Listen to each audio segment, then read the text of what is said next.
upon them here assembled, and grant that they may, as in your presence, treat and consider all matters that shall come under their deliberation in so just and faithful a manner as to promote your honor and glory, and to advance the good of those whose interests you have committed to their charge.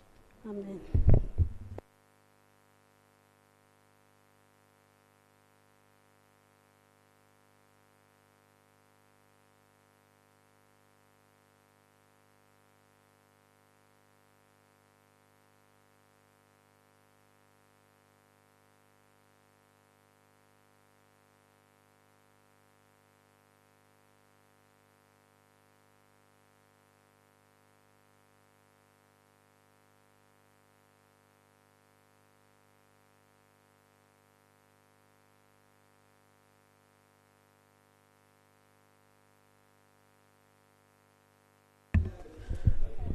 Item 2 on the order paper, communication from the chair. Honourable members, I want to welcome you to this afternoon sitting, and I am happy that you even keep time more than me. I want to remind the chairpersons of the sectoral committees who are handling the RAPEX that we need the bills on the floor.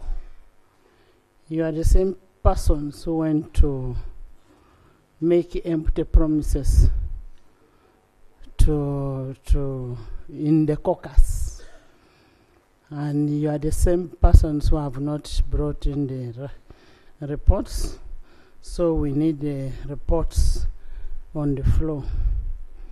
Honorable members, on rather sad note, last night we received with sadness the news of the demise of the retired Bishop of Namirembe Diocese, Right Reverend Samuel Balgade Sekade, whose enduring legacy of being a shepherd of God's flock spans over 50 years. The deceased will dearly be missed. May we rise to observe a moment of silence.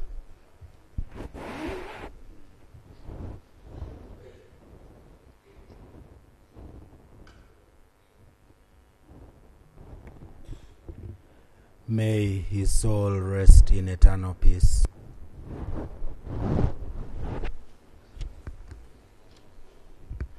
Honourable members, I would like to remind you that tomorrow, Tuesday, 16th, we will be hosting tomorrow, Wednesday.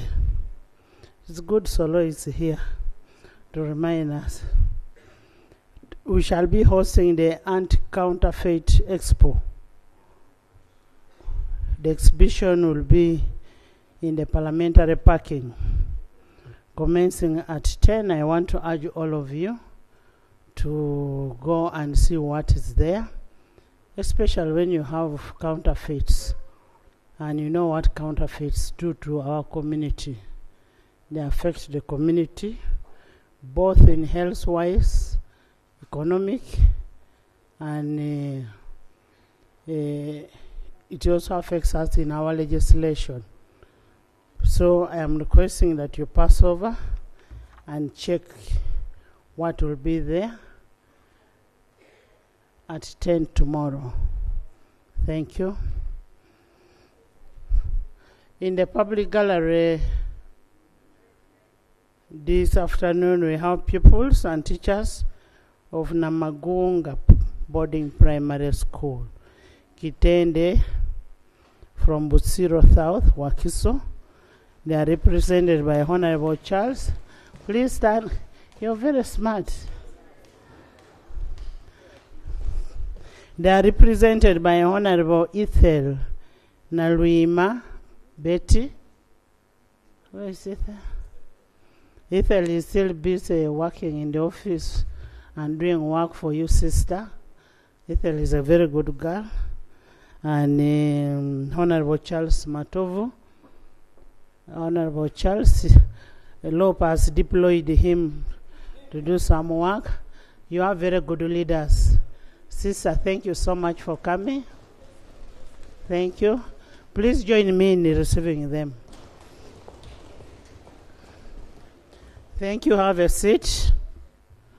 In a public gallery this afternoon, we have pupils and teachers from Nabumali Modern Primary School, from Bunkoko Central, all the way. You're welcome. You're very smart. All the way from the land of Masaba. You're most welcome. And they are here. They are represented by Honorable Mariam Mukai and Honorable Wanda. Wanda, you first come and greet your children.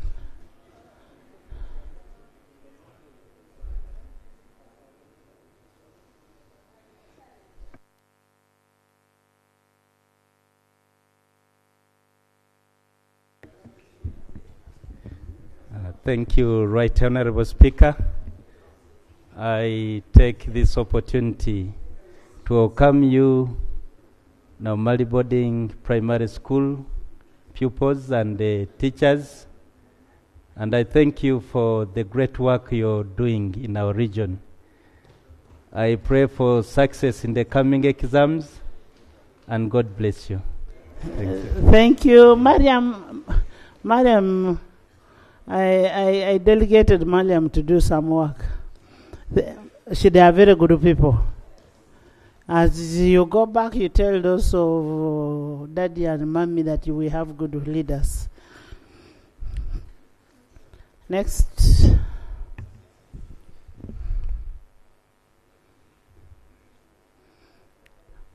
On communication.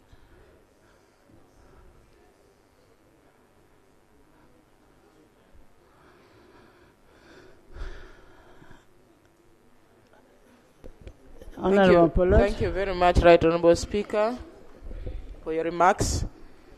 Madam Speaker, I just want to make an observation on behalf of the Committee of Environment and Natural Resources. We had a schedule for this week.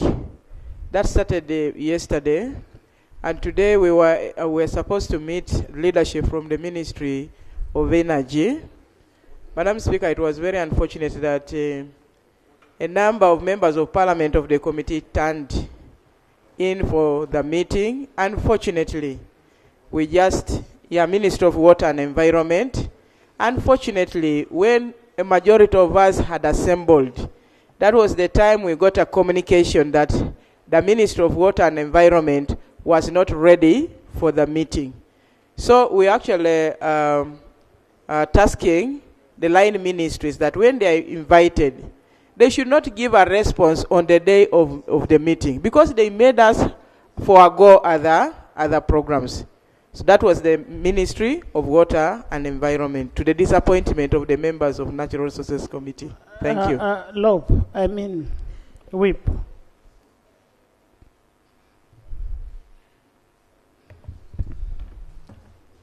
Right Honorable Speaker, I did inform the leadership of all the sectoral committees handling rationalization bills that with effect from Tuesday, which is today, Parliament will be considering their respective reports. I am also here, as I have seen the order paper, to wait for the respective committees to start reporting on the 14 bills that were read for the first time and formally referred to the 6 committees of Parliament. Is Honorable Byanyima here? Honorable members, how many times will you meet these committees? You had meetings with these people? The first time when we made the ad hoc committee, select committee, you again met these people when the bills were brought back. I get surprised when you say that these people are not available for meetings. Honorable Semuju.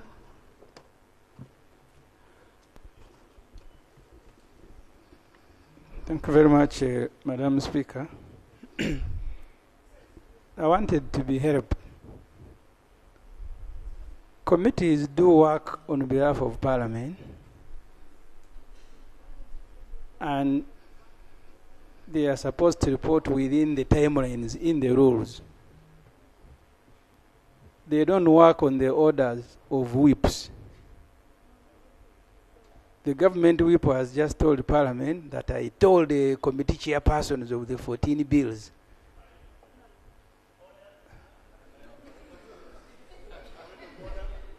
It's on procedure.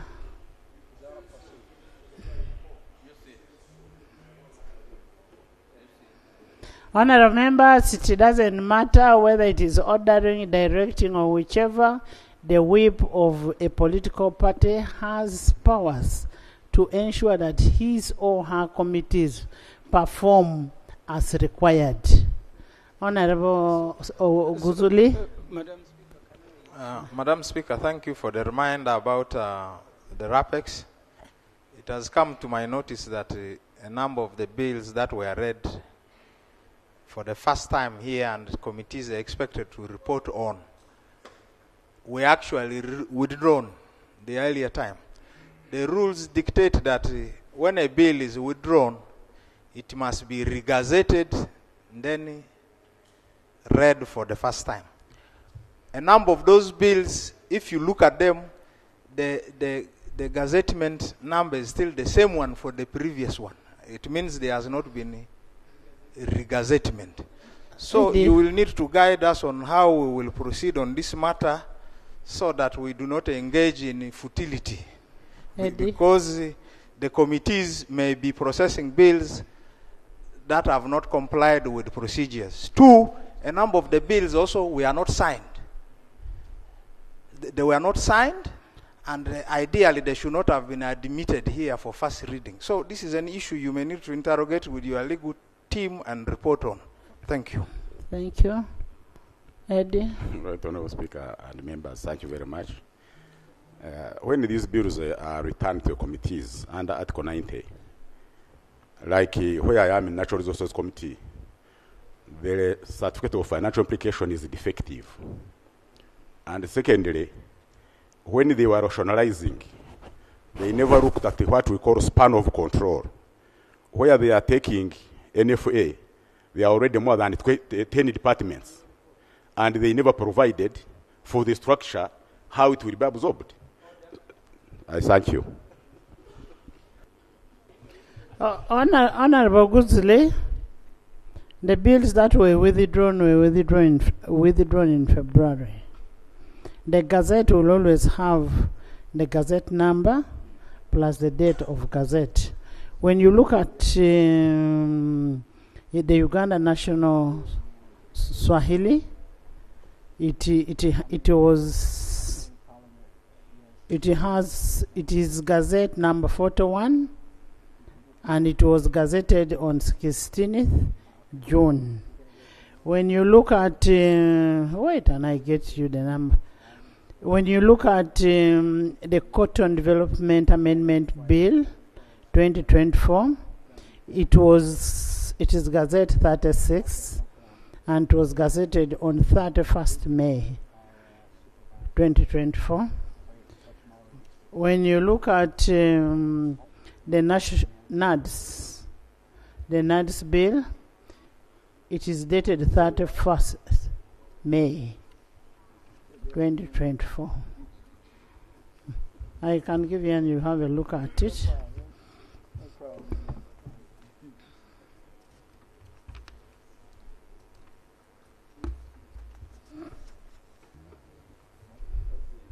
Look at the national, that is still Swahili.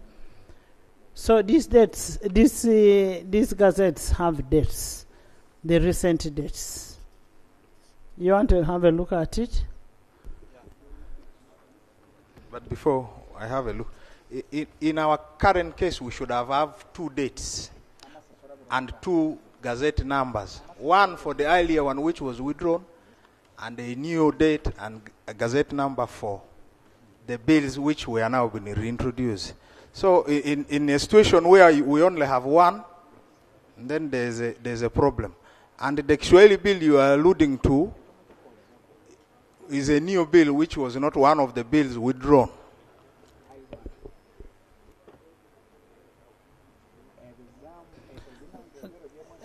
Government.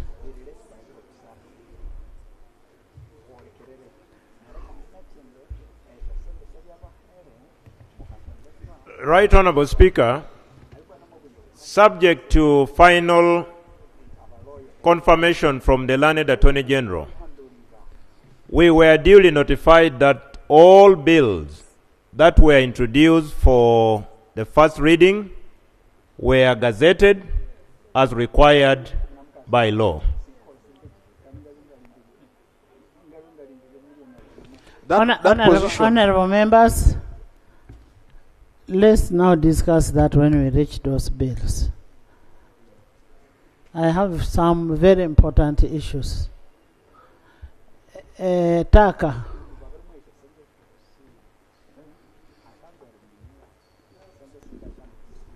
Thank you, Right Honourable Speaker. Right Honourable Speaker, I rise on a matter, an urgent matter of national importance concerning the state of Kampala-Jinja Highway. Right Honourable Speaker, this road is a major route for our trade in the country. Honourable Prime Minister, please. However, it has been left in an appalling state with a lot of sections with potholes. I'm also concerned, Madam Speaker, that the maintenance works on sections of the road between Nakawa to Mukono have taken so many years. The works started around Weyogerere Mukono, I think during COVID in 2020. But up to today, the works are still going on. My prayers, Madam Speaker, are that the Minister of Works and Transport ensures that quick response on maintenance of the road, that there is a quick response on the maintenance of the road, especially covering the potholes along the road.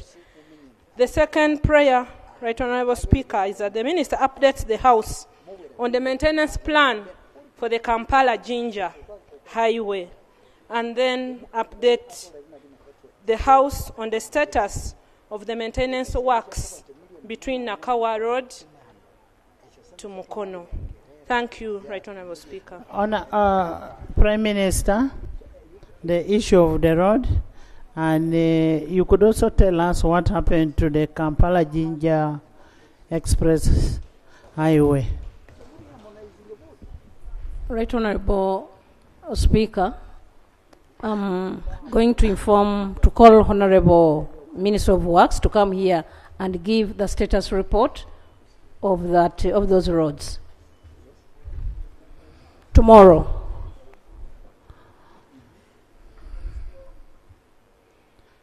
Honourable members, how many ministers are in works?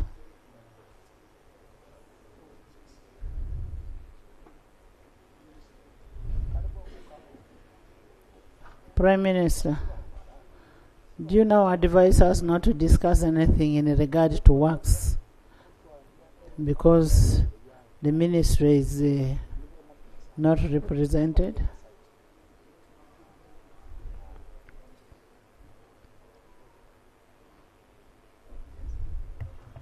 Right Honourable Speaker, Honourable Ocheru was before the committee. Honourable Katumba is out of the car. Honourable Echeru Musa. Echweru Musa. He was before the committee. General Katumba Wamala is out of the country. And I've not yet heard from the State Minister, Honourable Byamukama. Can you call Honourable Ichweru to come and tell us what is happening with the roads? Let him leave. A committee will not sit when the house is sitting. Much obliged, Right Honourable.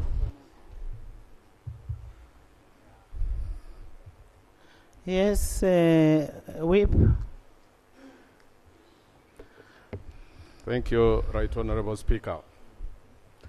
Madam Speaker, in your communication, I want to thank you for hosting the anti-counterfeit campaign here at Parliament. But, Madam Speaker, it is on record that the government withdrew that bill on anti-counterfeit goods bill, and twice. And even when a private member was allowed, he has always been frustrated, and I don't know now how far it has gone. The truth of the matter is that because of lack of substantive law, compared to our neighbors, Uganda has become a destination for all manner of fakes, counterfeits, particularly in pharmaceuticals. Our people, I'm reliably informed, are consuming all manner of counterfeit drugs. And that's why I think there are many disease complications that are coming up. Don't you think through this campaign, this anti-counterfeit campaign, Madam Speaker, you would use this moment to prevail over the government that seems to be in limbo with the bill to expeditiously revive it? Can we hear from government? Because I remember Honorable Kiaga. Was it Honorable Kiaga? Okay, there was a bill which was brought on the floor, and government took over the bill. Nothing has happened up to date.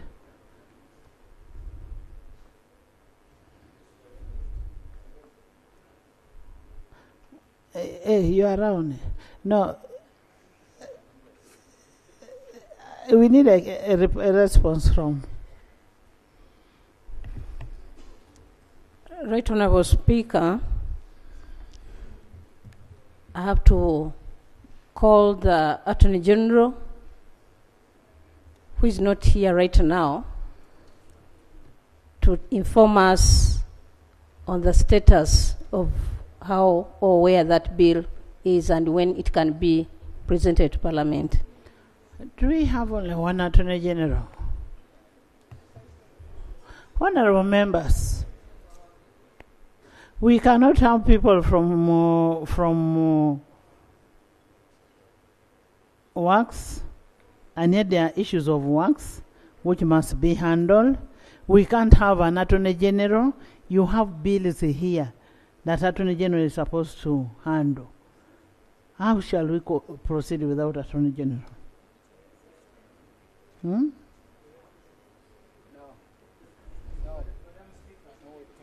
Honorable members, I don't know how we are going to proceed, because I don't want tomorrow a bill to be passed. When a bill is passed, then they say they return back. Can I have the Attorney General right now in the House? Right now. And yesterday we said we needed a Minister of Finance in the House. Yeah, Right Honorable Speaker, I've sent Chief Whip to check on the Attorney General and Minister of Works. So he's doing that. We want a Minister of Finance in the House because we have a report in regard to finance.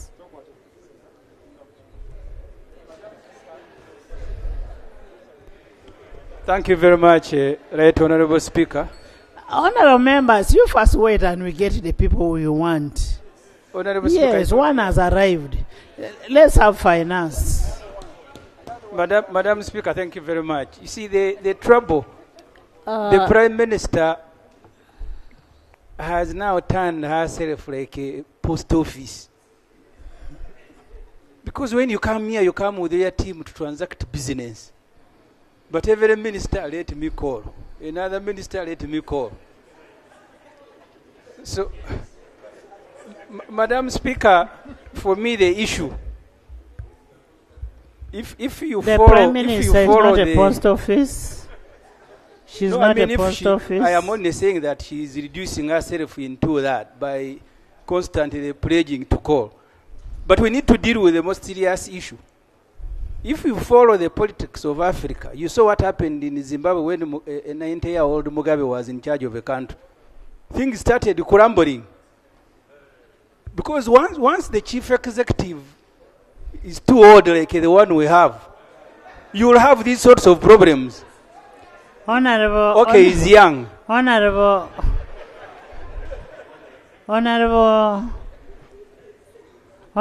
Semuju.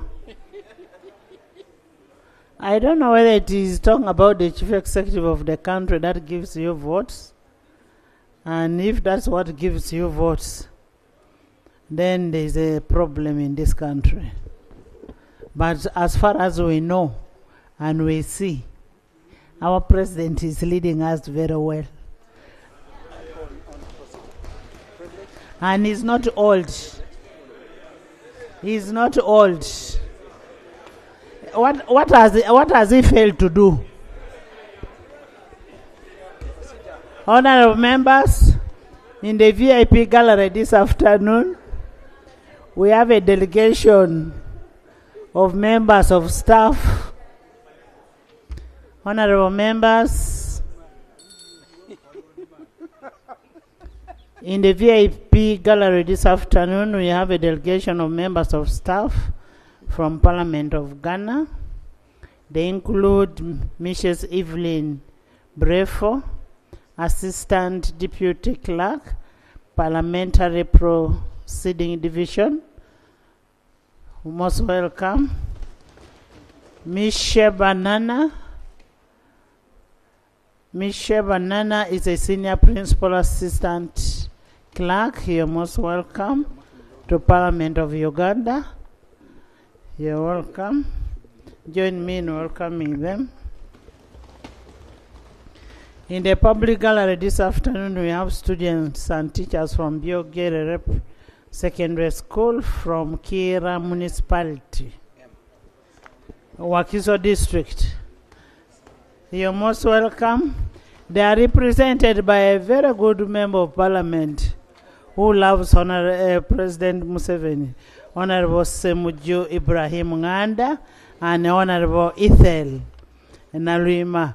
Honorable Semuju there is a Halhaj and is a very good person. In the public gallery this afternoon, we have students of Makerere University School of Social Works and Social Administration from Kampala Central, Kampala District. They are represented by Honorable Nsereko Mohammadi. Where is Medi? Medi is a very good legislator. Lady of delegate is praying. He has gone for prayers. And Honorable Malende, who is also working. She has also gone to pray. Honorable members, we had an item that was pending on Honorable Echuero. There was an item pending that we needed. Can you repeat your question? Let's be orderly. Yes? Thank you, Right Honourable Speaker. Right Honourable Speaker, the matter was about the state of the Kampala Ginger Highway. It is filled with a lot of potholes, and where they've tried to do maintenance between Nakawa and Mukono, the works have taken so many years. I don't know how long it takes to do that section of the road, Madam Speaker. And my prayers were that the minister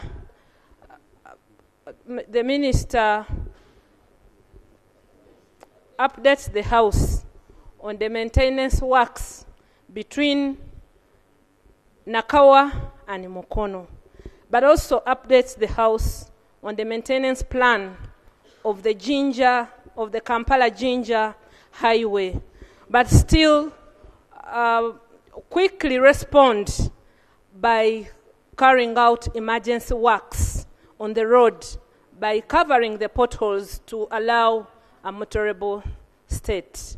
Thank you, Madam Speaker. Thank you.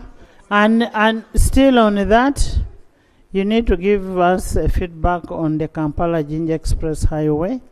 That was funded. We don't know how far it has gone. And then there is also some Dennis,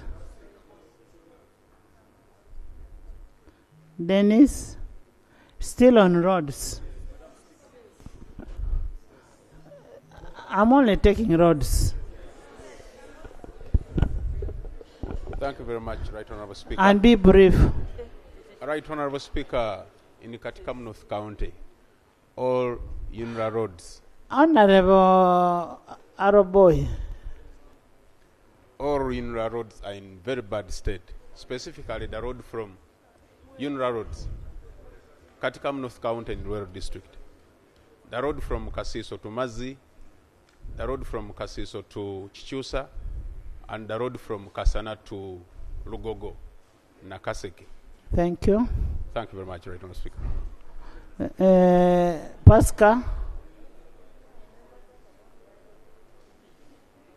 Pasca. Thank you, Madam Speaker. Madam Speaker, I want to inform the House that the road from Puranga, Pajule, Acholibu, which is supposed to be on construction right now, is not yet being constructed. Worst of everything, Madam Speaker, the road right now is not passable. Traders, road users in general are stuck.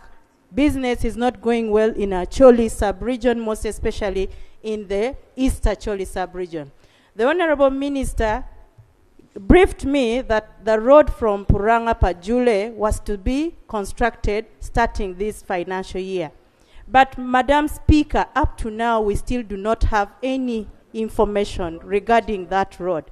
My prayer, Madam Speaker, first, the Minister should direct team from UNRA to go and do maintenance. We have areas, for example, from Mochuari, which is from the bridge.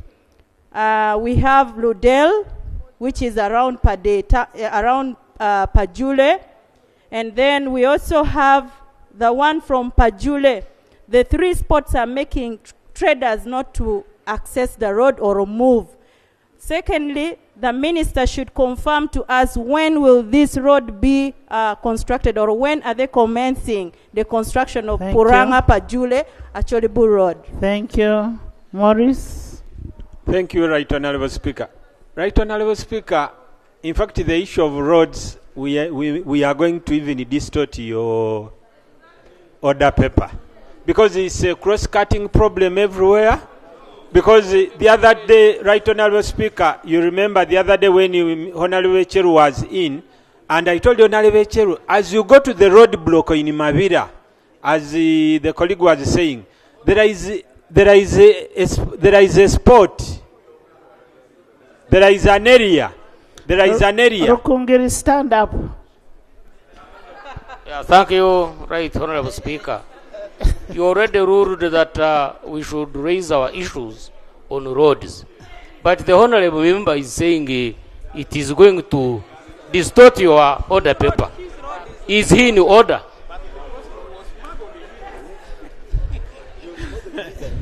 You know, you never heard what he said because you are sitting down. Thank you, Right Honorable. The other time we told you, Honorable Cheru, Right Honorable, as you go to the roadblock in Mavira, it's a very sensitive area. There is a roadblock, but that spot has been bad before even the NRM government came to power. It has failed to be put right. It has claimed lives. It's very dangerous. Every time when you reach there, you must first stop, and that is how these highway robber people come on the road, and they come and attack us. So we need the Honorable Musa, and Right Honorable, in addition, Honorable Musa Echeru came and supervised the roads. We even reached your area. He led the delegation, and we reached your area, and he promised that in 1 year, those roads were going to be worked on. It was even at night. He's there. We need him to give us feedback. Thank you. I need a feedback on the road to my area. Mukono? Okay, Mitiana. Thank you, Right Honorable Speaker. Honorable Minister, the road of Mitiana, Kampala Road, within Mitiana municipality, was begun in 2020. Up to date, they are still constructing that road. Yeah. Kampala Mitiana. Kampala Mitiana Mubende Road. Mubende Road. Within Mitiana municipality. It is under construction from 2020 up to this time. We are wondering, when are you concluding that road? Because it is too dusty and it is causing a lot of accidents. Please work on it. Tell us the date when you're finishing it. And leave alone the dust, but it needs to be tarmacked. And it is causing a lot of accidents. That is all roads.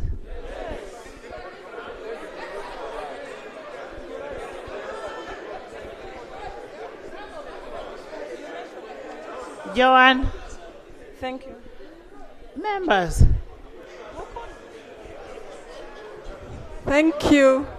Honorable members, can we agree? Can we agree that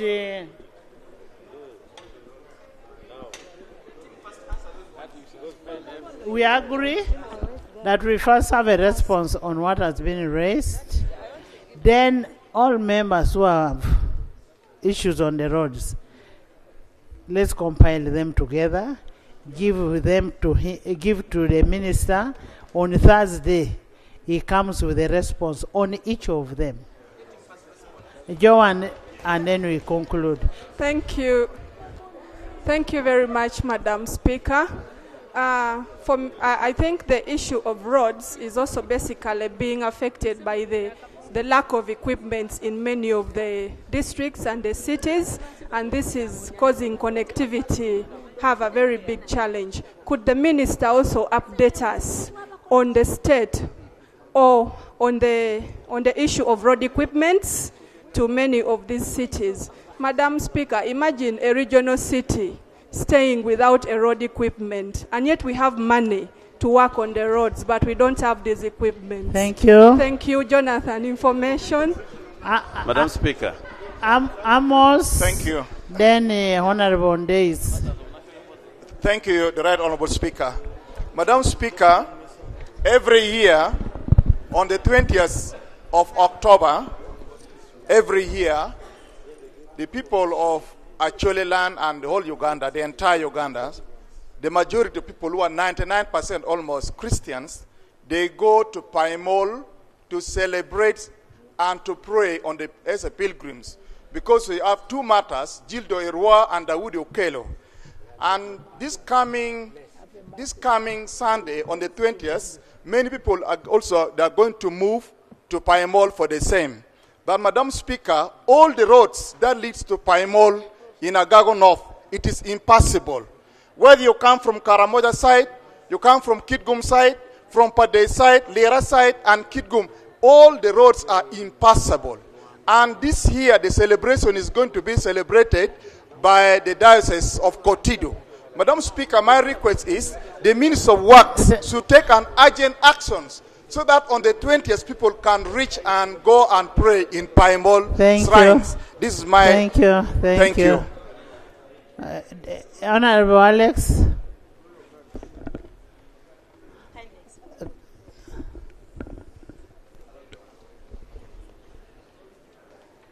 Thank you. Thank you. Right on, Speaker. I have Doug, we are happy you have come. We needed you so much. And birthday boy, happy birthday, Minister of Finance. Happy birthday. Please, yes.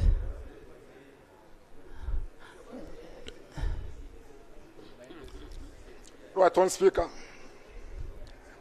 I have an issue of serious concern for my people regarding the results of the recently conducted housing and population census.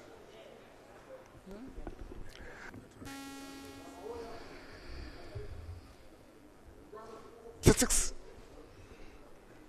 I'm aware that the Uganda Bureau of Statistics has admitted that there are some errors in the data recently released. I'm also aware that Ubosi has made commitments to make corrections to this data. However, we possibilities are worried for two reasons. First, several times government officials make general commitments regarding specific issues. They always forget to address the issues of possibilities whenever they are fulfilling those commitments. Therefore, we are here to appeal to this August House to ensure that in reviewing the data, Uganda Bureau of Statistics should be directed to ensure that the section on disability is taken into account. The second reason why we are here is because looking at the details of the errors, the gaps on disability are so huge. For instance, right on, Speaker, the data says that in 2014, Uganda had 6.4 million possibilities, but in 2024, we have 3 million possibilities, meaning the population of possibilities has declined by 3.4 million. Right on, Speaker, the question is, where did the 3.4 million go? So this is why we appeal to Thank you. Right on, Thank you. Speaker, to Thank direct you. the Can Uganda I- Bureau of Statistics to ensure that we get answers to these important questions. Thank you so much.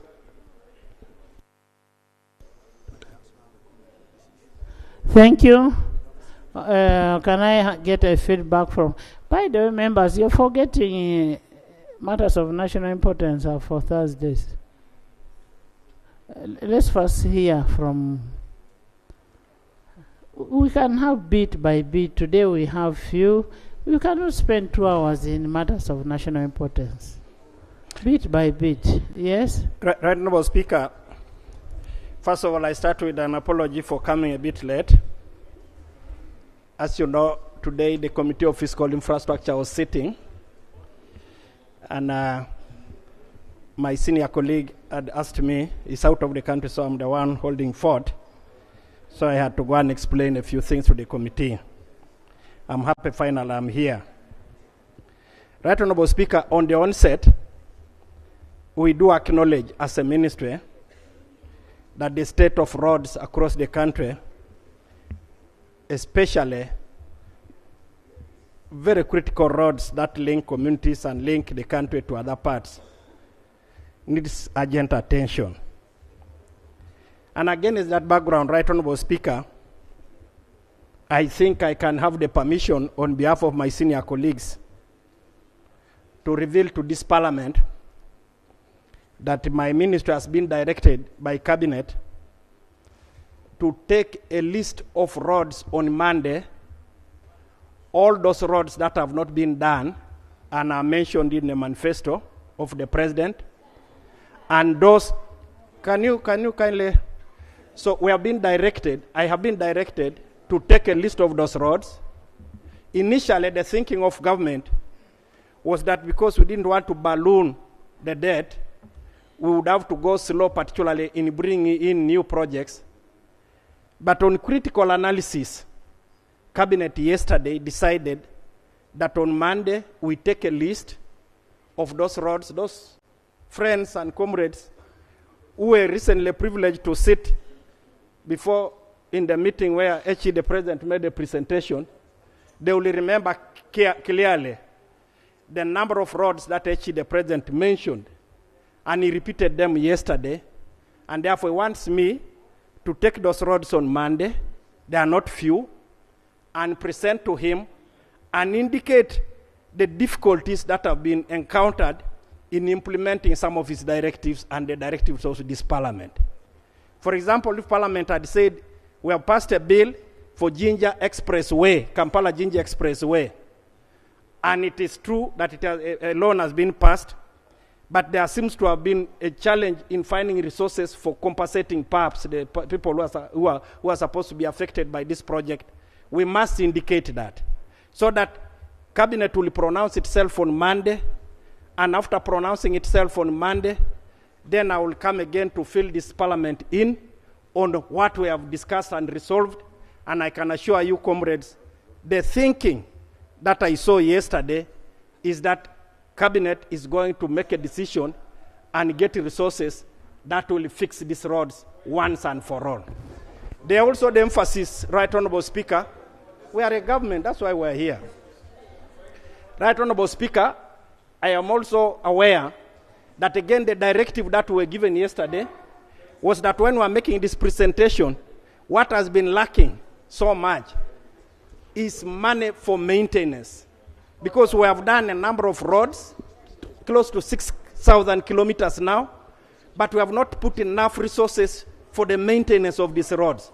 So a directive was given that when we are coming to Cabinet, we must also provide for that so that the Cabinet will pronounce itself. That's first of all on Monday.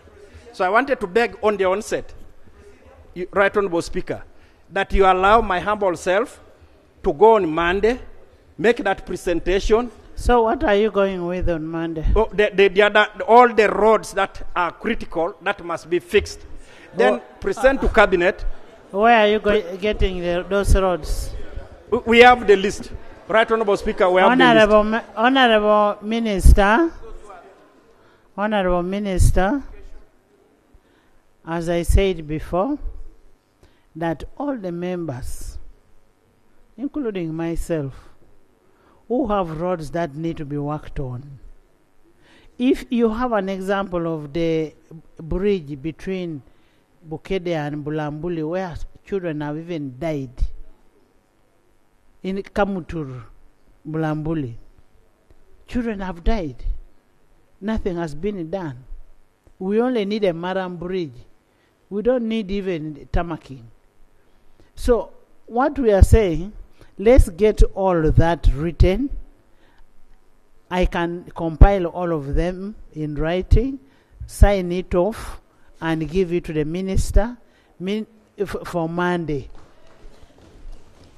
All of it, I want, please, including the ferries.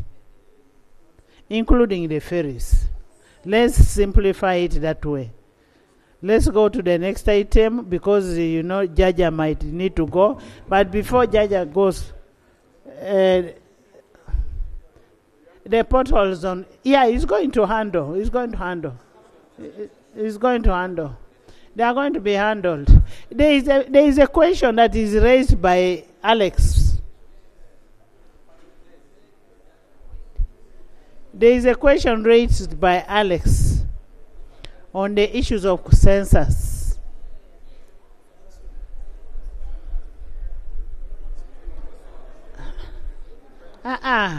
Members, you first allow Alex to get a response. Government. Census.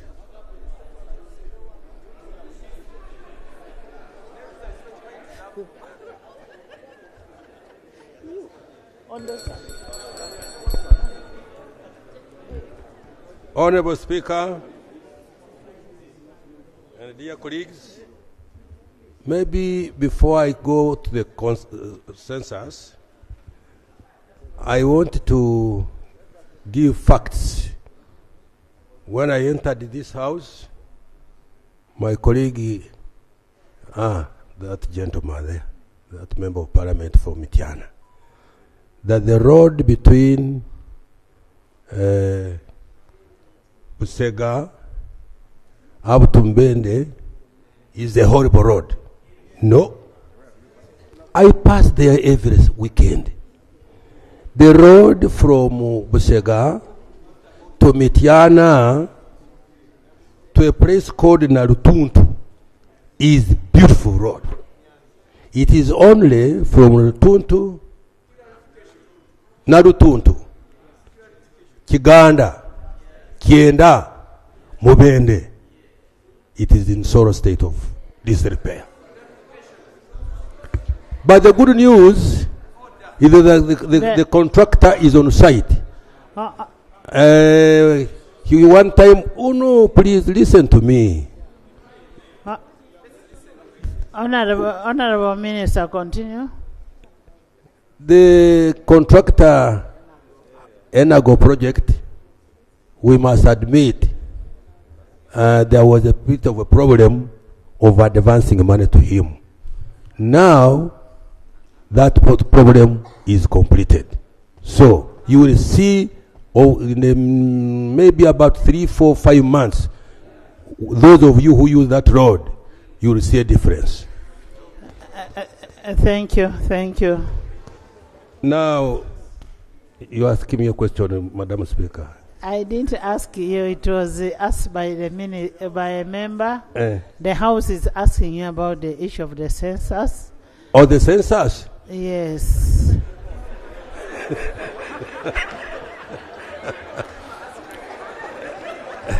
Madam Speaker and colleagues, no, I beg, we are preparing a statement. And therefore, I don't want to give you... are you listening? We are preparing a statement. Next week, we'll be here with that statement so that we give you the full facts. Because now if I answer with this and that one, that's not good. So I beg your indulgence. Next week, we'll be coming with that statement precisely to tell you what happened. There is a procedure, Madam Speaker. Madam Speaker, the issue of census is a serious one. Census data is what the government needs for planning. And if we look at how things run in this country, a lot of things are going wrong because the decisions we make are based on opinion but not data. Honorable. For success of census exercise, you need political leadership. From the submissions of the Honorable Minister, I can see detach between the political leader and the technical people who implement these things. Yesterday, Madam Speaker... Honorable, if I could cut you short. The Minister has not made any statement on census. The Minister is coming with a statement on census next week. Let's interrogate his statement next week. And maybe for members, originally we had decided we would sit up to Friday, but we have agreed with Yala. Yala will be sitting in the morning. We shall be sitting in the afternoon. Madam Speaker, can I make in the public gallery this afternoon, we have students and teachers from Light College, Katkamu Secondary School. They are represented by Honorable Nsoboga and Honorable Naluima Ethel. You're welcome. You're most welcome. You're very smart. Join me in welcoming them. So, Honorable Lee, let's get the report next week on the census. Madam Speaker, I take your guidance. My invite was that the committee responsible, the sectorial committee responsible, must actually examine this issue further. And they will, in that process, be able to interact with the... After the report. Okay, that makes sense. But the other issue I wanted to raise for your attention is also the minister brought a treasury memorandum here in relation to the custodian board, and they have not implemented any of the proposed action points they brought here. Now we need to know why the minister is not taking action on the issue of custodian boards. Their properties they are supposed to deal in, they are not dealing in it. They are not accounting for the properties. We don't know what is in the accounts of the custodian board. There are a lot of issues which they are sitting on, and yet the laws empower him. He is here. You would, with your guidance, Madam Speaker, we need to understand from him why are they not accounting to Ugandans on the issue of the custodian. Honourable members, you're deviating me from the order paper. Next item. Let me have Lob. No, Lob is not from your side.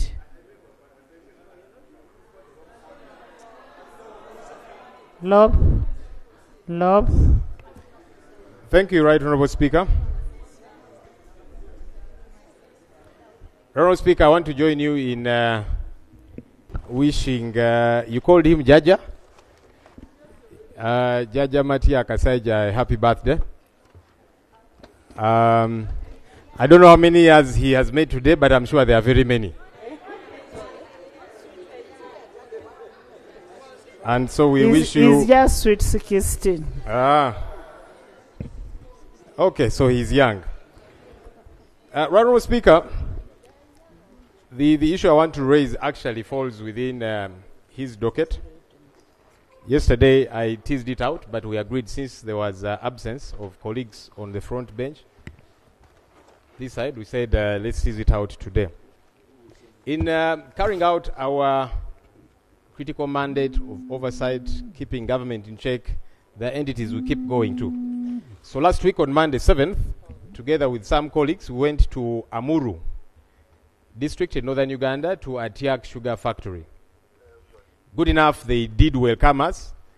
Unlike Rocco, which I was giving you an update about, they took taxpayers' money, but they don't want to be held accountable. But that we shall probably pursue as we go along. But with specificity to Atiak Sugar Factory, there's a couple of concerns, Right Honourable Speaker, and hopefully the Minister of Finance and government generally can provide some answers. The taxpayer has so far injected 553.71 billion shillings into the Atiak Sugar Factory project. This is a project that excited many people because it sounded good, it set out well. Good for northern Uganda, people going to get jobs, good for Uganda generally. Along the way, there's too many unanswered questions that need answers because this is money too much. The factory is not operational, Honourable Speaker, over the years, and they are not sure when they will get to operate and produce sugar. They have their own concerns and frustrations as well towards government, just like we have our concerns about the project generally and government's involvement and all of that. Honourable Speaker, the company actually spends money on a daily basis, even though there's no sugar being produced, because they run machines. Honourable Love. Yes, right. How I wish you could give us the report of your tour from day, Atiak, Rocco, where, so that it becomes part of the record of this house.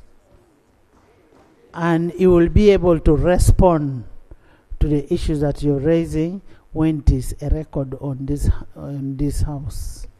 Thank you, Honourable Speaker. Actually, that's what I was planning, to do the comprehensive one. But I thought you can even do in the video out, very quickly some of these issues so that he prepares a response. So I wanted to give a 3-minute summary.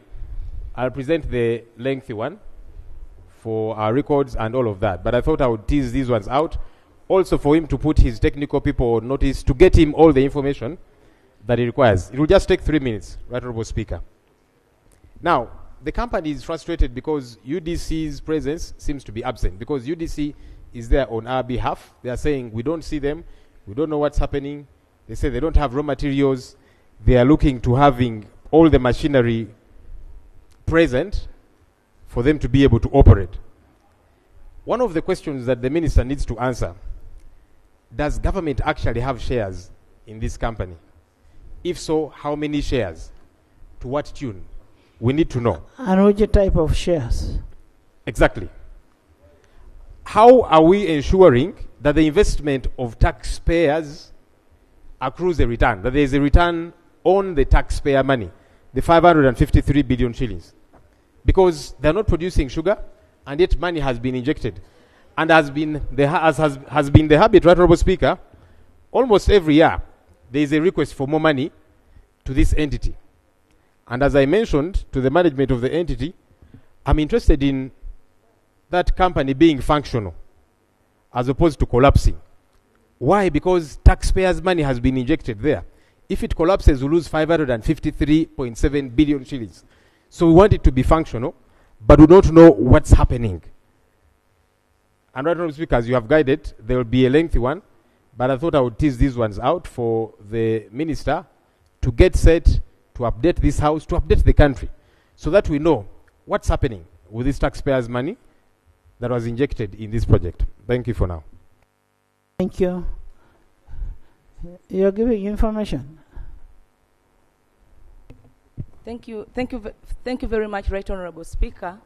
I raised on an issue of national importance. Right Honorable Speaker, last week on Thursday, Madam Speaker, a recently appointed presidential advisor, Mr. Ayeranga Christopher Michael, was kidnapped by unknown people and taken to unknown place. Right Honorable Speaker, it's coming to 2 weeks. The efforts by the family, relatives, the lawyers and friends press for him have gone unrecognized, Madam Speaker. Madam Speaker, it's against the 48 hours that the presidential advisor has not been produced to court. Right Honorable Speaker, as people from Bunyoro, we are so worried that if a presidential advisor can be kidnapped without any trace, what is happening of the ordinary Ugandan? My prayer, Right Honorable Speaker, I pray that if Honorable Ayeranga was convicted of any crime, he should be produced to court and given a free and fair hearing.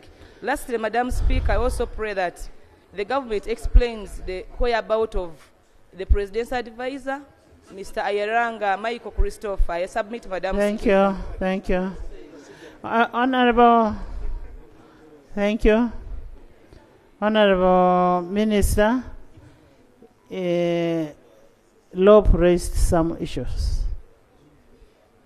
for your attention. He just needs an assurance from you that you are aware.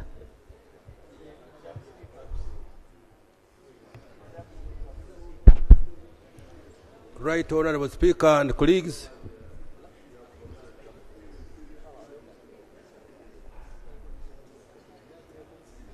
I have heard, and you can be sure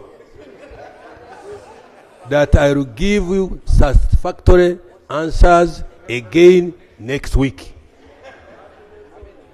Thank you very much.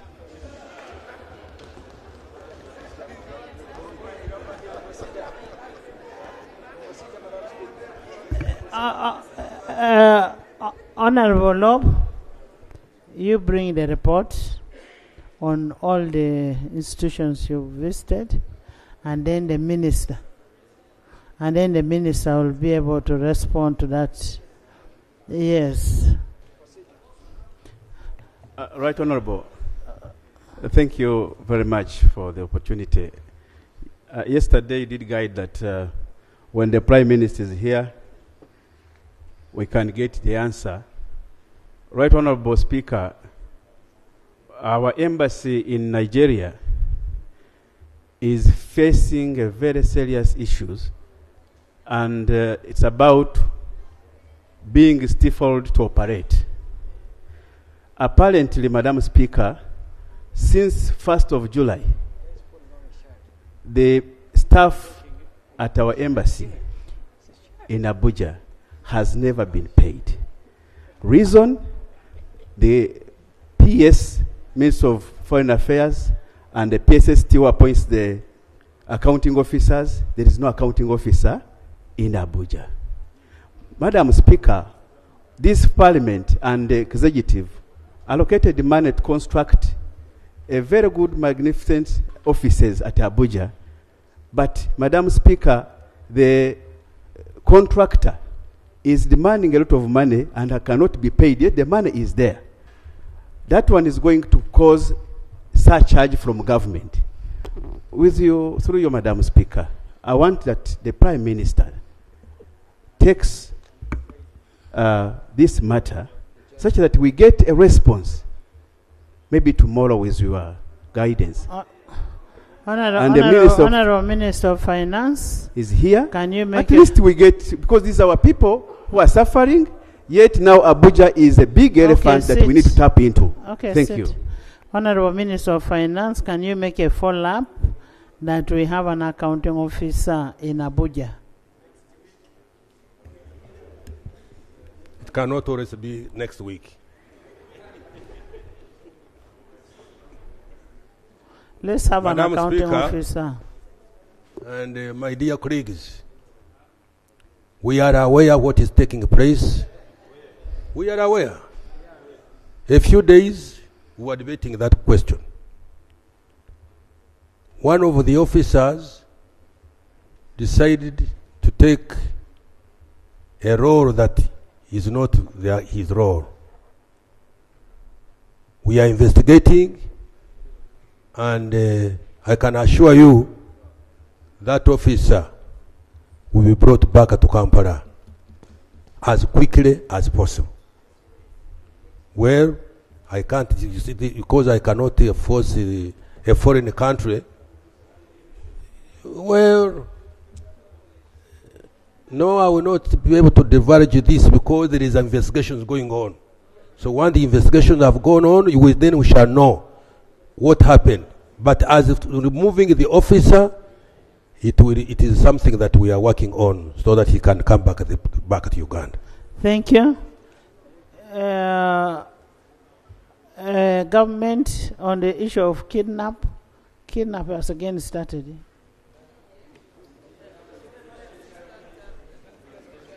Presidential advisor. Right Honorable Speaker, sorry for the kidnap of our presidential advisor. It's now 2 weeks that we don't know the whereabouts. Anyway, it is alleged. We are not very sure. I request, Right Honorable Speaker, that you allow me to involve Minister for Internal Affairs and Security to come and inform us about the alleged kidnap of our presidential advisor. Thank you. Thank you. Next item. Item 3.1. Statement by Minister on the 44th. Continue. Statement by Minister on the 44th World Food Day celebrations, 16th October 2024. Honorable Minister of Agriculture.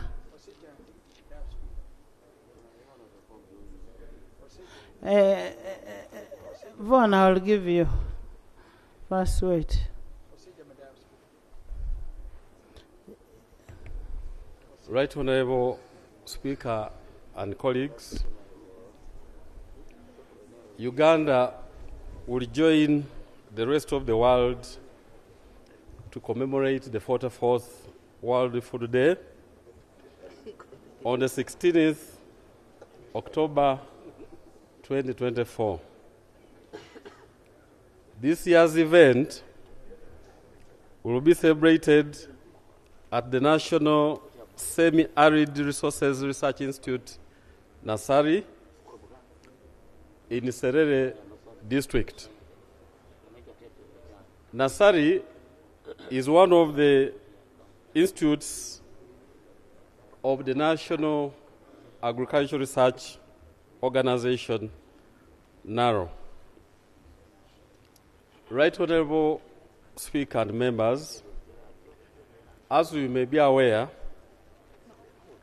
every 16th day of October, the global community comes together to celebrate the World Food Day, calling on everyone, including government, academia, civil society, private sector, and individuals from various sectors of society to rally against hunger and build sustainable food security. The event, which coincides with the founding of the Food and Agriculture Organization, FAO, of the United Nations, raises awareness and calls for action to support those who suffer from hunger and to ensure food and nutrition security for all. The theme, Right Honourable Speaker and colleagues, this year's event will be celebrated under the theme, Rights to Foods for a Better Life and a Better Future.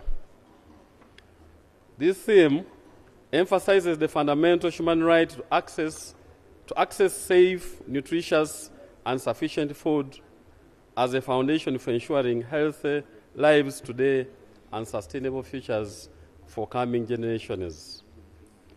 Better food underscores the legal and moral responsibility to ensure that every Ugandan has access to nutritious and safe food. The country stands to address the pressing need to eradicate hunger and malnutrition by ensuring that adequate food is central to improving health, boosting productivity, and ensuring the well-being of communities.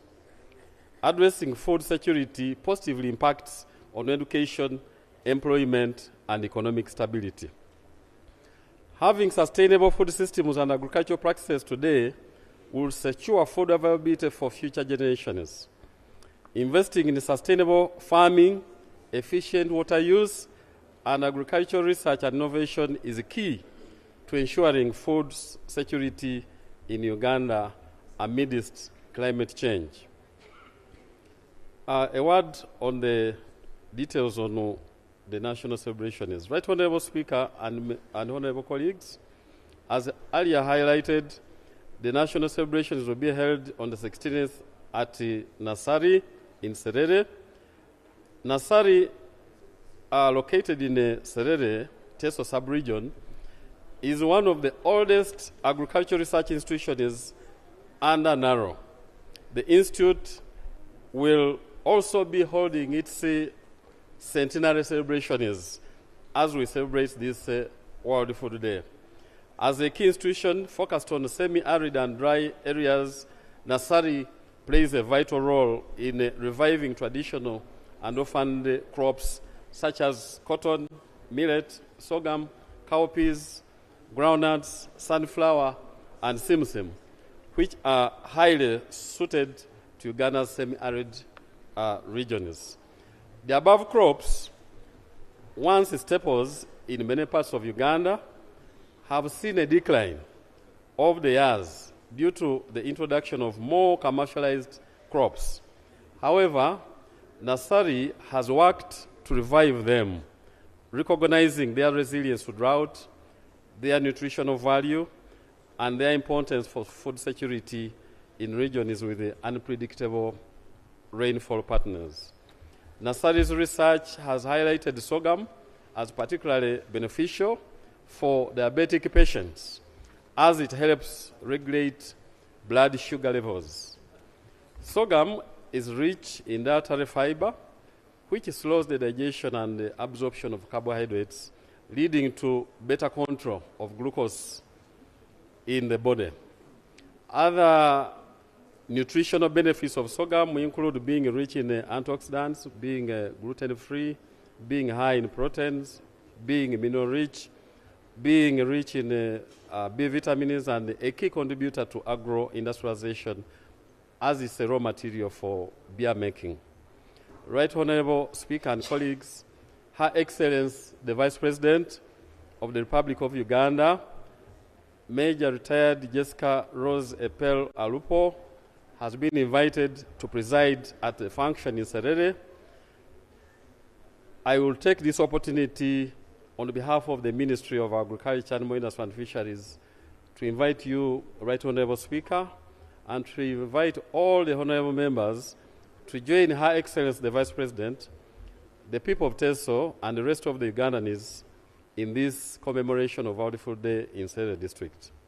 The main event will be preceded by a tour of selected agricultural value chains and model farms in Teso sub-region, including a fish, sorghum porridge, and coffee night tonight. This is in recognition of the importance of these crops to Uganda. This will constitute a testimony of the various investments government has undertaken in agricultural research and development in the Teso sub-region, progress made in agro-industrialization, and also demonstrate the importance of the agriculture enterprises being promoted in the area. A number of exhibitions will also be organized, showcasing research and value-added products, including groundnuts, fish, beans, sorghum, coffee, millet, sweet potato, as well as mechanization and irrigation technologies, among others. Right Honourable Speaker and honourable colleagues, on the same day, we shall launch newly released crop varieties successfully developed by our narrow scientists. I call this a major highlight because it is a great breakthrough for researchers who spend a lot of time with countless hours in laboratories, fields, and trials, incubating, grafting, and testing the new crop varieties. This is always great news for researchers, for farmers, and the entire country. In line with this narrow focus on producing climate-smart and resilient, early maturing crop varieties, it is these varieties that will sustain food systems in the country. The newly released bean varieties are Nabe 14R and Nabe 12CR. These are superior because they are resistant to the bean anthracnose and root rot disease. The newly released groundnut varieties are Narrownut 3R, Narrownut 4R, and Narrownut 5R. These have exhibited higher levels of resistance to diseases, drought, and are expected to contribute significantly to Uganda's agricultural landscape. Call for action. Right Honourable Speaker and honourable members, allow me to inform you that NARO is coming up with great innovations and technologies. These products and prototypes, if well funded and fully commercialized, will solve bottlenecks faced by the different enterprises along the agricultural value chains. The Parliamentary Committee on Agriculture has visited some of the stations and are impressed with the innovations. For emphasis, Right Honourable Speaker and honourable members, improved funding from government will give impetus to agricultural research, innovation and development that is best suited for the Ugandan context.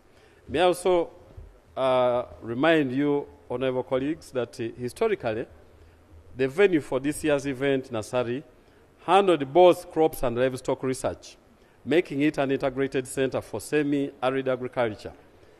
However, over time, the livestock research component was shifted away from Serere, which, in hindsight, may have been a strategy to increase the special centers of excellence.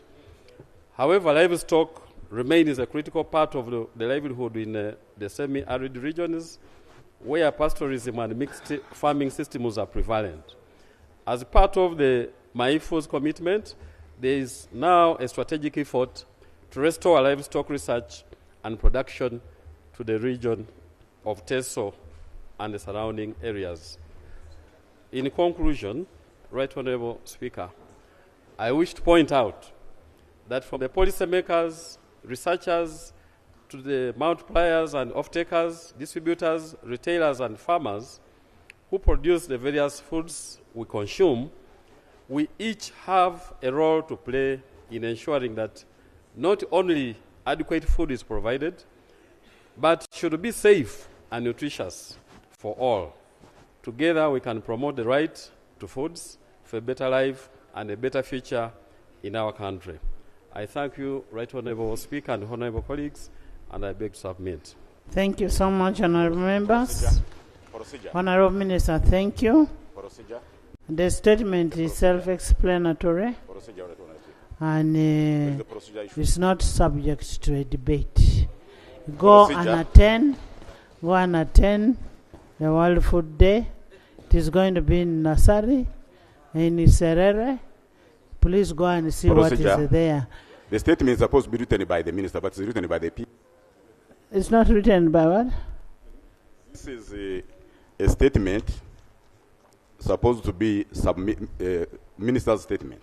Hmm. But the minister has not owned the statement because it's written by the PS. And that's an anomaly, Right Honourable Speaker. The minister works through technical people. Yeah, but the minister has owned it. In this minister- parliament, we sign minister, all you pages sign- of the committee reports. Sign the report. Minister will sign the report. That's a small thing. Right Honourable Speaker, the statement is signed by the minister, but as a procedure of communication between the PSs and the clerk, it's the PS who signed the forwarding letter. But the statement Is it a signed by forwarding the letter minister. or statement? What is Can signed? the minister show us where the minister has signed? The statement is there. There is the forwarding letter.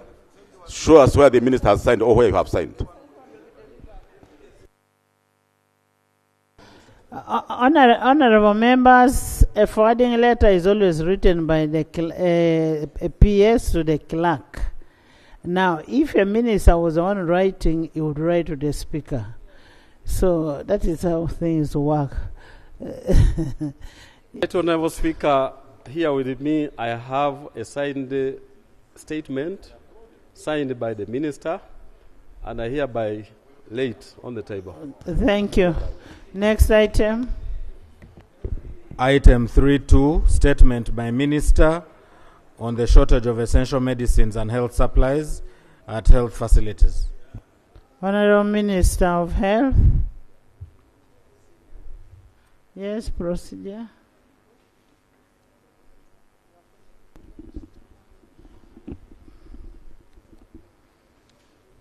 I want to thank you, Madam Speaker.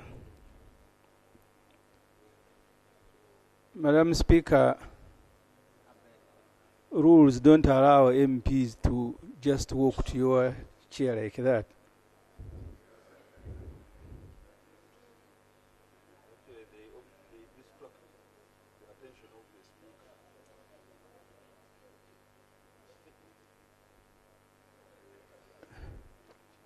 Madam Speaker, the procedure issue I am raising relates to these statements.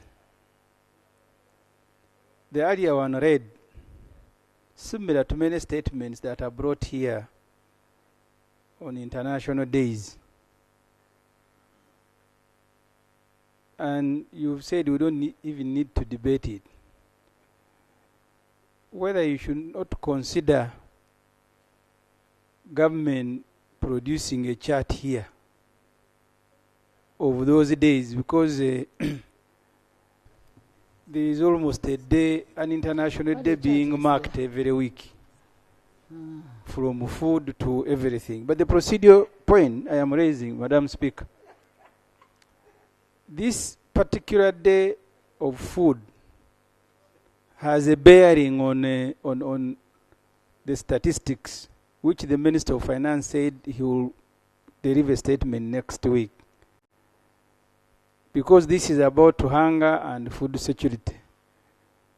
So, Madam Speaker, two issues in one. The first is whether these statements should not be evaluated, and instead of ministers coming here as if they are on a talk show, they just say, no, pin them at the entrance and we find them there. But two, issues of food security and hunger, the report of the Bureau of Statistics has figures of Ugandans who are food insecure. How do we consume, Madam Speaker, even as you said we go to read this statement that you have said you can go and read, in relation to statistics that are still doubtable? So that's the procedural issue I am raising. Because the statistics have issued a number of Ugandans who are food insecure. You have now said you go and read this statement. We would want to read it in relation to the figures in the report.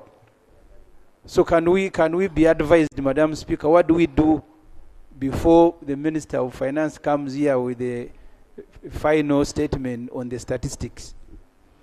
The statement has been provided for under Rule 52.1, and this statement, as you said, it is a routine. When there is a function, say Independence, World Food Day, AIDS Day, whichever, the Teachers Day, the minister comes with a statement.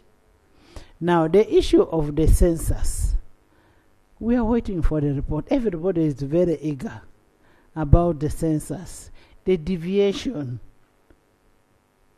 of what happened during the census.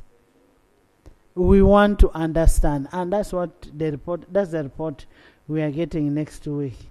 I don't think between now and next week, people in Kira will die of hunger, because you say they want food. They will not die. Next item. Let's first get the issue of medicines.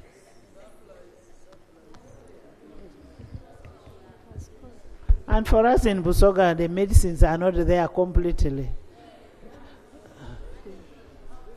Thank you very much, Right Honorable Speaker. Honorable Speaker, allow me express my appreciation to you for granting us this opportunity to respond to the concerns raised by honorable members regarding the shortage of essential medicines and health supplies in health facilities across the country. Right Honorable Speaker and colleagues, it has been reported that many health facilities have previously experienced stockouts of essential commodities and have been unable to provide quality services due to delayed commodity deliveries and a low order fulfillment rate by the national medical stores. Honorable Speaker and members, the widespread shortages of EMS-HS in government health facilities were primarily a result of NMS being unable to access distribution funds from the Ministry of Finance, Planning and Economic Development in a timely manner. As a result, NMS would receive the funds late and would not deliver the services to the health centers as scheduled. However, I am pleased to report that this challenge has now been resolved. Starting with the 1st of July 2024, NMS was able to receive the distribution funds from Ministry of Finance, Planning and Economic Development and commenced distribution as planned. Medicines are now distributed according to the published delivery schedule, including the backlog, which had not been distributed to the high-level facilities by the close of the financial year 2023-24. Right Honorable Speaker and colleagues, allow me to take this opportunity to thank the government and this August House for the additional allocation of 139 billion in financial year 2024-25 budget to NMS, National Medical Stores. This funding has significantly increased the quantity of EMSs available for government health facilities. As a result, NMS now has 3 delivery schedules, and these are, the first one is bi-monthly delivery schedule. This is done every 2 months, and this is delivery schedule for medical and health supplies for regional referral hospitals up to health center 2. The monthly delivery schedule for vaccines and EMHS, including oxygen, this is sent to the national referral hospitals.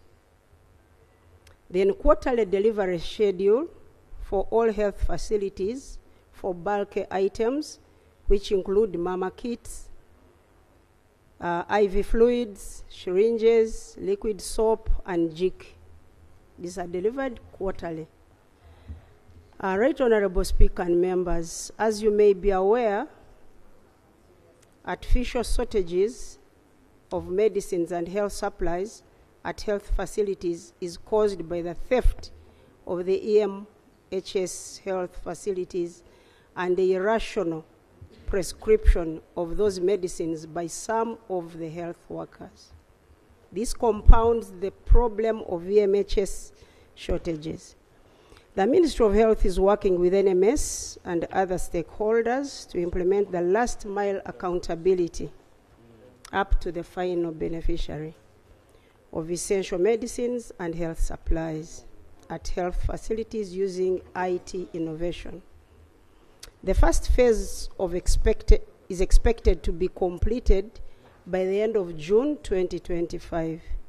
This will provide information and on medicines dispensed at the health facilities. Right, Honorable Speaker and Honorable colleagues, it is important to note that all the above interventions address the supply side of the medicines, but the most important and suitable solution is found in disease prevention and health promotion, and that addresses the demand side. And as Minister of PHC, I want to urge all of you, honorable colleagues, to embrace the communicate this message of prevention effectively. Finally, allow me to register my appreciation to the August House for your continued support to the health sector, and to reassure you of the ministry's commitment to improve the delivery of essential services, medicines and services in terms of quality, quantity, and timely delivery, now that the challenge of inaccessibility of funds for distribution has already been addressed by the Ministry of Finance. Honorable Speaker and colleagues, I beg to submit.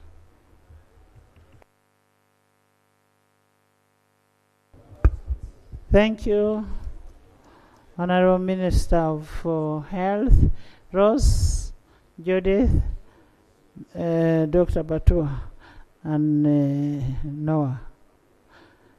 Then Dr. Peya. Yeah, thank you so much, Right Honorable Speaker.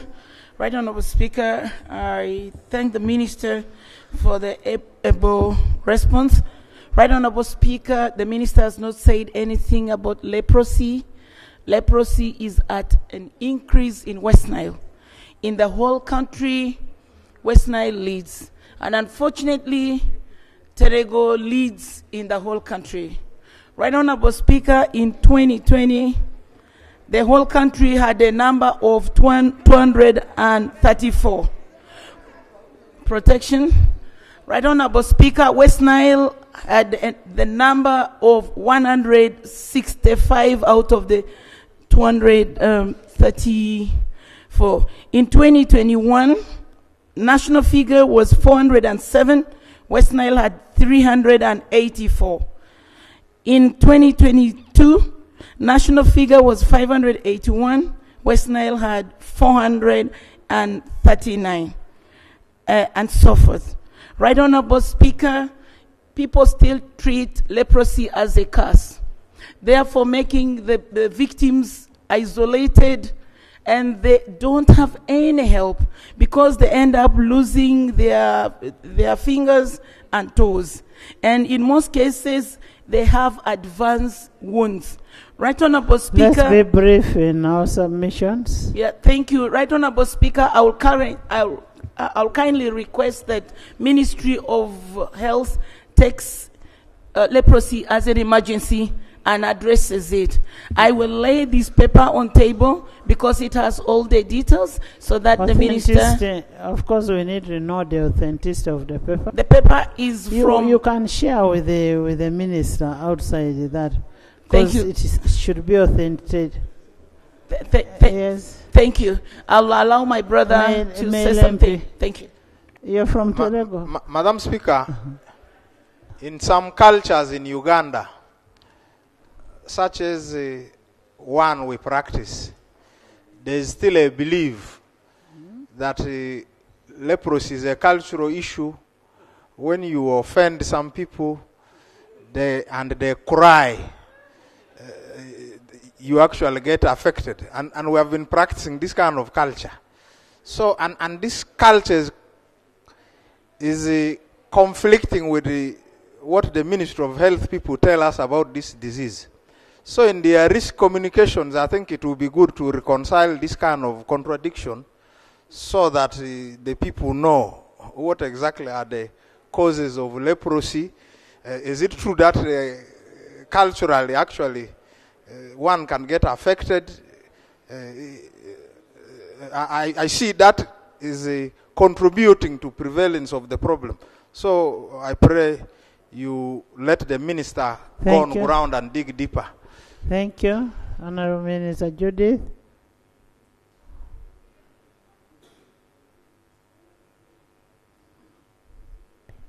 Thank you, Right Honorable Speaker and colleagues. Right Honorable Speaker, I want to thank the Honorable Minister for really mentioning in her report about disease prevention and promotion, health promotion. Right Honorable Speaker, much as even Kwale district is one of the districts that has really a vast shortage of medicines.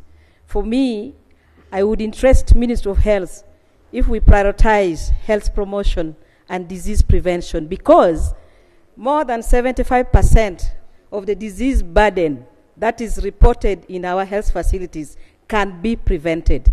Right Honorable Speaker, we need to focus from today onwards that we put more money in disease prevention, because we have health workers, the public health workers. We have the health inspectors called environmental health workers, who are also, and health educators, who are actually employed by Ministry of Health. But Honorable Speaker, these people are not well facilitated to carry out their jobs. If we can give them motorbikes, we give them fuel, they run around in the communities, they sensitize our people, because as if health education has gone somewhere, we are not seeing it anymore, Right Honorable Speaker. Thank you. I thank you. Thank you, Dr. Batua. Thank you, right Honorable Speaker. I wish to respond as the Shadow Minister of Health, and in a short but very elaborate way, that the problem of shortages of medicine in the country is a very big problem that needs us to get well-defined solutions or solution so as to settle. If you look at it from the angle of malaria, which is the biggest disease burden, Right Honorable Speaker, in 2022 World Health Organization, which is an authority in matters of health, indicated in its report that there are 12.7 million cases of malaria in Uganda annually, meaning every day 34,000 Ugandans get sick with malaria. In the same report, 17,556 are estimated deaths, which means 48 Ugandans die daily of malaria. Malaria is a curable disease that can give us a better understanding what shortages of medicine actually do to a country. I've been with the Committee of Health. We've gone through various hospitals in northern Uganda, eastern, western. It's very hurting to get into those hospitals and knowing these figures, 48 Ugandans dying daily. You find no malaria drug in those hospitals, in Padibe, in Moroto, in Kabale. Yet, the very drugs are on the shelves at national medical stores in Entebbe. And what is missing is the money for fuel, to fuel a truck, to transport that drug from the shelves in Entebbe to that distant health facility so as to save the life of the 5-year-old child, so as to save the life of a mother. So it's only fuel. And when you look at this, because I've looked at the documents of national medical stores during the budget process, the cost of logistics for national medical stores is only 7%. Our prayer to change all this has always been that the Ministry of Finance front loads that money. 7% is small. For a quarter, national medical stores needs 25%. But this logistical support is only 7%. They can do it in 1 quarter. Right, Honorable Speaker, when they front-loaded in June this year, we had very effective drug distribution, just as the minister has indicated. So for the last 3 months, we've seen very good distribution of medicine. Personally, I have no comment, and I appreciate the report. But I'm not sure whether in this coming quarter, we are going to have drugs that are well distributed in the facilities, simply because we are not sure whether Ministry of Finance is going to front-load that money. So I urge honorable members of parliament that we make a resolution on this matter. I know government is convinced with the IFMS system, the Integrated Financial Management System, that they are following, where there are budget lines. So for logistical support, they will also send 25% of that money. Let's make a resolution on this and make an exception on the IFMS that for that particular budget line of logistical support, let the entire 7% that NMS needs to distribute drugs for the entire year be given to them at once, and all we start to demand is effective distribution of medicine. Thank you very much, Right Honorable Speaker and colleagues. Thank you. Nathan. Then Noah. Nathan.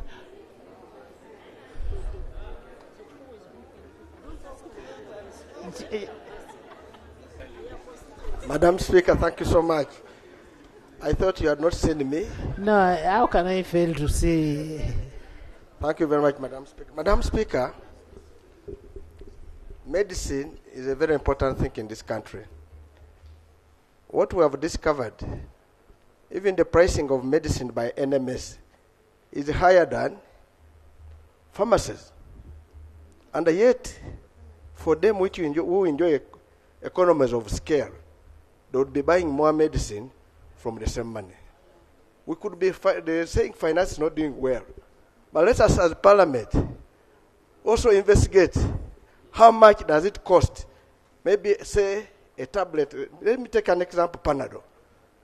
How much is it in NMS? How much is it in the pharmacy? We did an investigation. We discovered that the price of medicine in NMS is higher than the pharmacies. Now, for them, when they come in parliament and you talk about medicine, everybody will raise that we need medicine. Minister of Finance has delayed to bring it, but they're not finding out what's the problem. And I want to plead with parliament that if you are talking of transport, first and foremost, NMS has trucks. NMS has even contracts with outsiders who supply them, say, fuel and whatever. It cannot be an excuse that they cannot get fuel from Shell to transport the drugs. It is just something they are doing deliberately so that they come here, everybody gets up, you says, finance a problem, NMS right, so that they get away from they go with their crime. I want to plead to you members of parliament, especially the health committee, take keen interest in how the operations of NMS are. Yes, drugs are essential, they're important. But even in most cases, even when they deliver, they are delivering drugs which are not mostly needed in hospitals. Most drugs are expiring on the shelves. Secondly, they get drugs from outside which have a less life remaining with small life span, which those countries want to dump. In fact, they give them mostly free because they have the destruction costs are high. So now here you come, they have got them at a cheaper price, overpriced it to us, and when they're here, you're saying NMS is doing well and blaming others. It is important, means the health committee, to do a thorough investigation in operations of NMS before you come to cry in the house. I beg to submit. Thank you, Noah. Thank you very Then much, Dr. Right Perea. Honorable Speaker. Right Honorable Speaker, I want to thank the Minister for the report, and I also want to thank the Minister of Finance for the front-loading of funds for the distribution. In the earlier discussion of the matters on medicine in this House, actually, we realized the issues were about releases for NMS, which were coming late. Right Honorable Speaker, I want to make a comment on the artificial shortages of medicines, which exacerbates stockouts in the health facilities. And in the minister's report, he did not provide for us a solution how we are going to address this. The issues of polypharmacy at health facilities and the theft. When I was still active practicing, we used to use the health unit management committees to ensure that the medicines are appropriately managed. And during deliveries, they will be present in receiving, and then we would encourage them to regularly visit the health facility to see how medicines are used. And currently now we have ICT solutions for managing medicine usage at health facilities to control the exit of medicine from stores to the prescription desks. So I wanted to implore the minister to explore these possibilities in facilities with the power and where these ICT solutions can work, so that we can address the issues of shortage of medicines as a result of theft. Thank you very much, Right Honorable Speaker. Thank you. Actually, the management system should be able to help in this monitoring of the drugs. Dr. Perea, we've agreed that we should have front loading of monies that is meant for drugs. That is one thing that we have agreed as a house. Those in favor say and the contrary nay. The ayes have it. We've also agreed that the sectoral committees put keen interest. What Nathan has talked about, the cost of the drugs, should be monitored. Because the cost of the drugs must be monitored. How this is being managed, Dr. Chut, this is under you. And I know you're very capable, you'll manage this. You need to make sure you put keen interest in these drugs. Thank you very much, Right Honorable Dr. Chut wants to... Yeah, thank you, Right Honorable Speaker. Right Honorable Speaker, in our Northern Uganda report, we did a very extensive review on the issues on what is driving the drug shortages. On the issue that has been raised about front loading, that was an issue that happened last financial year, but addressed this financial year. But we also have the issue of artificial shortages. The drug is actually available at the facility, but the patients cannot access it. This is what we observed when we went on the ground. And this is why we made a very strong recommendation that we must digitalize the drug system itself, so that from NMS, you can trace the patient who received that Panadol, that anti-malarial, that injection. There's still a big gap in that particular area itself. But we take note of this, and we'll continue to see what else can be done to strengthen that area itself. And originally we used to get SMSs. You still get it, eh? For me, I stopped getting. Thank you, Right Honorable Speaker. Are they still sending? Me, I don't get. Yes, Doctor. Thank you, Right Honorable Speaker. The issue of medicines are so emotional that you have actually mentioned one of the issues that I was raising, that when we started this 11th Parliament, we engaged in the national medical stores, and we would receive the SMSs. And when you are at the constituency, at times, you would even be invited to go and receive the medicines. So, Right Honorable Speaker, my issue is other stakeholders' involvement in the process of medicines, logistically, but also at the health center level. Our chair has recommended the issue of ICT, But I would also propose that as we digitize all these processes, I think it's important that we revitalize also the health management system. I wonder whether it's working or not, but in my own constituency, you just get to hear how some of these storekeepers are actually arrested in selling these drugs, or when the drug authorities are there getting medicines from government being sold at the clinics. So I think involvement of stakeholders that used to work well somehow needs to be revitalized. Right, Honorable Speaker, finally, that the issue of stockouts are really a logistical and operational issue. And my colleague has alluded to procurement. In this country, most of our MDAs are so quick to buy what they can actually not manage or deliver where they are. And I think the planning should involve from procurement to delivery and management. I don't think you can go and buy medicine when you don't have fuel to take it to the next level. I think there should be some either politics or corruption or connivance somewhere. That as a house we should stop proving procurement without the delivery of some of these facilities that we need at the health centers. I thank you. Thank you so much. And Honorable Minister, you need to know that is our constitutional right. Constitutional right under Objective 14 that we must have access to health services, among others. So you need to take it seriously and make sure that all hospitals have drugs. Yes. James?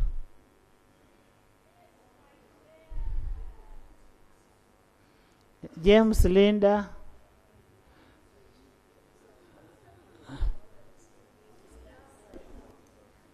Honorable members, we have other, you'll speak on other things. Yes, speak. Thank you, Right Honourable Speaker. Right Honourable Speaker, I want to thank the Minister for the report.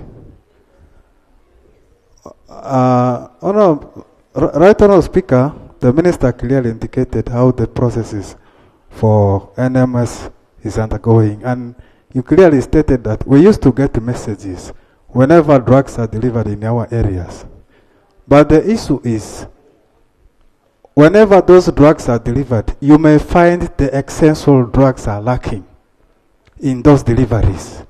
Right Honourable Speaker, if you go to my hospital, main hospital in Germany, you may find so many drugs that has got expired, which are not used in the health facilities. But still our own people are lacking drugs. What type of deliveries are those? How are those deliveries done? The belief is whenever deliveries are made, we have districts that submit requests for drugs. And the drugs are submitted or taken to those districts according to the request made by the respective district or health facilities. But on deliveries, you cannot get those. The issue of Health Unit Management Committee, Right Honourable Speaker, we want to thank government so much. The last health unit manuals which were given by the government shows that a person to be nominated in the Health Unit Management Committee, he or she must have been at least a senior leaver who will be able to monitor the processes which are taking place in these health facilities here. But still, that is not enough, Right Honourable Speaker. We need the government to take deliberate effort to empower this Health Unit Management Committee to know their work so that they'll be able to help government in a... Linda? Thank you so much, Right Honourable Speaker. I also want to thank the Minister of Health for the statement, and also to agree with her that yesterday 2 trucks delivered drugs in my city. But Madam Speaker, drugs are delivered once in 2 months, but within 1 week there are no drugs in the hospitals. There is need for us to increase the budget for these medicines, because the medicines that are being delivered are not enough, and these hospitals end up running without drugs and putting patients... Maybe there is need, first of all, to check whether there is theft of these drugs and accountability of the drugs that are being delivered. Yes, Madam Speaker. And also, Madam Speaker, cases of accident have increased on the road, whereby you find most of our referral hospitals, when you look at the surgical wards, they are really very dilapidated, they are very small. There is need for government to budget for money to improve on regional referral hospitals on our surgical ward. Thank you, Madam Speaker. Thank you, Sauda. Atima.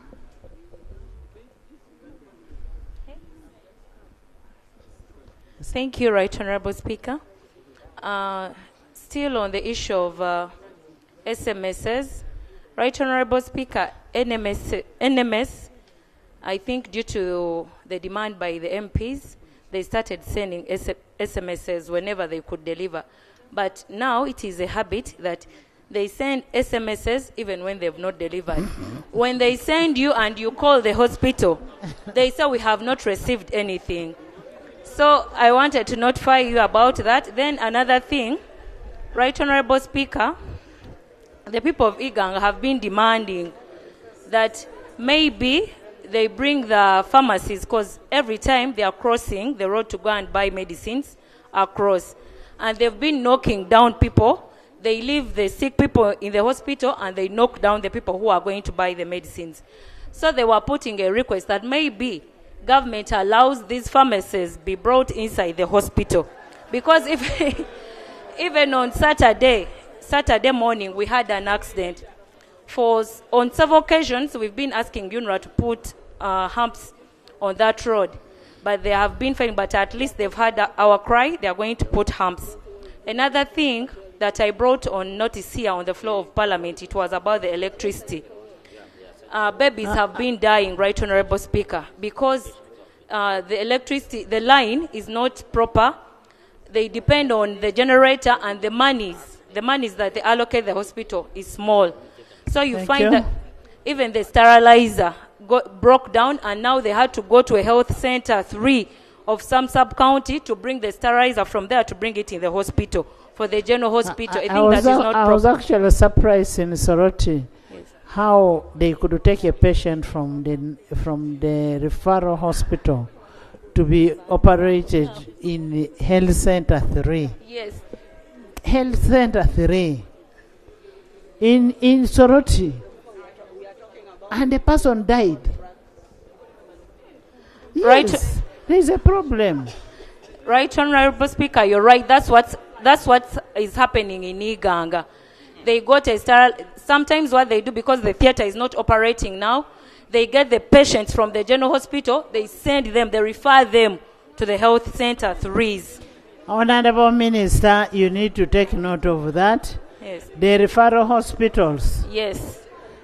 Honorable members, the referral hospitals are referring patients to health center 3s. Yes. I have evidence to that effect. It happened in Soroti Referral Hospital, and the patient passed on. Honorable members. Thank you. Yes, Atima. Thank you very much, Right Honorable Speaker, for the opportunity.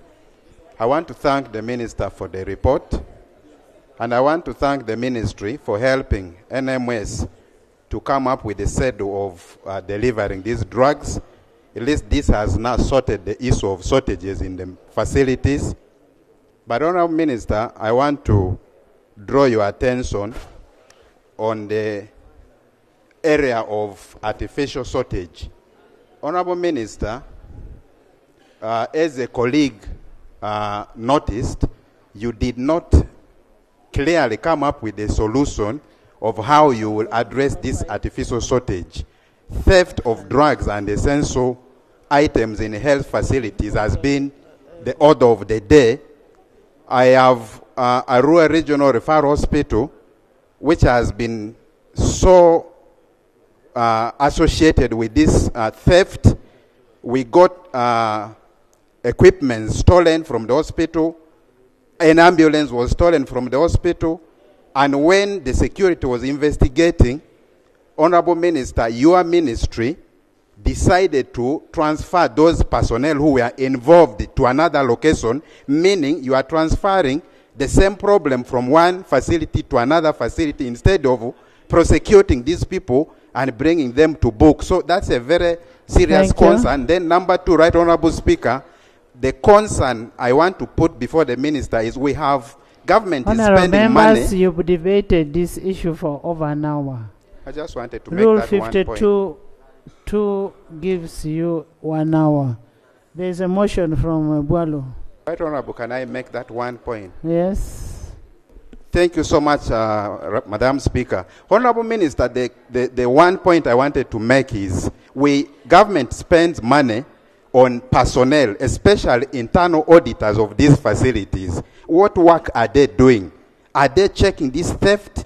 Are they being supervised, or they are just being, employed for doing nothing? Thank you very much, Madam Speaker. Honorable Bualo.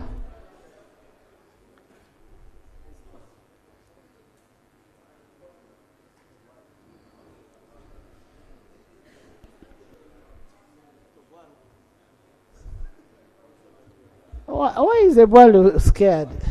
I'm not scared. Right, Honorable Speaker, as just a second before I move a motion, this Parliament, in its wisdom, in April 2021, passed a resolution to honor Dr. Epodoi and the medical personnel in Soroti Hospital for the historical operation that they conducted to separate the conjoined twins.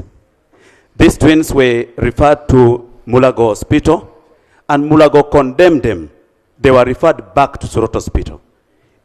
Soroti Hospital, with its humble doctors, conducted this successful operation. The Parliament at that time made a resolution that the hospital be equipped and renovated. As I speak now, Madam Speaker, the theater of Soroti Referral Hospital has been condemned. One. Number two, Soroti Hospital is operating without a medical ward. Number three, because of the problem of production of oxygen, the plant, we don't have only power to power the plant. We keep having in and out of stock of the oxygen. So, Madam Speaker, I would want to remind the Ministry of Health and Government to go to the archives, take this up, and equip Soroti Hospital as we passed as this Parliament. Having said that, Madam Speaker, we have debated this matter. We have listened to you, Honorable Minister. I therefore move a motion. Information Soroti. Honorable members, we've debated this issue. We have all the issues concerning the medical sector, and we've gotten reports, very good reports from the sectoral committee. And Honorable Minister, it is a constitutional right for one to have health services on top of other issues, and also ensure that there is timely and planned delivery and procurement of medicines to be delivered to the hospitals or health centers. And all the hospitals that we have should be functional. But it is unfortunate that some hospitals are not functional. They are not reachable because of the bad roads. So the supply chain of drugs from NMS to the hospital is a problem. You really need to work on that. Minister? The motion has been overtaken. So I therefore raise a motion that we stop the debate so that we move to other matters in the order paper. Thank you. Thank you. It was. I'm rising to second the motion.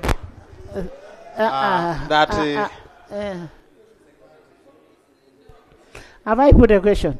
No, because the motion must be seconded before you even put a Have I question. put a question that is it seconded? That's why I rose here to second the motion. That Sit that down. The motion moved is second. Next. Honorable Minister, it's not, seriously, it's not a laughing matter. We need this procurement, the supply chain, to be very clear. And honorable members, don't wait to come to the house. Go to these people's ministries and tell them you don't have the drugs. Next item. Item 3.3, statement by Minister on the status of health facilities in northern Uganda.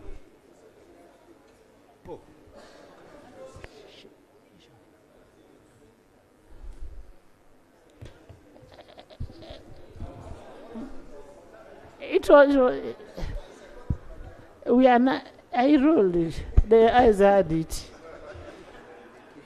Thank you. once Honorable again. members, just a minute, young. Just come back a bit. In the public gallery, we have pupils and teachers from Crane Junior School from Lira City. Lira City. You're most welcome. They are represented by Honorable Vincent Cedric Obong. Honorable Cedric is around, and Honorable Jane Ruth Achen, the Minister of Health. You're most welcome. Thank you for coming. Stand up. First stand up. You're very smart. Thank you so much for coming. Thank you. In the public gallery this afternoon, we have teachers and students from St. Stephen's Secondary School in Jeru Municipality, that's Buikwe, represented by Honorable Mutasingwa Diana. Welcome. And Honorable Luanga Jimmy. Luanga Jimmy is Lob deployed him.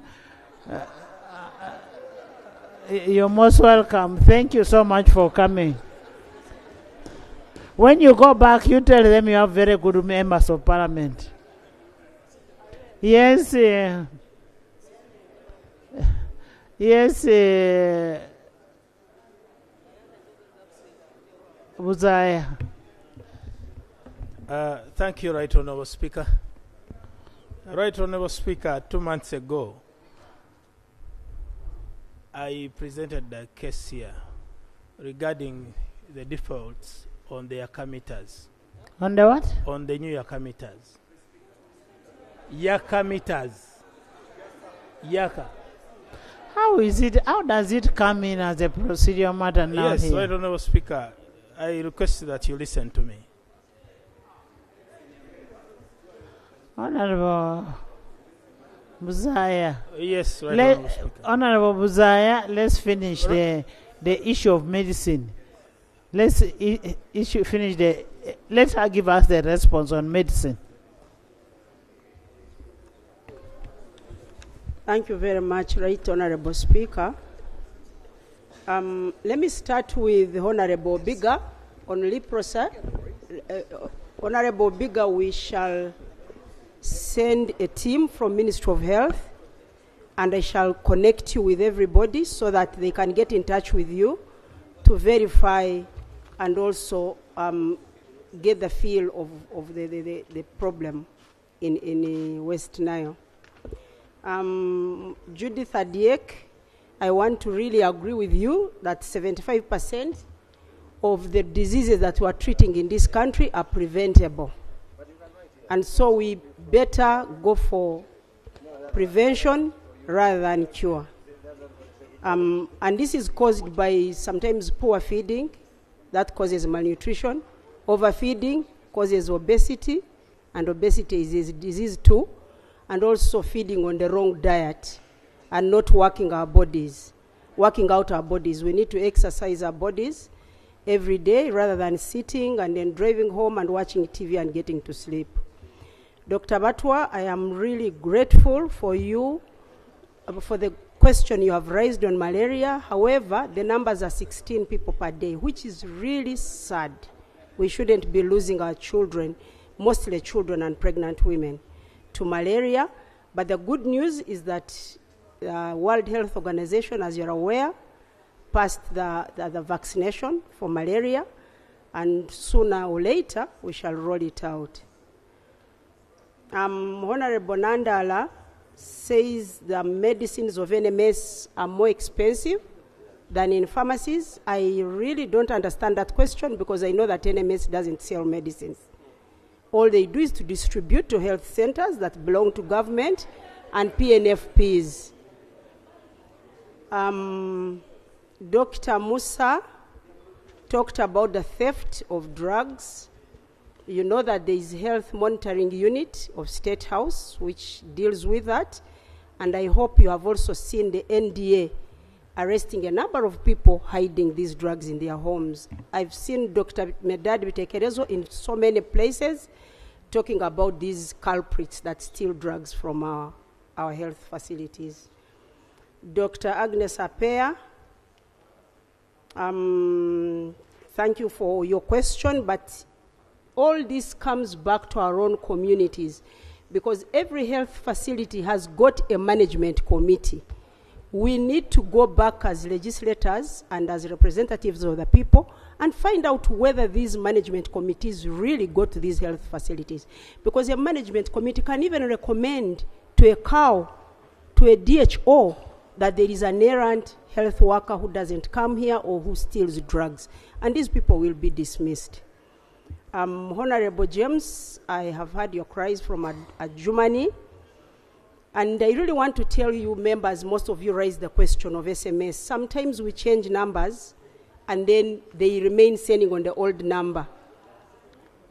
Because some people are saying they get them, others are saying they don't get them. So I'll take the information to NMS so that everybody receives the medicines. Honorable Linda from Fort Portal City, thank you for appreciating that at least you get the messages, and also that you saw trucks delivering drugs. Now your next step should be to check whether these drugs are being used in the health facilities or in private people's clinics.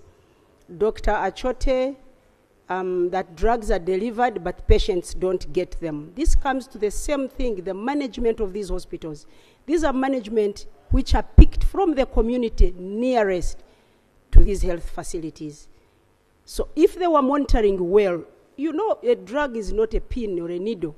It's something a little bulky, and so when you carry it out of the hospital, sincerely, if you are not seen by a colleague, then an askari.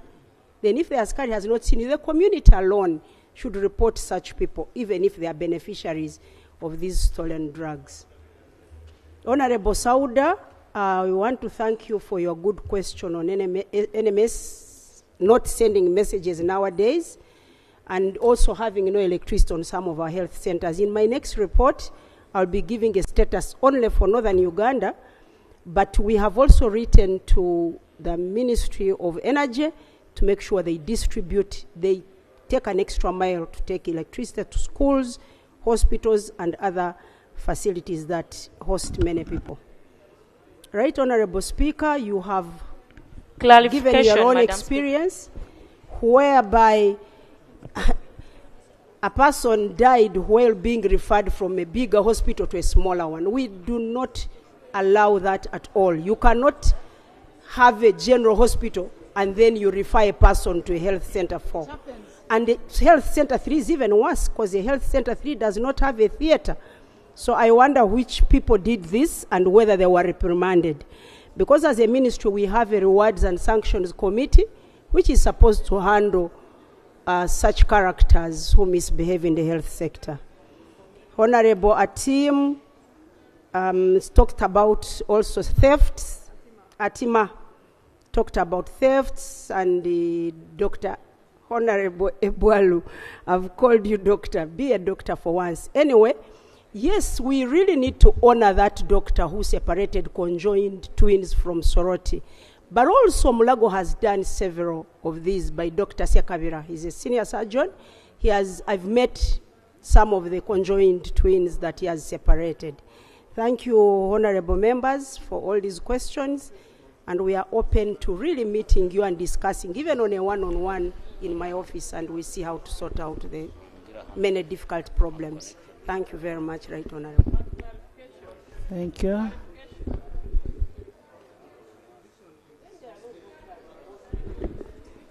So, how are you dealing with the issue of stealing of drugs, where we are saying you need a management system to do an audit trail? Right Honorable Speaker, I did explain that we have the Health Monitoring Unit of State House, which has arrested quite a number of people, especially health workers who have been stealing drugs. But we still get those complaints from people. And many of them have been arrested, others have been arraigned in court, others have been interdicted, quite many of them.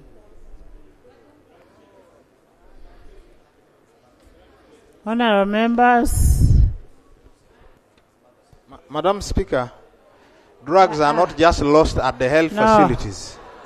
No.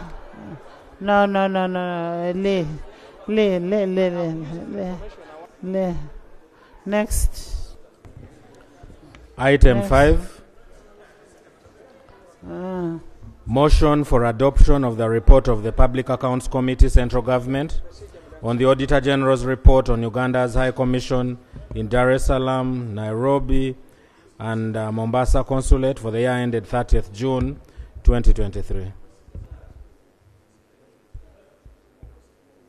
Honorable members, you recall that on Thursday, 29th August 2024, this House, the report was presented to this House, but the final decision was, no, that's not the one, but the chairperson of the committee is available. Chair or vice? Honorable Namuga, please go ahead and present the report. Former Minister of ICT. Thank you, Right Honorable Speaker, for recognizing me in that capacity. Right Honorable Speaker, I want to thank you for the opportunity to present this report, and I thank my chair for also giving way and mentoring. Right Honorable Speaker, I also thank you for giving us a mighty team in the Public Accounts Committee Central, a committee of 47 members who have executed on their mandate, and that is the reason as to why we've managed to have so many reports on the floor of Parliament. Right Honorable Speaker, as you've rightly said, my name is Gorethi Namuga, representing the people of Maogola County and the Deputy Chair of Public Accounts Committee Central, here to present former Shadow Minister for Science, Innovation and Communications Technology in the alternative government. Right Honorable Speaker, I'm here to present a report of the Public Accounts Committee Central of the Auditor General on Uganda's High Commissions in Dar es Salaam, Nairobi, Mombasa, for the year ended June 2022-23. Right Honorable Speaker, I beg to lay the minutes, and also beg to lay a copy of the minutes, and also beg to lay a copy of the original report, Right Honorable Speaker. Honorable members, Right Honorable Speaker, Uganda has over 35 foreign representations abroad in terms of embassies and consulates which are audited yearly by the Auditor General. However, over the last 3 years, Right Honorable Speaker, the committee has not been able to consider these reports, mainly because of budgetary constraints, Right Honorable Speaker. And yet some of these missions have continued to attract qualified opinion reports from the Office of the Auditor General.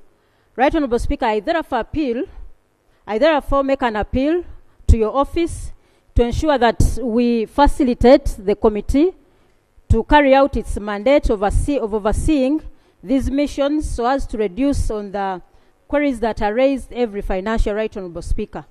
Honorable colleagues, I'll go straight to the Auditor General's report, and I'll begin with the Uganda High Commission in Tanzania. Honorable colleagues, I want you to note that the mandate of Uganda's High Commission in Tanzania is to promote commercial diplomacy and Uganda's interests in the United Republic of Tanzania, Zambia, Mozambique, Malawi, Comoros, and Madagascar. Right Honorable Speaker, this mission received a budget of 9.5 billion. This was the budget, out of which 4.5 billion was warranted.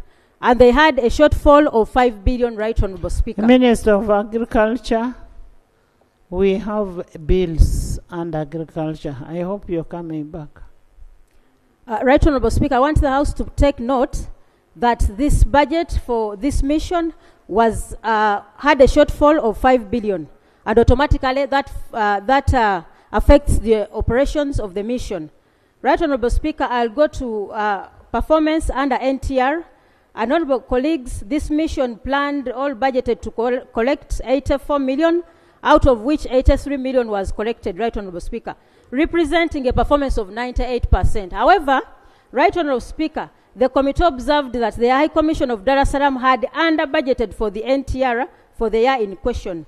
And that is the reason as to why it overperformed. So the committee recommends that the accounting officer should take realistic NTR targets based on a trend analysis and consider exploring new sources of NTR to enhance revenue collection. Performance of GOU warrants, Right Honorable Speaker, as noted previously, they had a shortage of 5 billion. And this was meant for programs such as governance and security, with activities such as relocation of the Chancery from Dar es Salaam to Dodoma in compliance with the decision of the Tanzanian government to move all government officers, including foreign missions, to Dodoma. However, this could not be done due to lack of resources. Right Honorable Speaker, the committee was informed that the High Commission had already invested over 69 million in preparing the design documents in anticipation for the construction. These funds are therefore likely to be rendered wasteful in the project because the project wasn't implemented due to shortage of funding. Right Honorable Speaker, the committee recommends that government should provide money for completion of the project to enable the commission to be moved to Dodoma, and also the Ministry of Foreign Affairs should consider entering into a PP agreement with the private sector, including NSSF, to fund the construction of the new Chancery in Dodoma. Right Honorable Speaker, unsupported budget outputs. As noted in the previous reports, honorable colleagues, the mission contrary to the Public Finance and Accounting Regulation 11.2, the Auditor General observed that the budgets for all the outputs that were assessed were not supported by individual activity costing, Right Honorable Speaker. And this automatically affects the implementation of these outputs, Right Honorable Speaker. And therefore, the committee recommends that the accounting officer should be cautioned for flouting the regulations, that is public finance and management regulations, in relation to costing of activities at the time of budgeting. This is the reason as to why some activities are either not implemented and others are left out at the time of implementation of the budget, and others are overcosted at the time of procurement. So the committee recommends that the Ministry of Finance should consider organizing periodic capacity building, enhancing intervention for the planners at the mission. So, Right Honorable Speaker, this should be effected immediately because this affects the implementation of the plan for the mission. Right Honorable Speaker, on implementation of outputs still, the Auditor General assessed the implementation of the same 8 outputs and noted that the outputs were partially implemented. Right Honorable Speaker, from all the reports that we've presented as Park Central, we have a challenge. We do the budgeting, but items are partially implemented. This means that you will have idle investment. You start on an item, it is stopped in the middle. So that means government will not deliver on its mandate, and at the end of the day, it affects service delivery. Right Honorable Speaker, the accounting officer should be held responsible for the partial implementation of all activities that were implemented, for all the activities that were partially implemented according to the work plan. And also the accounting officer should ensure proper planning, budgeting, and including costing of activities to guide budget execution. Right Honorable Speaker, there is also a query of failure to develop land. Right Honorable Speaker, the Auditor General observed that the mission owns 2 plots of land in prime locations in the city center, However, this land had remained undeveloped or underutilized for more than 5 years. This land, one of it is located in Dar es Salaam, and the details are land at Kaunda Drive, and this land is idle, and there is no development on the same land. And still, there is also another land that is housing the old official residence of the ambassador on Yasser Arafat Road. The land has also remained idle for the last 5 years. Therefore, the committee recommends that the accounting officer should make a business case in developing the properties in order for it to get priority under the Ministry of Foreign Affairs. 2, the committee recommends that the accounting office recommends that the High Commission, through the Ministry of Foreign Affairs, should consider the option of entering into private-public partnership arrangement with the Uganda companies so as to develop that very land. Right, Honorable Speaker, this land is in prime areas, and once we invest in it, it can be a source of revenue to our country. Government preparedness to open up a consulate in Arusha.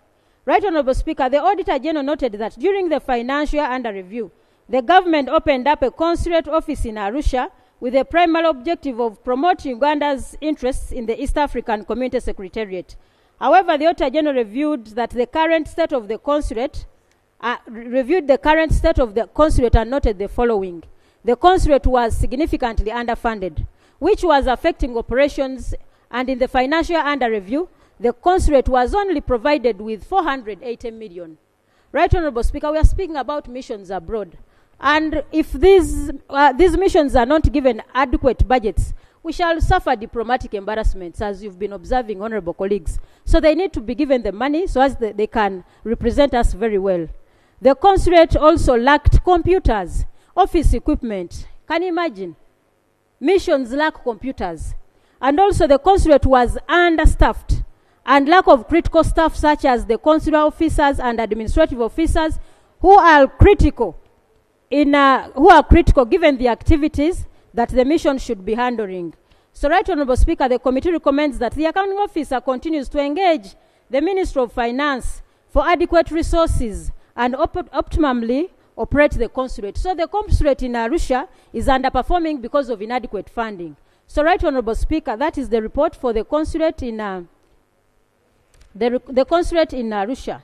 So the next consulate is Mombasa.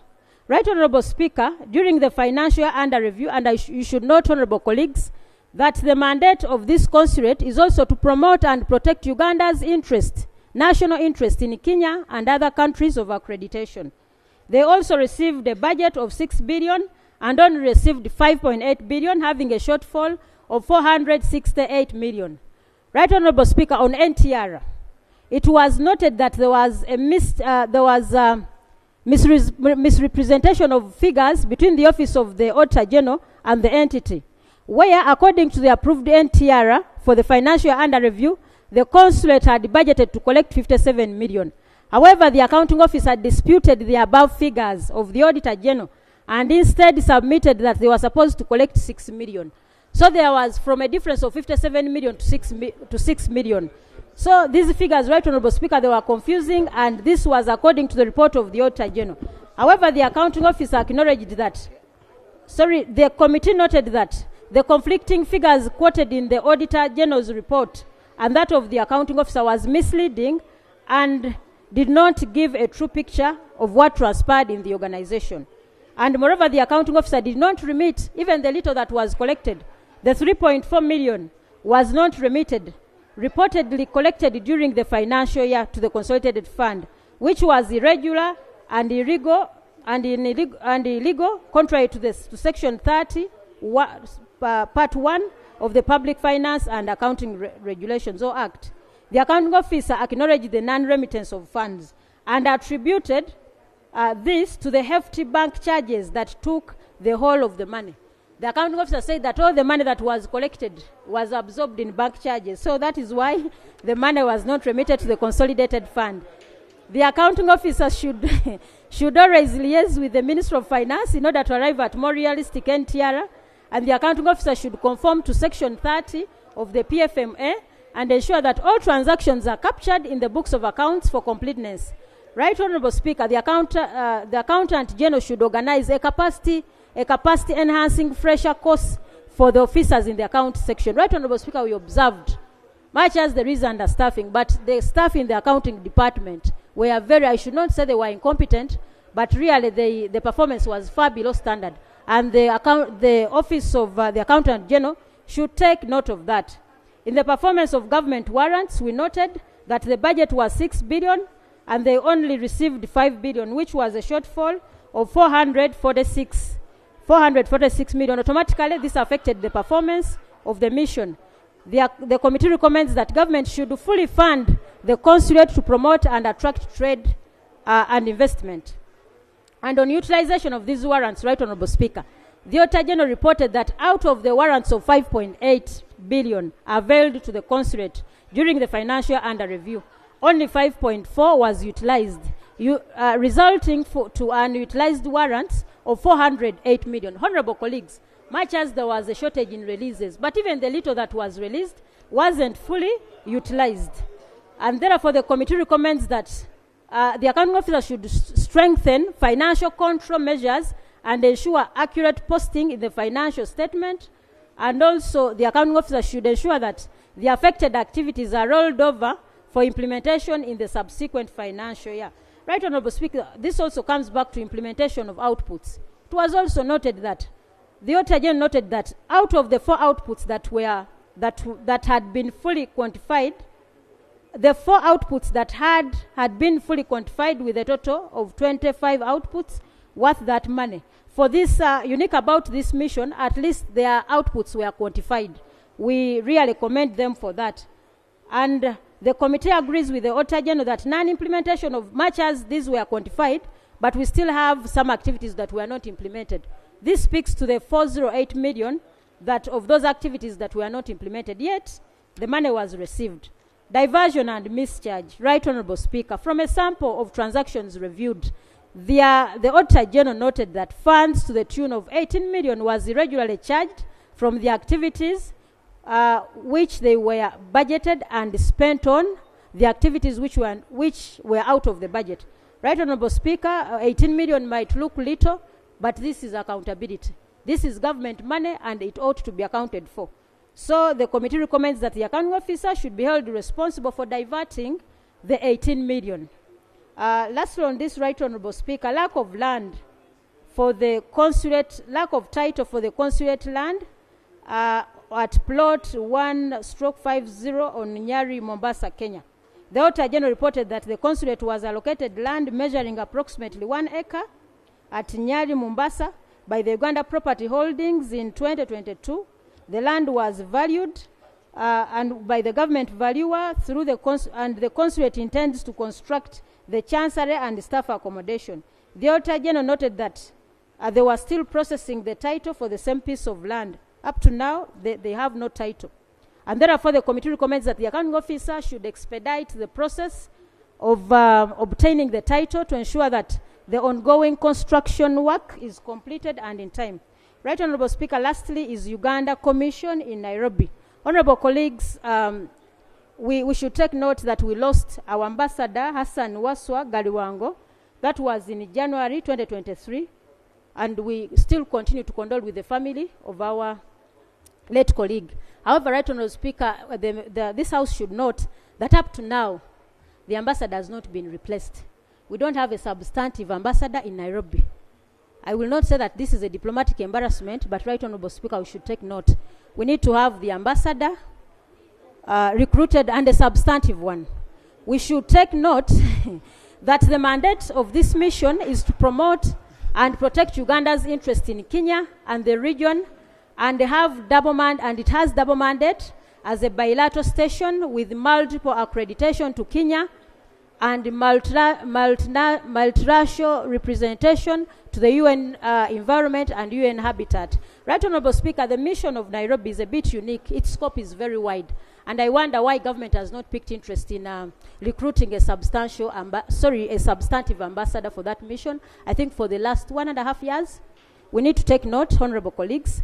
The Uganda High Commission in Nairobi, Right Honorable Speaker, received a budget during the financial year under review, the mission had a budget of 14.07 billion and also received a supplementary of 330 million, making a total of 14.4 billion.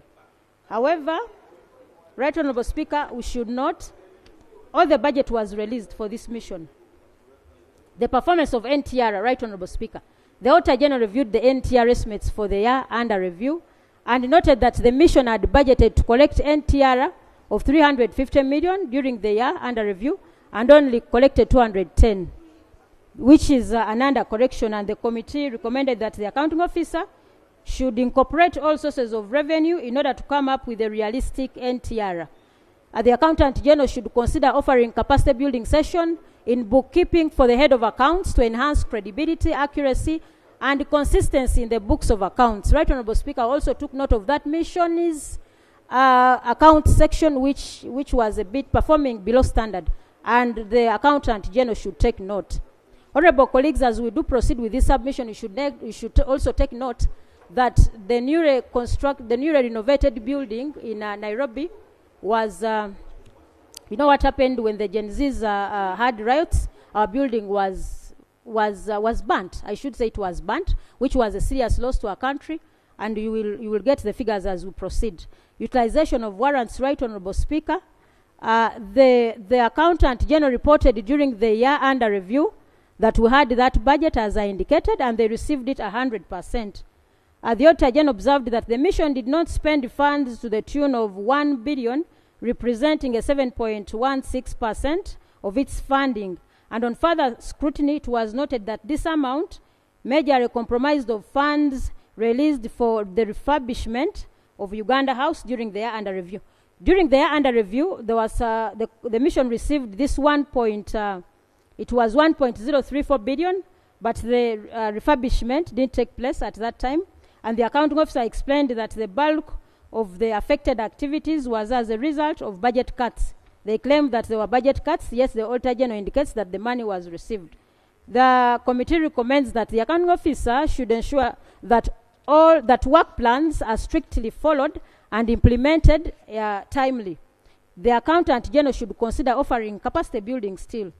Implementation of outputs.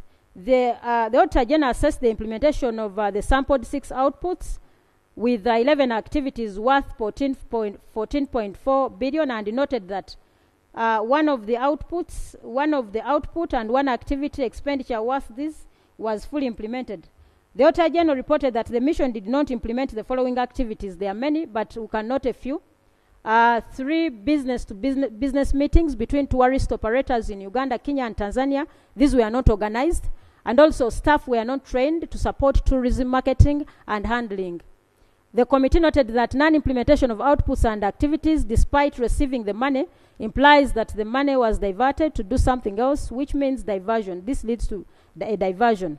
So the recommendation of the committee is that the accounting officer should ensure that all output/activities are implemented as per the approved work plan, and should seek for approval of where need arises. Compliance to national planning and budgeting requirements. Right Honorable Speaker, I'm about to finish. The Auditor General reviewed the certificate of compliance for the annual budget for the financial year under review, and assessed the report issued by National Planning Authority, and found that overall the mission's performance of the BFP and annual budget was at 58% compliance in relation to delivering activities according to the NDP3 plans through the use of corresponding output indicators. The mission registered non-alignment to the BFP and annual budget on the following: science-based capacity building, government institutions enrolled, and commercial diplomacy. Right Honorable Speaker, the committee recommends that the Minister of Foreign Affairs should liaise with the National Planning Authority to have foreign missions appraised in a manner that fits within the mandates and outputs according to 1.5. Refurbishment of Uganda House. Right Honorable Speaker, Government of Uganda owns a commercial property in Nairobi, Uganda House, as everyone knows, and Uganda House within the twin building on plot 209, and that plot, Kenyatta Avenue. Right Honorable Speaker, the Auditor General reported that the mission proceeded with the procurement of the contractors, as you may see, but we may note that there were delays in the works. Right Honorable Speaker, there were delays, but I think colleagues should note that much as the activities were later executed up to the end, the same building was burnt. So you are going to get challenges of accountability. The building was burnt before handover. And the Right Honorable Speaker, Government of Uganda spent money to the tune of 14 billion. Let us get the right figure. Right Honorable Speaker, the Auditor General reported that the mission proceeded with the procurement of the contractors for remodeling of the two twin building and a contract worth 740 Kenyan shillings, which is equivalent to 24.4 billion shillings. Right Honorable Speaker, all this money was spent, but hardly before the handover, the building was burnt.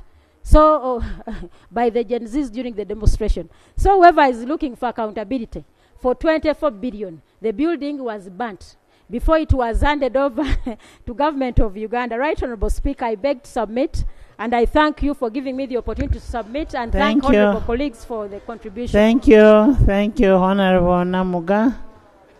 Thank you so much. Honorable Jessica. Thank you. Jessica Wilson.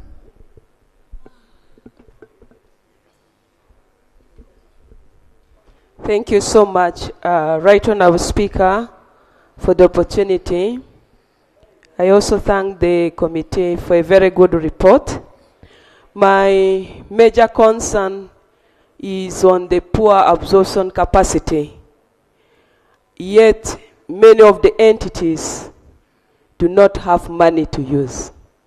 Right Honorable Speaker, as I agree with the recommendation of the committee, but I think Ministry of Finance and Government must do more than what we are recommending, so that at the time of deploying our accounting officers and other officers to take responsibility of managing institutions, we should send people who can do work properly, beginning from the planning. Right Honorable Speaker, as Parliament, we have echoed here that we should not appropriate monies unless it is properly planned for. That means that we were not told the right thing at the time of appropriation. Because if we knew that more was planned, but the capacity to utilize was low, probably as Parliament we would have rejected appropriation of such an amount of money. To Right Honorable Speaker, I support government in the role given to our embassies for the commercial diplomacy. But Right Honorable Speaker, unless we budget appropriately, because you need to market your country, that calls for several activities. But the figures said in this report reflects that in many of the embassies, we have not provided enough money for these people to play the role of commercial diplomacy. Therefore, case by case, I support the recommendation that we need to add more money for many of these embassies. Thank you so much. Thank you. The issue of the environment, that is under Section 22 of the Public Finance Management Act, where the accounting officer is supposed to get permission from the minister to vary or to divert funds. And failure to that, he must be responsible for it. Yes, yes.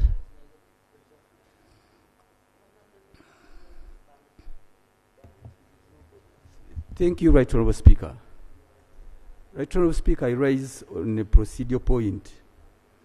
The committee has reported that the Uganda House was burnt down. And it had just been refurbished at a cost of 24.4 billion. How much? 0.4. 24.4. Yes. But the major aspect I'm rising on is seeing the Attorney General and the Minister of Foreign Affairs. The Uganda House must and should be a diplomatic property. And it was gutted not by electric short circuits, but Kenyan citizens deliberately moved to torch down our Uganda House, our mission. For diplomacy, you may not say Kenyan citizens. You say the house was our burnt. brothers. Our brothers and our sisters. brothers, but not within our boundaries, but within the Kenyan jurisdiction. Right, Honorable Speaker, wouldn't government take this up? One, an attack on a foreign mission shouldn't just pass off casually as they seem to be doing. Number two, all that is lost must be made good by the host country. Thank you. And we are seated here. We are not probing that before we put our accounting officers to task. But this was an act of aggression. A protest note should have been attached. AJ. AJ. I appreciate my colleague raising that matter. Had not noticed that the Minister of Foreign Affairs is here. But for purposes of diplomacy, like the Right Honourable Speaker has guided, this matter is being handled at a diplomatic level. I believe that at the right time, the report will be tabled here. Thank you. Honourable Minister of Foreign Affairs. That's a very pertinent issue.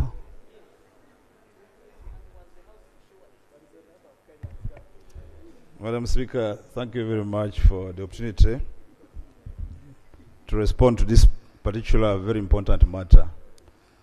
Right Honorable Speaker, when Uganda House was torched, government of Uganda was very concerned, but I must also say government of Kenya was equally concerned. The matter was handled at very high diplomatic levels, where a letter of regret was sent from government of Kenya by His Excellency the President of the Republic of Kenya to his counterpart, the President of the Republic of Uganda. Minister of Foreign Affairs did receive a copy, but as you are aware, the head of diplomacy in a country is the President. We even discussed this matter at cabinet level, and the President pledged to handle this matter diplomatically. So the matter is being handled. Honorable Minister,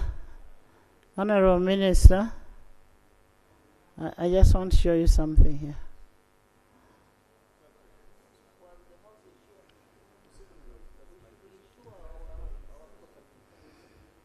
I was calling Sech Kubo, who you show him.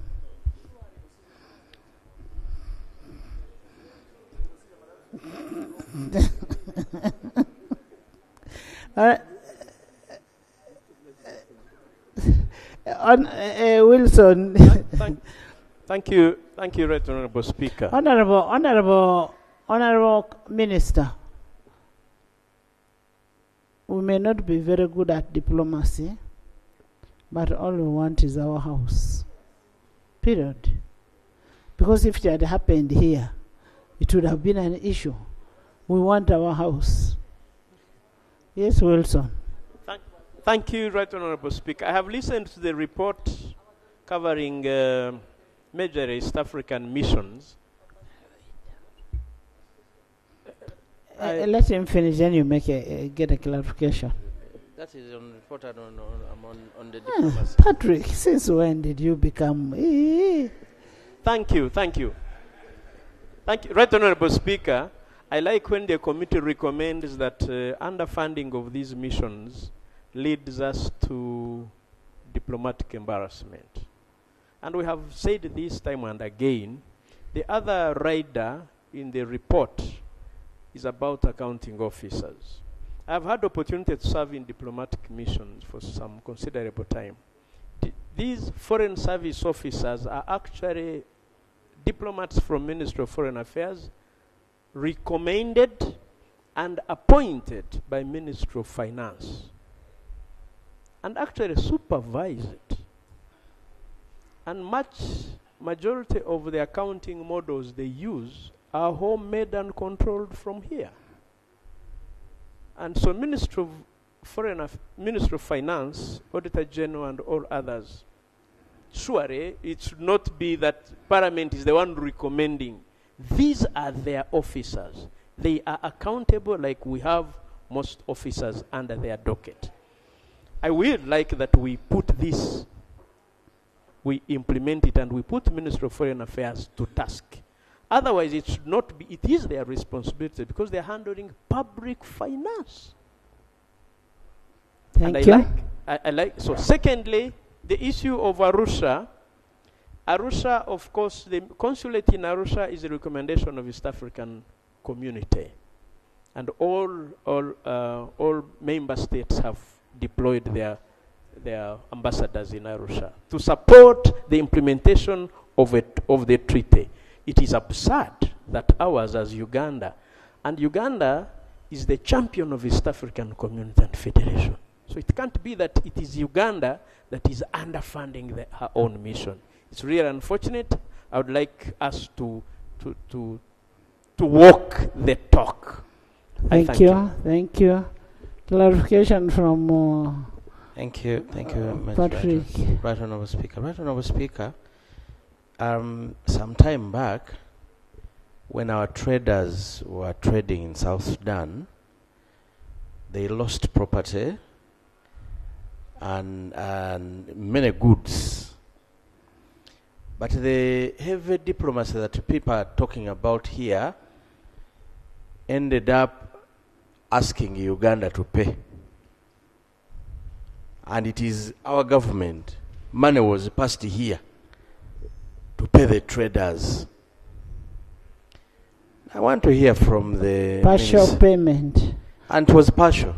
It was partial, not all of it. And they said it is diplomacy. After diplomacy, we've ended up agreeing that it is you who is supposed to pay your traders. The story behind Uganda paying that money was a guarantee. Uganda was paying for and on behalf of South Sudan. Which South Sudan? It's a debt to South Sudan. I remember very well in the 10th Parliament, and I was in this house that when that was passed, the agreement was written. We even went to South Sudan on the same thing. So we only guaranteed, because the traders were our traders and we were suffering, we said we cannot let our traders to suffer. Let's pay on behalf, and South Sudan is to pay. Thank you. Maybe you will make another clarification. Actually, Madam Speaker, you brought it out very well. Thank you very much. Now I want to know from our minister, is it not going to be the same story? That what happened in Kenya, and your diplomat is going to end up saying, Uganda, please clear your bills. We shall see, because it is you who love East African Community very much than the rest of. So, Madam Speaker, that's the clarification I needed from. Yes, Dr. Boka. And then Milton. Yeah, thank you, Madam Speaker. Then Eddie. I thank the chair for the report. Dr. Kefa. And particular consulate in Mombasa, because recently we were in Please, Mombasa. a minute. We had a Ugandan that had a health problem, and the consulate did its best to rescue that Ugandan. For that, they are very, very grateful. I have two quick issues. Number one is related to the issue of commercial diplomacy, and within the context of the East African Community, where we need to support our traders for export promotion. And indeed, a number of our traders are grappling in entering the East African community markets. Many have lost money, and especially in the Republic of South Sudan. I really wish we build the capacities of our embassies within the East African community, Africa and beyond, in real commercial diplomacy for export promotion. The second issue is related to tracking our citizens when they enter the country and exit. I've interacted with a number of Ugandans within Africa and outside Africa on whether or not their embassies know their presence. And to my dismay, many of the citizens are not registered to an extent that when problems arise, it will be very difficult to trace them and to evacuate them. What is being done by the Ministry of Foreign Affairs and our embassies to see to it that even if it's not brick and mortar, we have a digital mechanism of tracking the entry and the exit of our citizens in these countries. Thank you. Thank you. Thank you very much. Yes, Milton. Thank you very much, Madam Speaker. Madam Speaker, I thank the committee for their good report, but at the same time, wish to register maybe my disappointment for the non-deployment of a substantive ambassador. To date, for 1.5 years, this underperformance could have been occasioned by the non-deployment of a substantive ambassador in Nairobi. I'm made to believe. But Madam Speaker, I don't know whether it is deliberate. Maybe our minister will clarify whether they have kept updating the head of state of this gap, this vacuum, because before the deployment of the late Haji Gariwango, it even took a lot of time to have an ambassador in Nairobi.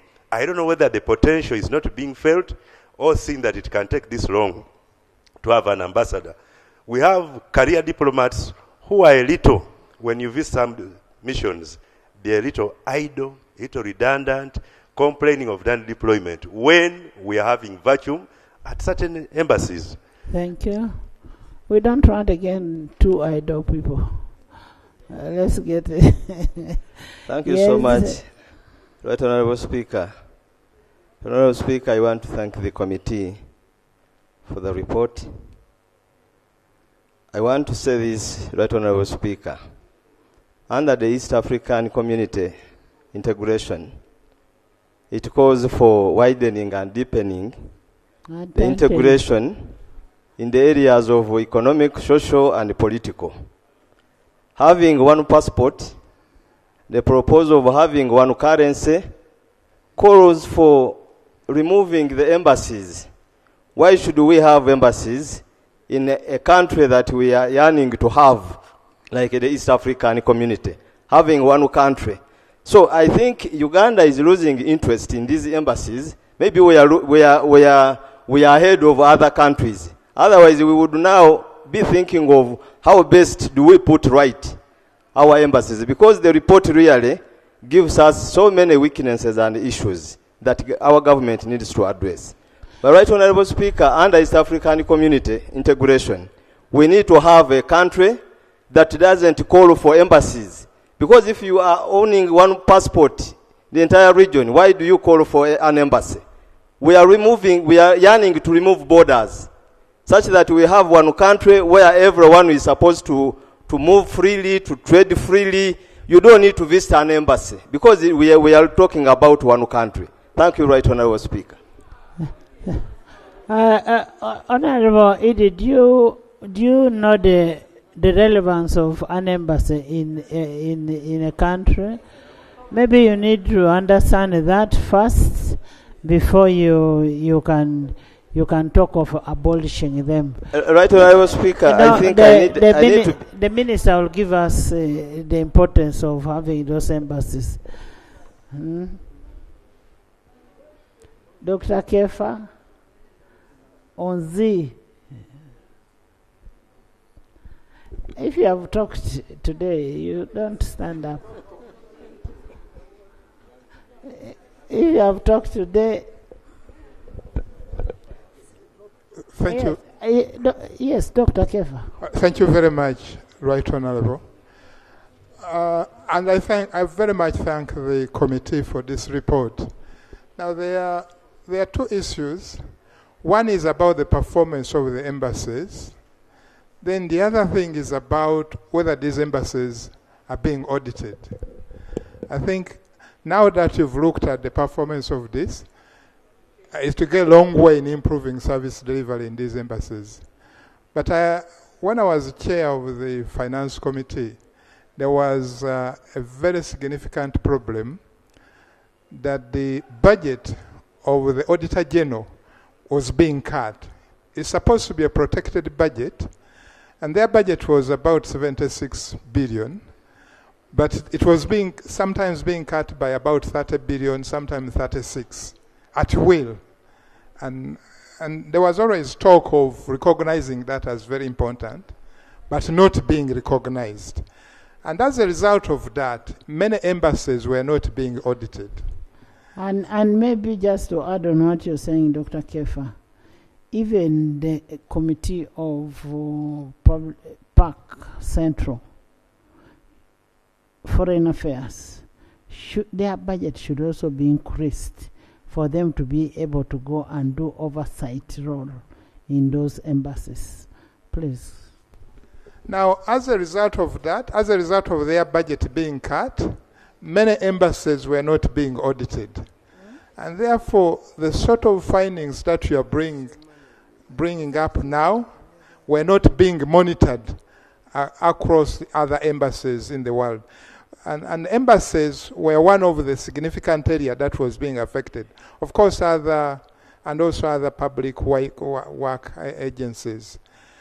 It is very important that we get from this the commitment from the Ministry of Finance that actually their budget will be recognized and that will be protected.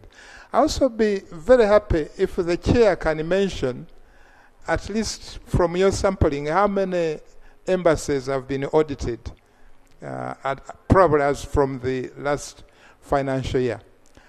The second problem, which I note is a growing area of concern, is the area that projects are started. Projects are prioritized, started, given money, but then they are not completed. And that is becoming very characteristic of public service performance. It will be very important to get a feel as to how many projects have stalled around the public sector area, and then with an explanation as to why. It also be very important to get a commitment from Ministry of Finance that moving forward, we will now prioritize the projects that have started instead of starting new ones, which is unexplainable. And I think with that sort of management, it's very difficult to tell how projects are performing, because you cannot measure their performance. It has started but not completed. That's my submission. Right. Thank you, Honorable Nze. Thank you, Madam Speaker. Madam Speaker, my concern is about funding of these embassies vis-a-vis also the facilitation in terms of salary to the staff. I had an engagement with our staff from the Embassy of China. They expressed a lot of concern that many times when they are seconded as a staff members to these embassies, the government does not take into consideration the cost of living that varies from one country to another. Sometimes they may consider a cost of living of maybe an East African country or some of these African countries. They don't take care of the variations. This has affected them greatly. Sometimes even for them, to come home is a very difficult situation. Even taking their families and being with them is a very huge challenge. If they are to come back home, they may come once a year. That's what they can afford. So I think for me, my concern is that when these staffs are seconded, there is need for us to carry out cost of living assessment, such that their payment should be in line with what they can afford. Even housing, accommodation is a serious challenge to them. So we should not just dump them there, that we have employed them and sent them, but we should be able to provide better services for them. I thank you, Madam Speaker. Thank you, Lokoro.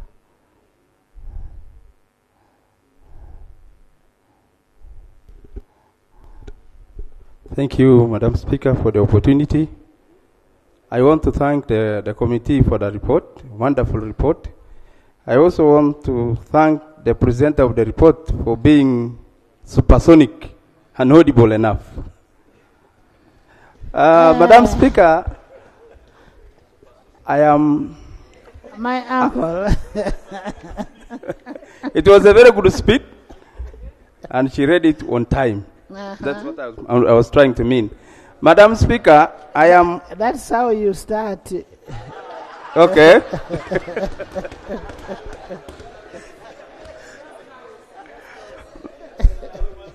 Madam Speaker... that was a joke, that was a joke. Yes. Madam Speaker, I'm puzzled with what the report has revealed, and especially in the area of incompetent accounting officers. Because they are there to do a good work for Uganda. But now, if they are incompetent, it means that the money that they are given to do the work for the country is diverted, and we lose. Maybe we could use a better word other than incompetence. Okay, that is what I observed from the report. No, she didn't say incompetent. She was polite enough. Okay. To say they are not doing the right thing. Actually, you're most obliged. They are not doing the right thing with the money they are given. So that gives a bad indication and a bad impression for the country. So something must be done, Madam Speaker, to ensure that competent people are deployed to work in these consulates of our country. Thank you. Thank you so much. Faith. The next people will speak in the next report. Faith. We have a next report. Right, Honorable Speaker. I also join colleagues to thank the committee for doing a good job. I have two issues. The first one is on the recommendation on capacity building. In my view, that recommendation on capacity building, especially capacity building on bookkeeping in Dar es Salaam and in Nairobi, they quoted both. I think that is a recommendation we should do away with, because it points it suggests that the Ministry of Foreign Affairs employed people who don't even have a diploma from a UCC. If you have a diploma from a UCC in Uganda, you can do basic bookkeeping. You don't need the Accountant General to train you. A training can be continuous. You know, we are living in an environment, a changing environment. Okay. It is not cast on stone. And you find that you need to catch up with the changing accounting systems. All right, I oblige on that, right, Honorable. But the committees and all of us should make a distinction between indiscipline and incapacity. We should not shy away from punishing indiscipline.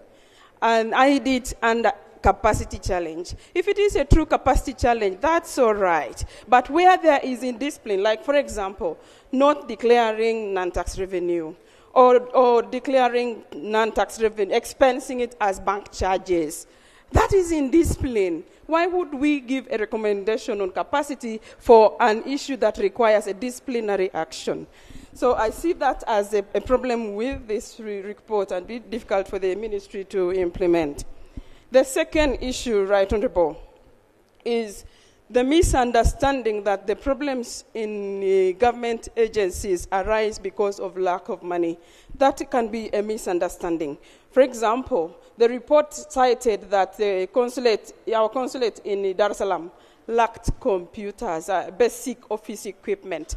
against a budget they received warrants over 4.5 billion.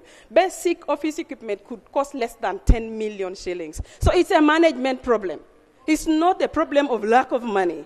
So we should describe a solution for the right problem, the right solution. The right solution here is to find out why management is not procuring the basic office equipment to facilitate their work. They are embarrassing us by having an office without basic computers when they have a budget. I submit. Thank you, Christine.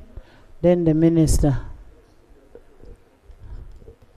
Thank you, Right Honorable Speaker, for the opportunity. Right Honorable Speaker, from the committee, they have been declaring that the accounting officer is liable to the losses. And I would like to hear from the minister himself, if it was 2002, and for example, the accounting officer mismanaged, did not report 3.4 million, for example, in the Mombasa consulate, collected, did not report the 3.4 million collected. What has so far been done to that person? Because liability means paying back. And then, Right Honorable Speaker, there is also a diversion under the consulate of Mombasa of over 18 millions. And this money was spent on other items. And this is contrary to our policies. Right Honorable Speaker, when we say that the accounting officer should liaise with the Minister of Finance always, we expect the accounting officer to return back our money. Right Honorable Speaker, when you look at the Nairobi consulate, they report that the NTR, they actually performed so poorly that they did not oversee, they did not oversee that they would not raise rent from the buildings. But we wonder, they projected that they would collect more, yet the building was already burnt. So this is one of the areas that make us happy when we over-exaggerate our budgetary figures to show that we are going to earn a lot, yet for sure we should not over-exaggerate our budget to make us think that we have a lot of money. And then, Right Honorable Speaker, they also cited rent arrears since 2010. And we are wondering, even small landlords in Uganda can opt services of very small property agents, and they raise rent. How come we have all these arrears from 2010? I'm beginning to doubt. I believe some money may have been collected and entered somebody's pocket. So, Right Honorable Speaker, we thank the TZ Embassy for at least performing to the level of 98%. They projected they would raise NTR of some serious money, and they really performed so well. So we congratulate those who did well. Thank you. Thank Speaker. you. Minister. Honorable Minister. Enos, you will speak on the next one. You can wait for me from outside. Right Honorable Speaker. Where is the chairperson of ICT? Chairperson ICT? Yes. Okay. Nita, continue as we wait for the chair. Right Honorable Speaker, thank you very much for the opportunity. And I would like to thank the committee for the well-elaborate report, and also the colleagues who have observed a number of concerns. First, we do appreciate that the findings of the committee do speak to the plight of the ministry as espoused in many of our MPSCs, which we have laid on this floor many times. All issues which have been raised, I think, relate to shortage of budget, largely.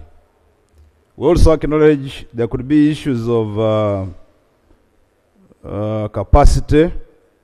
And I would like to commend you, Right Honorable Speaker, for the clarification you have given to the effect that training, research and development are key components in a living and growing organization. So my colleague who was thinking that we should put out the issue of training, I think you'll be reminded that all accounting officers need to undergo regular training because accounting standards are international in nature and they keep changing annually. And therefore, that's the basic reason why we should have them equipped quite often. On the other hand, you're also aware that the government of Uganda has simply recently transited from the sectoral-based budgeting to program-based budgeting. And that's the new nomenclature. Not all of us have yet migrated, so we need to keep equipping our staff. And we cannot judge them as incompetent on account of the Auditor General's report. After all, in many cases, this is an opinion formulated, and the processes are undergone, whereupon accounting officers are invited before committees of parliament, and they also put defense. That's the ultimate conclusion. Madam Speaker, I would like to point out, colleagues have spoken here about Uganda House, but I would like to invite colleagues to the terms and conditions under which the construction and eventual handover was envisaged. In all these contracts, there is a provision of force majeure. And I know the Attorney General can talk to that. I would like to invite members to look at what is force majeure. It talks about circumstances which are beyond human, including civil unrest. By the way, just remind ourselves, it is not government of Kenya, neither government of Uganda, which is responsible for the banning, but is on account of civil unrest and clearly covered under force majeure. But like I have said, we are handling this matter diplomatically. I would really plead that colleagues, you leave this matter as it were. I agree, Madam Speaker, Uganda needs her house, and we are doing everything it takes to ensure that it is reclaimed bilaterally. Madam Speaker, the issue of budget cuts has surfaced many times, yes, through the report. This has been our plight. This has been our plight as a ministry, and I would like to thank members of the committee and members of the House for sharing the concerns with us. I do agree with you, Madam Speaker, that indeed the budget of the Committee of Foreign Affairs need to be enhanced to enable members of the committee to appreciate what is happening out there in the missions and embassies, and also play the oversight, because really we pick it from you for our own action. We are not everywhere as Minister of Foreign Affairs, but you rightly play your role, and we pick from you for action. Finally, Madam Speaker, I would like to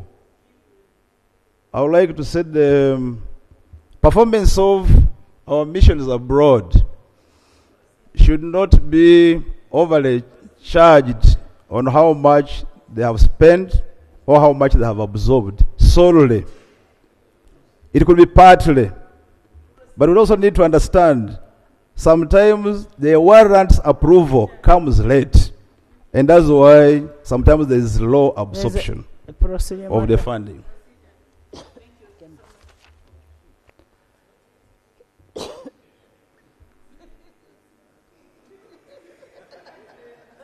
Now there's a procedure from Enos also. Enos use now, since they are still looking for space. Thank you so much, Right Honorable Speaker. Right Honorable Speaker, most of our embassies are in a dilapidated state. Couldn't it be procedural right for the minister to give us a comprehensive report on how much is needed to reorganize all the embassies of Uganda? Maybe we can do it in phases so that we have a face for Uganda wherever these embassies are. It was so embarrassing in Ottawa. Our embassy house was growing almost trees, apart from grass. So we will be grateful if the Honorable Minister can come here with a comprehensive report so that we know how much budget we can give him, other than saying money here, money there. Thank you. He said, couldn't it be procedurally right for him to give us a comprehensive report on the state of embassies and the amount of money he needs? Thank you. Thank you. Thank you, There's Madam Speaker. another one from... Yes. My question was going to the Minister, actually. It's more of a clarification. He's talking about force majeure, and my understanding, a project renovation worth $6 million plus should have had project insurance. And in most project insurances today, we have extension for political unrest. So I was seeking guidance from the Honourable Minister whether we did not have insurance, because I don't see why we are pushing the government of Kenya to compensate us, yet there was an option for project insurance. Kindly clarify on that. Doctor? Yes, further clarification. In the report, the committee indicated that the challenge in construction of the Mombasa consulate is because there are challenges in transferring the title from Uganda Property Holdings Limited to the consulate or Ministry of Foreign Affairs. When you look at the mandate of Uganda Property Holding Limited, it is actually to secure and manage Uganda's real estate investments domestically and internationally. And they actually have 39 properties in Kenya, Uganda, and even in London, in UK. Now I'm surprised that instead of transferring the embassy properties to Uganda Property Holdings Limited, we instead want to transfer the titles from Uganda Property Holdings Limited to the Ministry of Foreign Affairs. And yet this is a 100% owned government entity. They're actually not drawing any money from the consolidated fund. They have even expanded their portfolio through some of the investments and the reinvestments. And I believe this will help solve the problem of undeveloped embassy land. So I want the minister to clarify, why is it that we cannot hand over this property to the Uganda Property Holdings Limited to manage them and maintain them? Because the embassies have failed. We're seeing a lot of undeveloped land that we actually risk losing. Thank you. Thank you. Thank you, Right Honourable. Bogabula. Thank you. Okay. Then Bogabula. Thank you very much. Yes. Thank you very much, Right Honourable Speaker. I also have some clarification that I need from the Minister. Right Honourable Speaker, I believe that for a hardware to operate well, it needs a good software. As leaders of G77 plus China and the 120 countries under NAM, I want to understand from the Minister, when government is bringing to this House our software for our foreign affairs sector, our consolidated foreign policy, because it appears as though we simply have ad hoc pieces of legislation that we're operating on, and then we cannot properly align our actions with our national interests. Yes. Bogabula. Thank you, Right Honourable Speaker. Bogisu. Right Honourable Speaker, we have interfaced with the Uganda Property Holdings Limited as a Committee of National Economy. We have equally interfaced with our consulate in Mombasa. And Right Honourable Speaker, I wish to invite you to pick interest. Some of these areas are very strategic for Uganda. The consulate of Mombasa, the team will be in Uganda, I think, this coming week. I request, Right Honourable, that you give audience to those people and the team of Uganda Property Holding Limited, so that by the time the minister comes to give you some information, you are already well informed about what is going on. Because these are strategic areas, but the minister and his team, I don't want to use the government, I'm more hesitant to use the word government, Right Honourable. By the minister and the team, they are very slow in some of these things. We don't understand the reasons as to why some of these things are not executed as required, so that we lose revenue, we lose money, and at the end of the day, we find ourselves losing property. Right Honourable. So I request to use your office you pick interest and investigate some of the things. Thank you. Madam Speaker, not I have BCU. another clarification. I did not BCU. I'm coming to BCU. Madam Speaker, I thank you Yes, say for giving me an opportunity. I'm seeking clarification from the Minister following the report presented to us here. There's an issue of unemployment, which they talked about, that our embassies are short of staff. Now, recently we read in the papers that there are staff in foreign affairs who are not deployed, to the extent that it catches the ears and the eyes of the president to intervene and write, to the extent that he writes to the Minister of Foreign Affairs, employ people beginning with so and so. That's very embarrassing.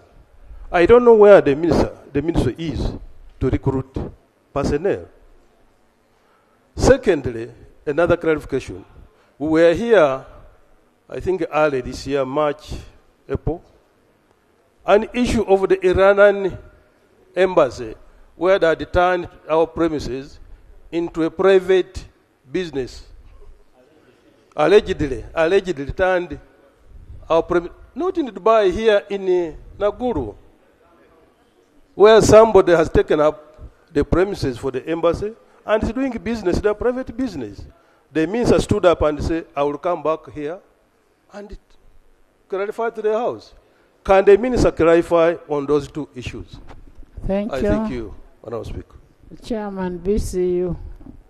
Madam Speaker, thank you very much. Madam Speaker, I want to inform the minister that him to say that the committee, that the accounting officer came here and explained the Auditor General, and that was all. That's a mistake. That's why the House is raising issues and is making recommendations on those accounting officers. So what you have to agree is that whatever will be taken here will be implemented as the House has agreed. That's number one. Number two, we know the reason why properties of missions abroad were transferred, some in Uganda properties, some in some other names, because of, you remember the case we had in ICC, and that was the reason, because our properties were supposed to be grabbed. But Madam Speaker and the colleagues, the government of Uganda does not insure property. If they buy a car, it is written off in the whole year. If they build a house, it is also written off in the whole year.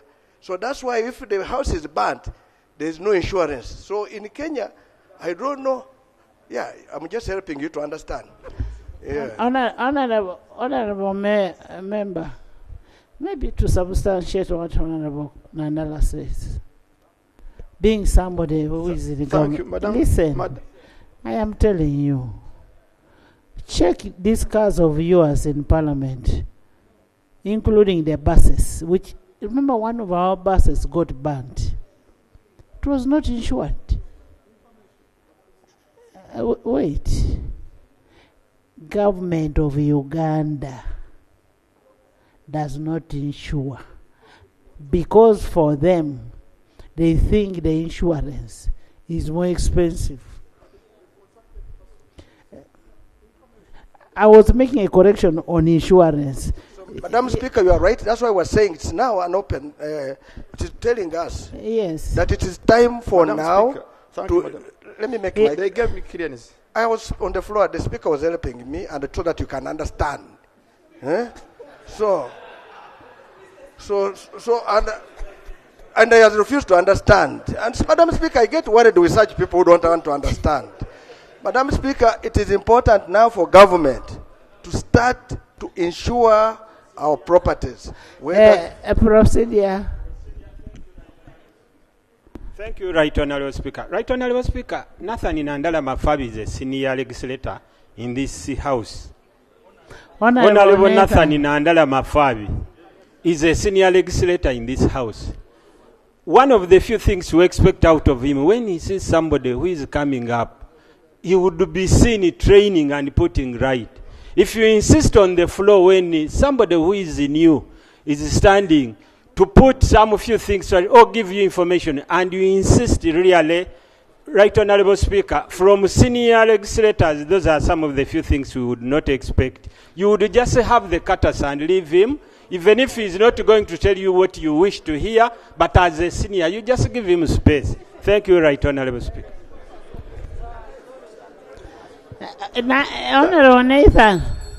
Honorable Nathan, you just listen from Honorable Enos. Maybe he has something. Yes, he wants to learn from you. Thank you, Madam Speaker.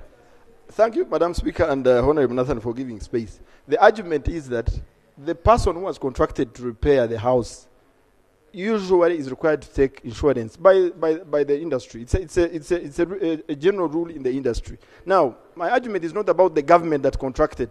The person who has contracted, in most cases, they have project insurance, and it's them to claim for the losses. And I even mentioned that in most cases, they take project insurance with an extension of political unrest. So the question was to the minister, can he clarify whether the project contractor who was doing repairs on Uganda House did not take out insurance? If he took out insurance, then we don't have to recommend that the Kenyan government should compensate us. Instead, we should recommend that we recover from the project insurer, and then the project insurer should go to the government or wherever he can push for the third party claims. Thank you so much, Madam Speaker. Yeah, you know what you are trying to say. We are talking of Uganda embassy, which was already in the existence, and it was banned. It was a property of Uganda. You see, listen to me. It wasn't a project that they were building a new house, and that's how it banned. And even if they were building it, what would happen is that we, as Uganda, would wait for, when you hand over, you must hand over a complete project, not a one which is burnt. But in this case, the house was the one which was burnt, which was being removed. Anyway, I don't want to go there. I'll teach you when we're outside. So, Madam Speaker, yeah, because if you don't want to learn, it is very dangerous. Madam Speaker, the final issue I want to raise is that the Minister of Foreign Affairs will never bring here any report. We have told this on this house many times that they bring out the report about the state of our properties outside, what they need, and they have been always committing that in 1 month they will do it, in 1 month. So they have done it more than 10 times. So I am not so sure even my brother here, Muyemba, can bring it. He will say he's going to bring, and the Parliament will forget. They will wait for the next Parliament, then they will ask. It is important that Parliament institutes a committee here in the House to deal with the properties of ours information outside, to manage, to see what's happening or what's happening there and how to act on them. But if you are going to send the Minister of Foreign Affairs, I can tell you, will come again after 1 month and they will have nothing. Thank you. Thank you. Yes, Solomon. Thank you, Right Honourable Speaker. Right Honourable Speaker, the clarification I wanted to get from the Minister. The Minister is talking about Forceman Jua and then also saying we are handling things diplomatically. But Right Honourable Speaker, can the Minister unpack for us as Parliament that at least we have reached this level? Maybe the negotiation, maybe you have done like this. You at least give us information. But for you to bluntly say that we are handling it diplomatically, I think this is hiding some facts. So I would request you, Honourable Minister, to give us some facts. What level? Where have you reached? How far? Much as you talked about Forceman Jua, which we are all aware. So that is the clarification and the additional information that I'm requesting the Honourable Minister for Foreign Affairs to add Parliament. Thank you. Honourable Minister, can you respond to what they are raising? I'll give you Isingiro. I'll give you. Thank you, Right Honourable Speaker. I would like to start with the last one. The Honourable Sruan would like us to unpack what we mean by handling and what level we have gone. And I would like to say, Madam Speaker, that it's not fair for us to go into the details of this. All we can assure you is that we have made substantive progress, and we just seek for your patience. We will be back to give you the outcome. All we can assure you is that the Uganda House will be redeemed. Thank you. Now, That does not answer. the issue of Because you come here asking. the Honorable Asimwe, what he talked about, he was talking about project insurance and also taking insurance by the contractor. I'm not very sure whether the Honorable Asimwe is privy to the contract for this particular renovation, in order for you to have an informed position of whether they took insurance for the project or not. If you did, no, the seeking of information was with assertion, as if he was aware. What I stated earlier still stands. The property had not been handed over to government of Uganda. It was still in the hands of the contractor, who was about a few weeks away from handing over. However, we have engaged the other gear of diplomacy and also bilateral engagement. The issue of Uganda property holdings vis-a-vis, this was picked from, I think Dr. there is the one who talked about why are we processing a title to the embassy instead of leaving it Uganda property holdings. Madam Speaker, the role of Uganda property holdings is to manage non-diplomatic assets or properties of government of Uganda abroad. And the non-diplomatic commercial properties of government of Uganda do not enjoy diplomatic immunity. The responsibility of Minister of Foreign Affairs is to own, on behalf of government of Uganda, all diplomatic property, which also enjoy immunity. And I would really wonder why the discomfort when Minister of Foreign Affairs would like to take over and thereby enjoy diplomatic immunity, where the discomfort would come from. I hope somebody would be even more happy. This also is related to the assertion by the Honorable Nanda Mafavi that the transfer was occasioned on account of the ICC ruling. That's not correct. It's not true whatsoever. The government of Uganda has always owned property, not even in the recent times, but even before, and all property which belong to government of Uganda under Ministry of Foreign Affairs, or which are diplomatic in nature, enjoy immunity. And there is nowhere we would want to transfer from Ministry of Foreign Affairs, where we have diplomatic immunity, to transfer them to where there is no immunity. Where I talk about immunity, it means not even the indictment of ICC can have them attached. So that's not a fair comment, and that's not true. In respect to the foreign policy, Madam Speaker, we have been here before, and we have said, and I want to repeat, Minister of Foreign Affairs did her role of coming up with a draft, and thereafter passed it to the head of state for his final nod. And thereafter, once he gives a final nod, we shall have now the approved version of the foreign policy. Now, somebody talked about having read in the press about property in Naguru, which was being used by somebody. I want to say not known to us, at least not known to me. Maybe we would welcome that information. I'm even not very sure whether we have property in Naguru. Nakuru. Chair, can I clarify on that? It's me who raised that. Madam Speaker, maybe you can give clarity. Let me give clarity. The property I was referring to is the Uganda Iranian hospital in Naguru. In Naguru here. That property was being used by a private person for his business. It came on the floor here. You said you are coming back to clarify to us. You are investigating. You will come back and report to the House. We have never seen that. The Iranian hospital here in Naguru. Is it for foreign affairs? But it's foreign affairs who looks after those. Information? Yes. Thank you. Thank you. Right Honorable Speaker, the property the Honorable Member is talking about came out of our report that we presented here, Committee of Defense and Internal Affairs, when we were investigating the land that belongs to Uganda Police. And so it has nothing to do with the foreign affairs, and it is being handled at the Ministry of Internal Affairs level. Parliament made its recommendations, and I am under no fear that Ministry of Internal Affairs is actually doing the right thing of putting them in practice. It has nothing to do with foreign affairs. Yes, Honorable Minister.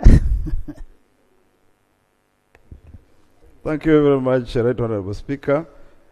I also want to deflate the assertion by the Honorable Nanda Mafavi that Minister of Foreign Affairs will never come back here, will never table here a report. I think that's a very unfair position. We have been here before, and I want to promise we will be here again.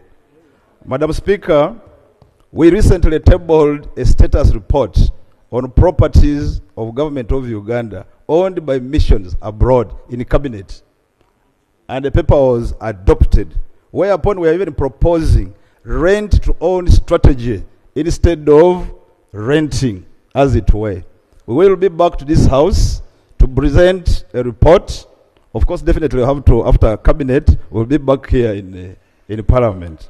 So I want to confirm that we shall be here as we have often done. Thank you. Madam Speaker, on the...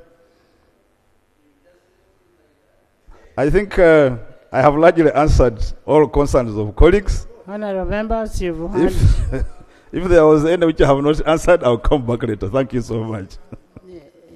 Yes.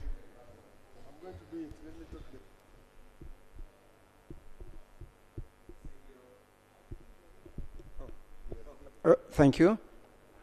Right Honorable Speaker, I just had 3 clarifications. One, all said and done, foreign affairs as a sector gets extremely very little money compared to the extent of the work assigned to it. So much so that at one time, the ambassador's house in Nairobi actually had ton curtains. It took the effort of the committee that went to Nairobi, forced the accounting officer, took him to the shops and bought these curtains. Yes. So sometimes even the accounting officers thank you, that's the right word, poverty of the mind. Sometimes we send there very mean accounting officers who mistreat missions staff. Honorable members, please, 2. We have a bill. Ross, yeah. You sit. And when you're going out, I will want you to log in because log out. I want to know the people who have been around. Yes. Oh, thank you. Honorable members. I thought I was finishing, ma'am. Yes. Only one. One, two. One other point. You talked of a house in Nairobi, the Uganda house, the very unfortunate incident that took place some time back. But I don't know up to now whether the ministry has carried out an investigation of its own to establish the cause of that fire. Why do we rush to the conclusion that it was the Genzis? Possibly that's why the president says, leave that to me, I will handle. Because he's so bright and sharp that there could be that other possibility. Remember, the house was under construction. Had you done any audit prior to the handover? Because you are saying it was going to be handed over in about 2 weeks' time. Certainly there must have been an audit of sorts. Supposing there was some mismatch between the money so far dispensed and the money and the work available, wouldn't it that would also have caused that kind of fire? I therefore want to appeal to the ministry to carry out an independent investigation. Yes. To ensure that we take a very deliberate and clear-cut diplomatic decision so that we do not antagonize the relationship between our two sister countries because of a fire that nobody knows its cause, its source. I thank you. Thank you. Yes, Professor. Thank you, Madam Speaker. I have an issue with the Minister of Foreign Affairs. For quite some time, I hope she is listening. For quite some time, as far as I know, Minister of Foreign Affairs has not had a documentation center. You go looking for information from the ministry. At one time when we were carrying out research for APRM, you say, this information, this treaty is with Ambassador so and so. I would like to hear from the minister and assure me that you have put in place, this does not require a lot of money, that you have put in place a documentation center, that even if we want to look at the treaties, those who have been concerned with, there is where we can go. How can we be in existence for 60 years and the Minister of Foreign Affairs does not have a documentation center? Madam Speaker, I would like to hear from the minister whether they have put in place a small library or what I'm calling a documentation center. Thank you. And Honorable Nakut. Thank you, Right Honorable Speaker. I just wish that the record should be corrected. The minister, in his response, said that the auditor gave just an ordinary opinion. The record must be corrected because the auditors give an opinion of assurance to assure the users of financial statements. So and there's no word ordinary opinion in accounting. It is either qualified or exactly. Thank you, Right Honorable. It's not ordinary. It can never be ordinary. You withdraw the word. Madam Speaker. You know you never play with accounting words. Madam Speaker, I did not whatsoever here use the word ordinary. I didn't. I only said they are qualified opinions. This is what I said. Yeah, it can be checked. I never used the word ordinary. But that said, I said opinion, I never used the word ordinary, Madam Speaker. I'm very careful on that. Now, Honorable Minister, if by mistake you made use... No. I know you're a diplomat. Yes. You're a diplomat. The diplomacy in you. Yes. If by mistake you mentioned the word ordinary, then it should be withdrawn. Madam Chair, I did not mention the word ordinary at all. I am saying if by mistake. If by mistake I did, then it should be withdrawn. Thank you. Thank you. No, he's a very diplomatic person. I know. Honorable members, you've heard from the minister, you heard from the committee, and you need to continuously update us on what is happening. I now put a question that the report of the Public Accounts Committee, Central Government, on the Auditor General's report on Uganda High Commission in Dar es Salaam, Nairobi, Mombasa Consulate for the year ended 30th June 2023 be adopted by this House with amendments. Those in favor say and the contrary nay. The ayes have it. Now we'll expect a treasury memorandum from you within 6 months. Within 6 months from the day of adoption of this report. Next item. Item 8, Bill second reading, the National Information Technology Authority Uganda, Amendment Bill 2024.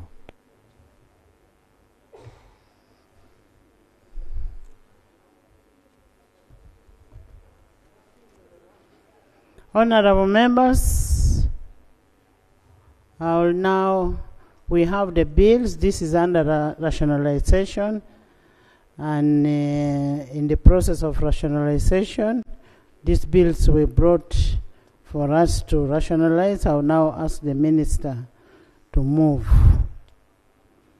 The Minister of ICT to move a motion for the second reading of the bill.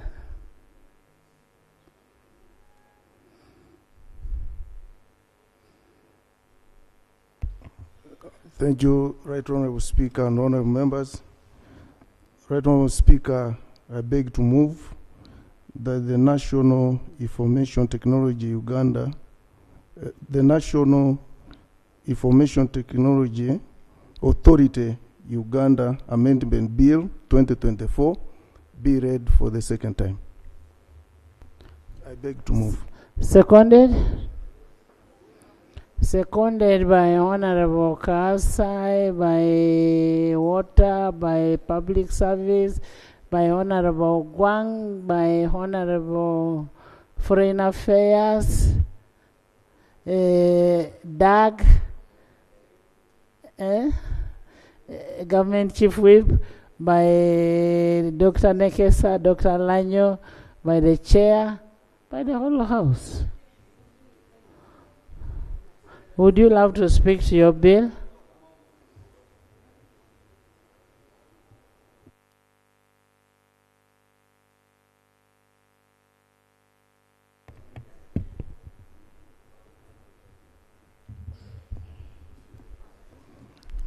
Right Honorable Speaker and honorable members,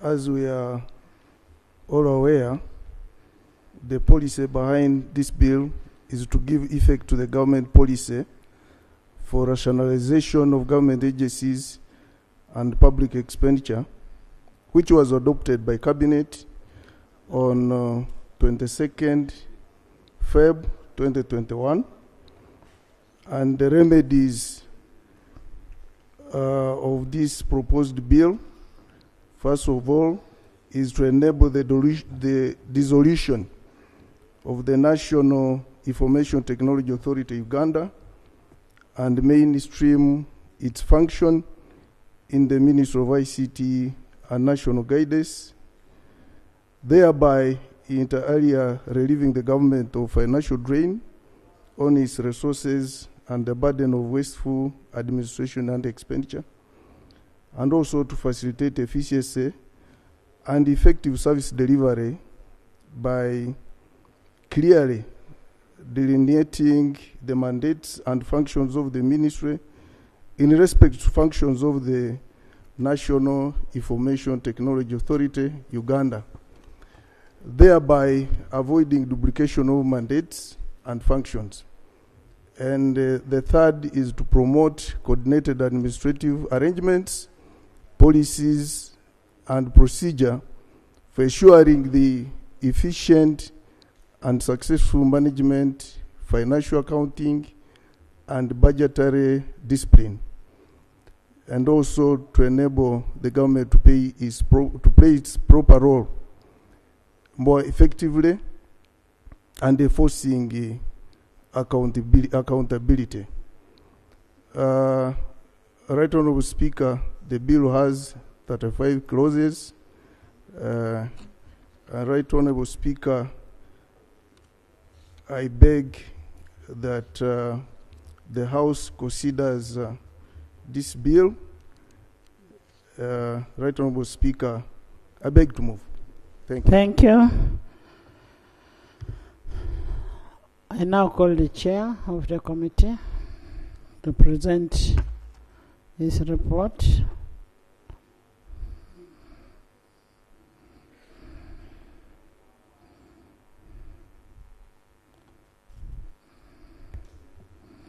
Thank you, Right Honorable Speaker and honorable members.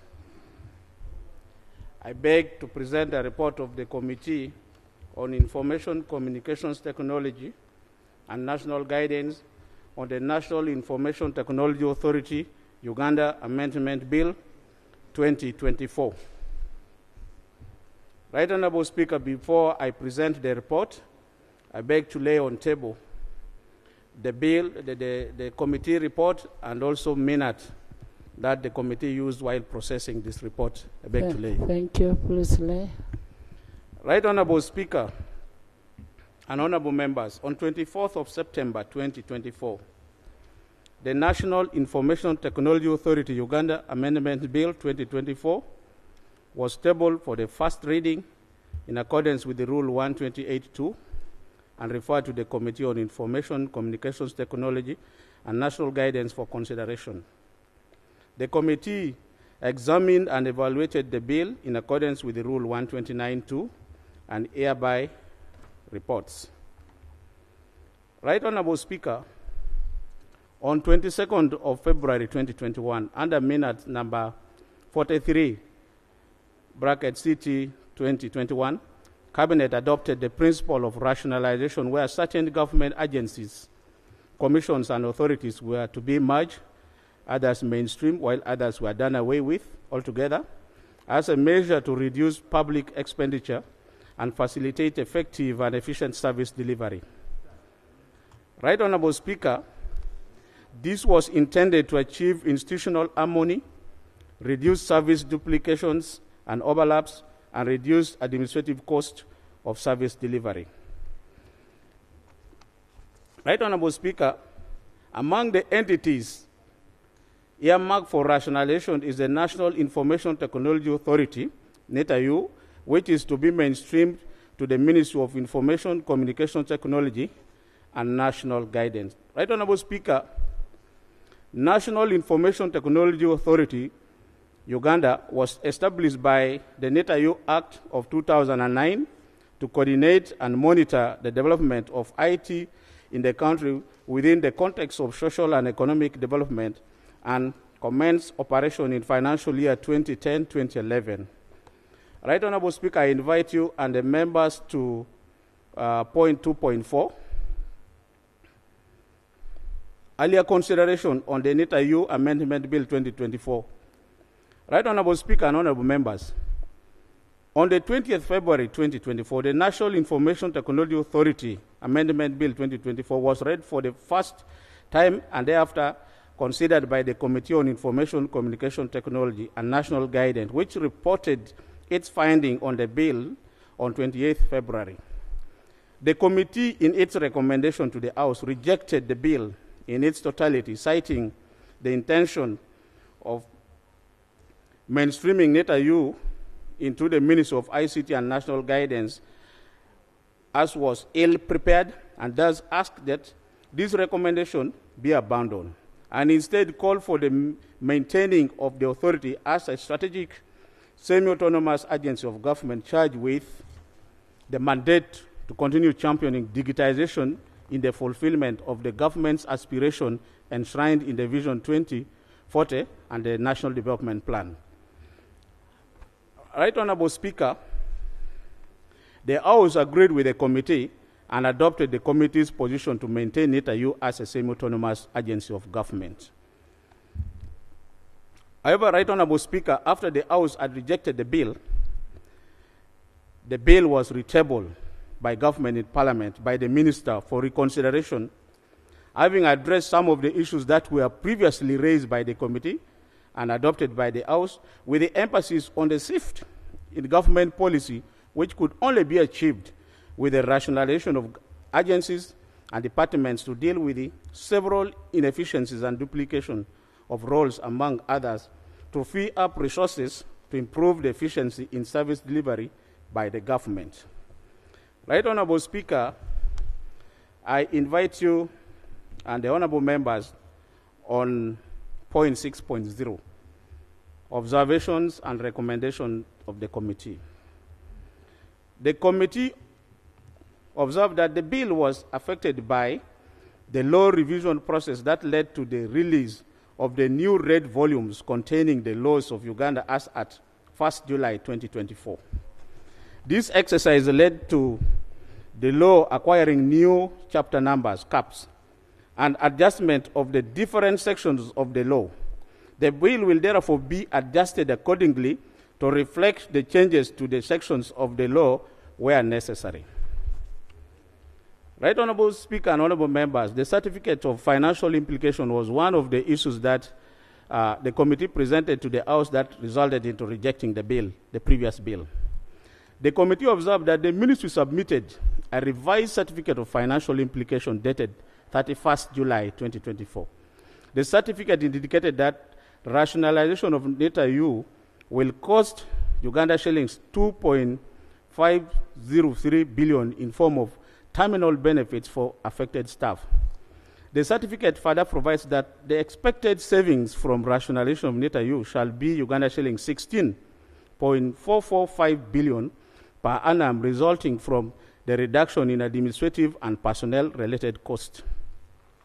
The certificate also stated that the impact on the economy resulting from rationalization of data U in the short term will include administrative disruptions, restructuring of the Ministry of Information and Communication Technology in order to accommodate additional roles, short-term unemployment for some of the common cadre staff, and also loss of special skills set in some instances.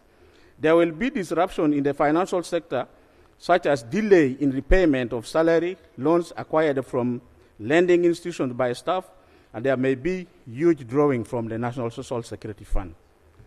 The certificate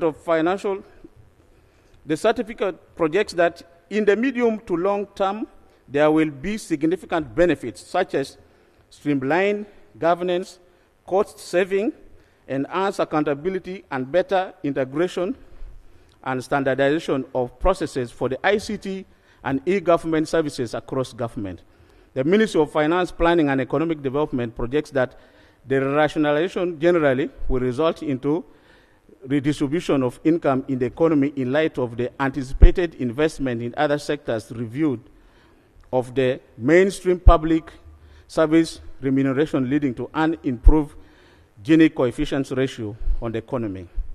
Right Honorable Speaker, the second issue that led to rejecting the bill was on relieving government of financial drain on its resources. The ministry stated that government continues to incur high cost of maintaining the duplicated structures for both the ministry and government agencies in the ICT sector.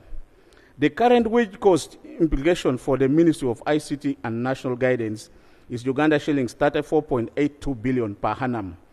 Wage bill alone, excluding administrative costs, with the mainstreaming of NITA U function, the wage bill will be 25.6 billion, registering a saving of 9.2 billion annually before consideration of the operational cost savings such as rent, vehicle maintenance, and other running costs. Right Honorable Speaker and Honorable Members, currently government spends over 30 billion shillings on NITA U operations alone. This saving will be channeled towards other critical government priorities such as provision of social services, that is health and education. The other challenge that had been continually raised is the disparity in the salary between the agency employees and their counterparts in the traditional public service, which has generally affected the morale of the traditional public servants. Government is seeking to rectify this through rationalization. Right Honorable Speaker, the rationalization process will give the government an opportunity to re-engage the staff being recruited at salary levels similar to their counterpart in public service. Right Honorable Speaker, the next issue was generation of revenue for the government. The ministry was of the view that government could make a lot more revenue with the commercialization of the national backbone infrastructure and expansion of its utilization beyond the existing customer base. Currently, NITA U has licenses to supply government and ISPs, that is the internet service providers, wholesale, while curtailing government revenue that can be made from the NBI. The committee was informed of the proposed transfer of national backbone infrastructure to Uganda Telecom Company Limited for management and commercialization. With the transfer of NBI to UTL, the NBI can be used for retail purposes in addition to government and ISPs wholesale, thus widening the customer base and in turn increasing the revenue increasing the revenue generated by government for comparison purpose. While NITA-U has been making an average of USD 8 million for the past 2 years, with expected volume at UTEL, the NBI is likely to generate at least $120 million annually. But the committee is concerned that for government to raise these gains, the committee emphasizes that national backbone infrastructure need to remain under the complete control and ownership of Ugandan government for the purpose for the proposal of Uganda Telecom Company Limited as the lead commercial arm of government in the ICT sector to manage and commercialize national backbone infrastructure should be backed by its capacity to do so. The committee further proposed that for government to realize the projected gains from the national backbone infrastructure, government should identify credible investment partners to consider recapitalizing Uganda Telephone Company Limited or listing Uganda Telephone Company on the stock exchange to allow the ordinary Ugandans to acquire shares and raise the necessary capital to revamp and make it more competitive in the market. Right Honorable Speaker, on implementation of UDAP and National Backbone Infrastructure Phase 5 project, the government through NITA-U is implementing the Uganda Digital Acceleration Project Government Network, UDAP, with worth approximately $200 million, of which $60 million is grant. The loan seeks to expand digital connectivity, enabling digital transformation for government and promote digital inclusion for refugees and host communities. The financing agreement between International Development Agency and Government of Uganda provided grounds upon which the financing could be suspended or cancelled, and one of them is where the project implementing entity legislation has been amended, suspended, abrogated, repealed, or waived so that to affect materially and adversely the ability of the project implementing entity to perform any of its obligations under the agreement. 2, the dissolution of NITA-U will trigger a default of this clause, which can lead to cancellation or suspension of the loan. The second project is the National Backbone Infrastructure Phase 5, which is being financed by the Export-Import Bank of China to the tune of Chinese yuan 1,049 billion, which is approximately 150 million US dollars, and is running for a period of 4 years. The government considered the provision of the agreement and the project as most especially the legal implications. Dissolving NITA-U, the committee noted that both agreements state that where the legal status of NITA-U is altered in any way, it is ground for termination or suspension of the agreement. The government then proposed to have a transition period of 3 years to allow NITA-U to continue in existence in order to fully implement the project. The Attorney General, while appearing before the committee, proposed that the committee insert a commencement clause providing that the act shall come to force 3 years from the date of its publication in the Gazette following the President's assent. The 3-year would enable government to implement the project without interruption or delay. The Attorney General stated before the committee that during the 3-year transition period, NITA-U will continue exercising its full power under the National Information Communication Technology Authority Act, Cap 200, and will administer and implement the different acts under its mandate. The committee further observed that there were issues that were previously raised regarding the rationalization of NITA-U that the bill has still not addressed. Key among these are lack of oversight over the performance and functions previously performed by NITA-U, the fact that there were no further amendments to the Uganda Communication Commission Act to provide for regulation of technology, no further amendment to the Data Protection and Privacy Act, Electronic Transaction Act, and the Electronic Signature Act, administered by NETAU to provide for new parties to administer them, leaving these laws in abeyance. 6.5, the transfer of regulatory roles. The committee observed that the ministry had stated that with the dissolution of NETAU, the regulatory function of NETAU would be transferred to Uganda Communications Commission, UCC. The committee noted that the bill was silent on this transfer of roles. Instead, the bill has emphasized that the function previously performed by NETAU shall be performed by the ministry. The committee further noted that with the ministry stating that the regulatory role of NETAU would be performed by Uganda Communications Commission, there was no subsequent amendment to UCC Act. The committee is of the view, therefore, that there is a need to amend the Uganda Communication Commission Act, CAP 103, to expand its mandate to cater for the regulation and coordination of information technology services in Uganda in the context of social and economic development of Uganda.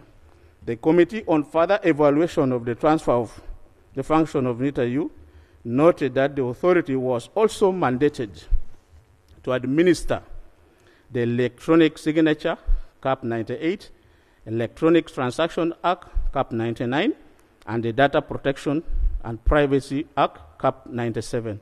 Government has not made any amendment to this act to mandate any other entity to administer these acts. Once NETAU is dissolved, the committee is of the view that the ministry utilizes the transition period to make all the necessary amendments to ensure that no law is left without administration and that the ministry finds the most suitable entities to administer these and make the corresponding amendment to the laws to effect that change.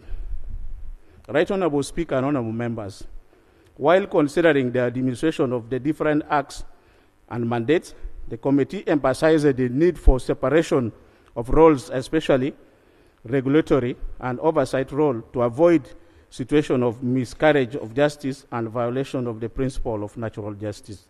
The committee is of the considered opinion that the ministry can utilize the 3 years transition period to address all the issues and make the necessary amendments to the relevant laws and to ensure smooth running of the entire ICT sector.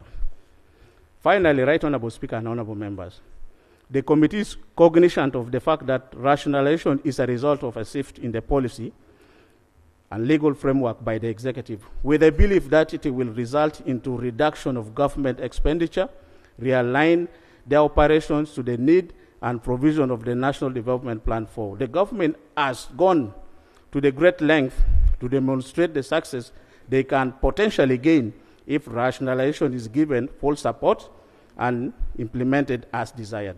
The committee therefore supports the rationalization policy of government, but emphasizes the need for government to address itself to some of the challenges highlighted to ensure that the process achieves the intended objectives highlighted therein. Committee recommendations. 1, that the bill be passed with the proposed amendment as shall be discussed.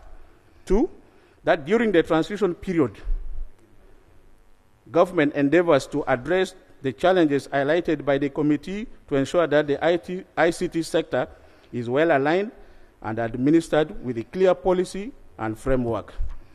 And 3, that the law provides for a transition period to provide for completion of ongoing critical projects. Conclusion, Right Honorable Speaker and Honorable Members. The committee has examined the National Information Technology Uganda Authority Uganda Amendment Bill 2024 and observes that NETAU should be given a 3-year transition period to enable it complete the critical ongoing projects without disruption. The 3-year transition period will also offer government time to address all the issues raised by the committee and realign the ICT sector to make it more effective and efficient. Further still, allowing for the transition period will minimize disruption in the NETAU mandate, which can generate potential damage to the host of programs and livelihoods, and it will take long to recover. It is therefore in light of the aforementioned that the committee recommends that the National Information Technology Authority Uganda Amendment Bill 2024 is passed into law subject to the proposed amendment. Right Honorable Speaker and Honorable Members, I beg to report. Thank you. Thank you so much, Honorable Chairman. First, I want to congratulate Parliament of Uganda because one of our former General Counsel has been appointed Solicitor General of Uganda. So we have produced a Solicitor General that is pious. Two, I want to congratulate the Minister of Education and Sports. Much as we are going to host AFCON in Uganda, we have qualified for AFCON. We've just qualified now. Now,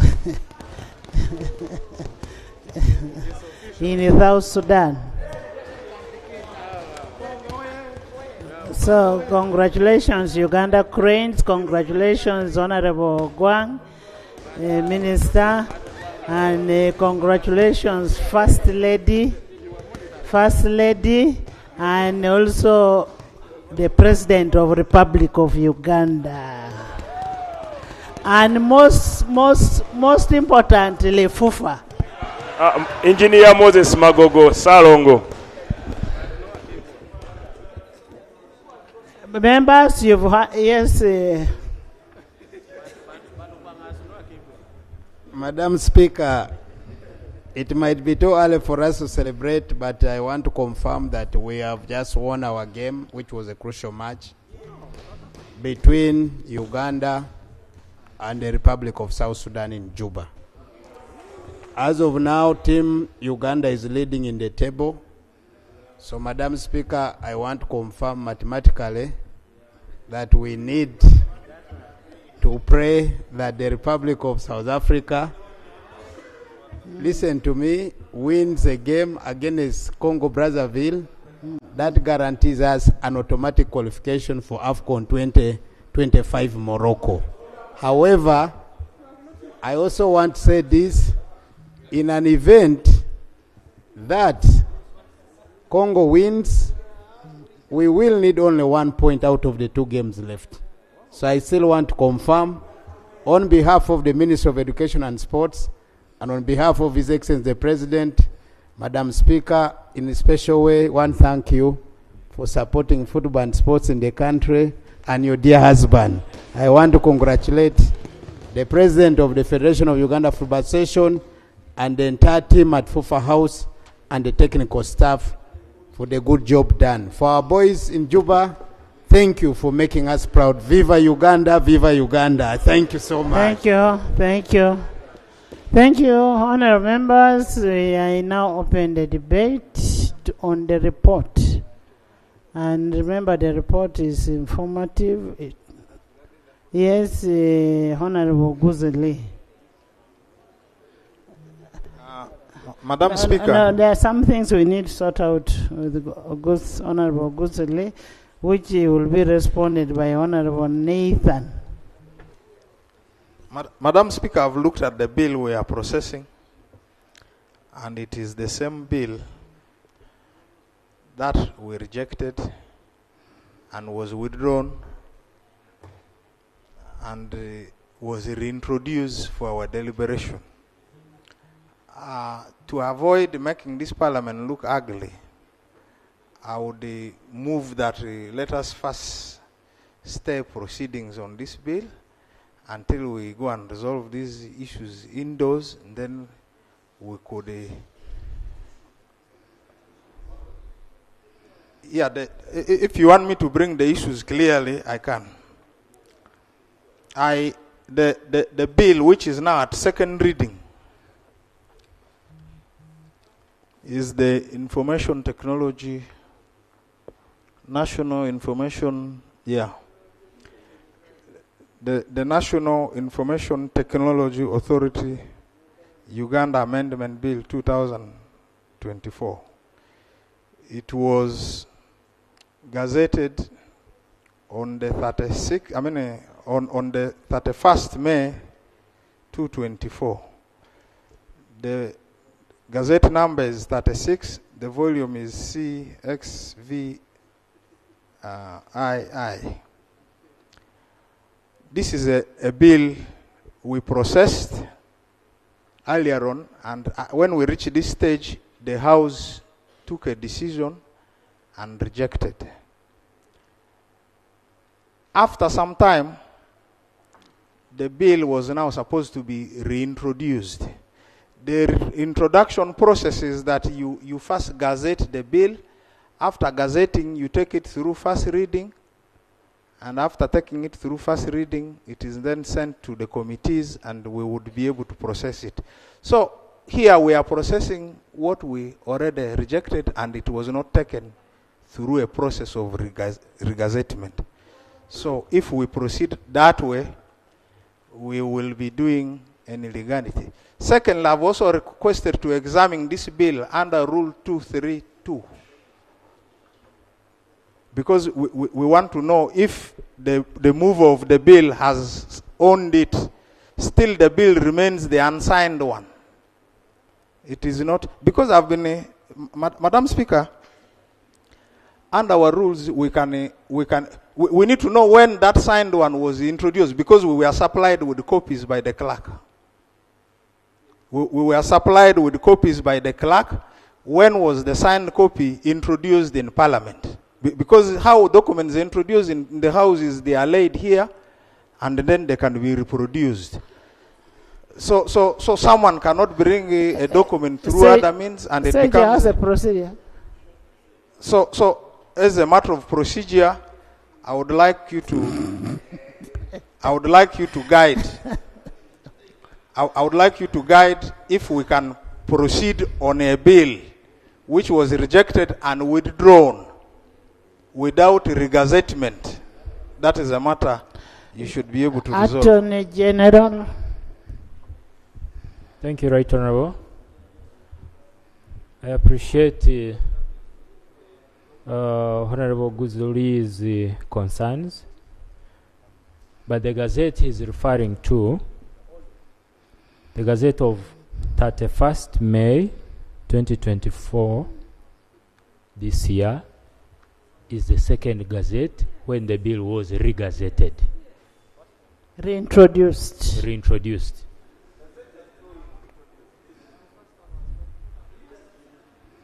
You want you have just read the number. It is here with me. It is Gazette number 36. Gazette number 36. It is item number 63 on the Gazette.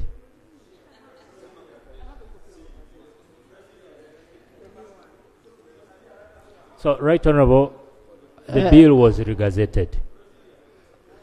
Honorable members, if I can remember well, this bill was brought in the House. It was tabled in the House after gazetting the first time. That was in Feb, and I was the one sitting in Feb, and we passed this bill. We actually rejected it. When we rejected it, the bill was withdrawn. When it was withdrawn, it was now, that's when they called the caucus. They brought back the bill after regazetting in May. That is when my colleague was sitting here to receive the bill for the first reading. Madam Speaker, you are... So, this gazettement is the second gazettement. The first gazettement, you can go and check in the library and check for the first gazettement. Nathan, Yes. Okema has just helped me with his laptop. The first gazette. This was the 15th February 2024. That's when the first gazette came out. What is the number? This is gazette number. The date is 15th February 2024. Gazette number. No.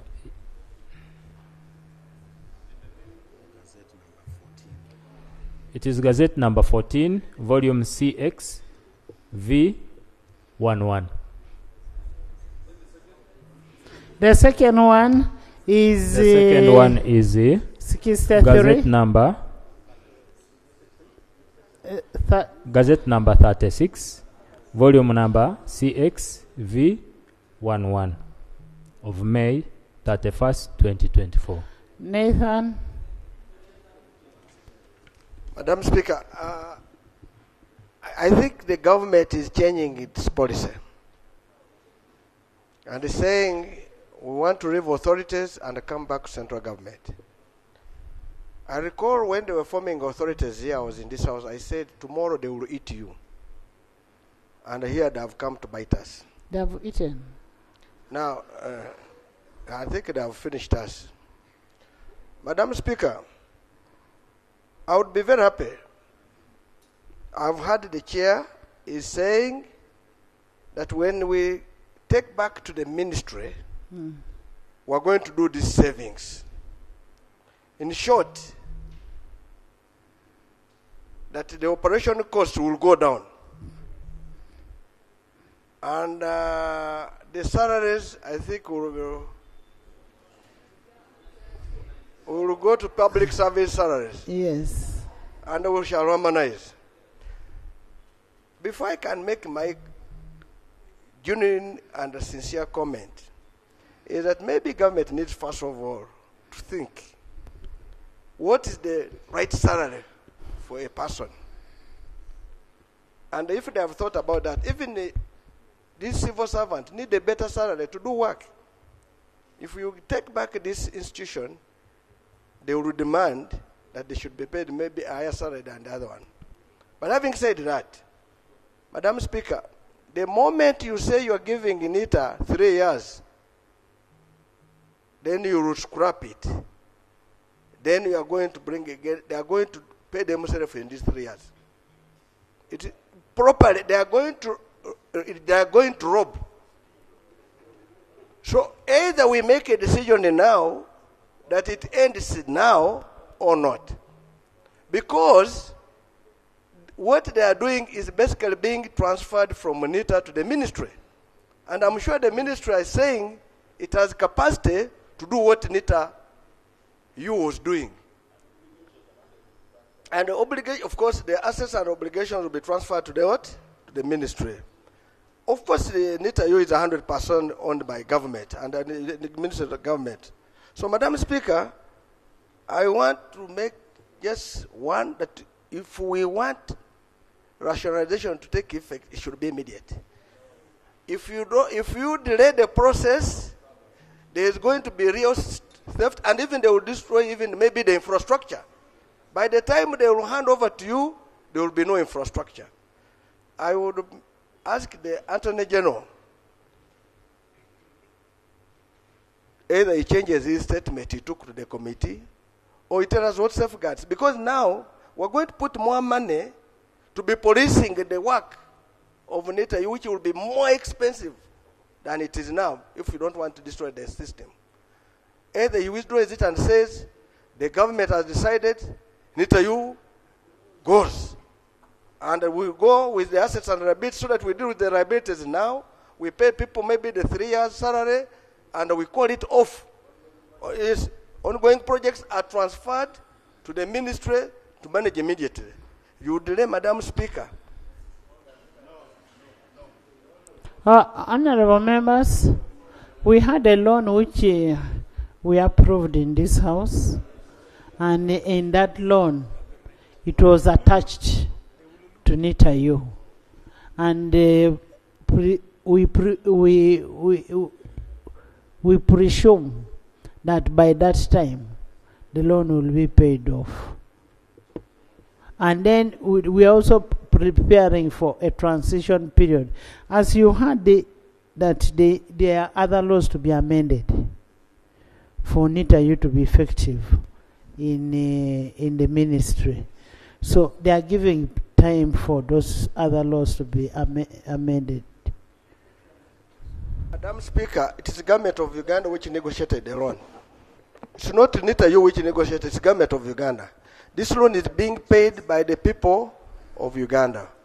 We would advise that the Minister of Finance goes back. You see, there's no way that the way they got money, let me give an example, assuming it was World Bank, and you gave under Minister of Agriculture. The person who signed on that contract is the Minister of Finance, despite the fact the money went to Minister of what? Agriculture. So it will be important that the Minister of Finance says, we are not changing anything. There is an order. Madam Speaker, I'm wondering whether my honorable colleague read the report very well.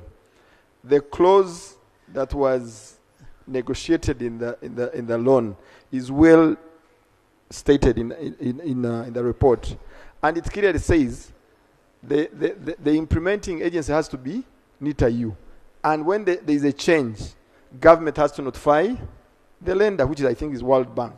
So, Madam, I don't know whether my colleague is in order to assume that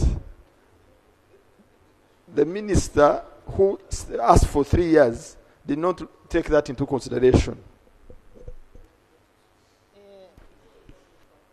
Thank you. Thank you very much. Madam Speaker, I'm happy that you have said there's no order, because the man who was raising was asleep. You see.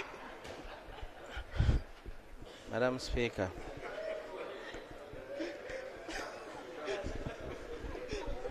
That's why the Speaker could not rule. So, Amos, you must learn that from now onwards, when you're raising your orders, you must be careful, especially when I'm... Madam Speaker. Nathan, now that you've ruled yourself, let me have Haji, then I come to you. Right, Honorable Speaker.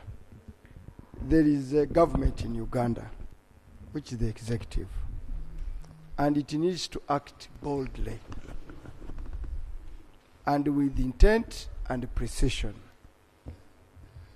Otherwise, if we do the kind of game we are doing with institutions, we risk to pay heavily. 3 years is few on account. If you count 1, 2, 3. But in terms of the health of an institution, is a life-changing. Given that it has resources, it also has borrowed money, for which you are supposed to pay some time. Therefore, if you are going to attempt, and we better establish this principle now, because going forward, this notion of 3 years is one, a legislation in anticipation. By our rules of procedure, we are stopped to legislate in anticipation. That's a standard rule here. You cannot make a law thinking that the pregnancy there, when it is born, it will be like this. You cannot do that. Secondly, in terms of management of society and resources of government, you give, and in the Uganda we all know, you give an institution 3 years existence. You have already hanged it, said and passed judgment you are to die. But you live for 3 years as you are operating, and you are manning alone with huge resources. They are knowing they will go. Therefore, Right Honorable Speaker, let this government, if it believes in what it's doing, by the way, I'm a strong believer in the downsizing government and in effective, lean, efficient government. We all do. But the question is, how do you go about it? We are presuming that in 3 years' time, there will not be a parliament. There will be a parliament, Right Honorable Speaker, there will be a speaker. It may be you or anyone else. So if government is ready, even tomorrow, and it is ready to rationalize any agency, let it come here with the losses. We are ready. But for us now to legislate in anticipation and pass a law and say, by this date, you will be ready. Eh? By this date, you will be ready. Therefore, you will take this institution away. It's a little stretching. There is It's a information from Professor. Let me first make my case before I get the information. And I will be informed by anybody. So, information from Professor. I can't. Thank you, Right Honorable Speaker. I'm one of the few people in this House who participated in making the Constitution of Uganda. Honorable Chivimi should listen. The information is to you. I'm one of the few people that made the Constitution of Uganda in this House. In that Constitution of 1995, we provided transitional provisions. So, and you know very well that the Constitution is supreme in relation to subsidiary legislations. So if we can provide transitional provisions in a Constitution, what about a subsidiary legislation? Therefore, the information I'm giving you, the question of legislating in anticipation does not arise in this case. Council, legal. There is you sit. The issue of legislating in anticipation does not arise at all. Legislating in anticipation is, for example, to say, in 2028 we shall have oil revenues, and at that time we can do ABCD. We are anticipating. What we are saying is that we are rationalizing effective at a date which we have put, which is just a transitional period. The effective date, the date of commencement, is the one we are putting ahead. It has nothing to do with anticipation, and do not confuse this House with matters that you seem not to understand very well. It's not that he doesn't seem to understand. Actually, Honorable Mugabe has made my case. Honorable Mugabe has made my case. There is another information from... let me first answer the two. The professor and the Honorable Mugabe. You see, the reason for putting a date to that part for 3 years is that certain conditions have to be met. That certain processes will have to be undertaken. And it's after... That's what the report is saying. Yes. After fulfilling those conditions, then the institution will be ready to transit. That you presume, but that very date, that's why the professor needs to understand, but by that very date, A, B, C, D would have been achieved. Now, exactly, you are making a case presuming and assuming that by that date, certain things will have been done. Unless I don't know English like my friend, my brother.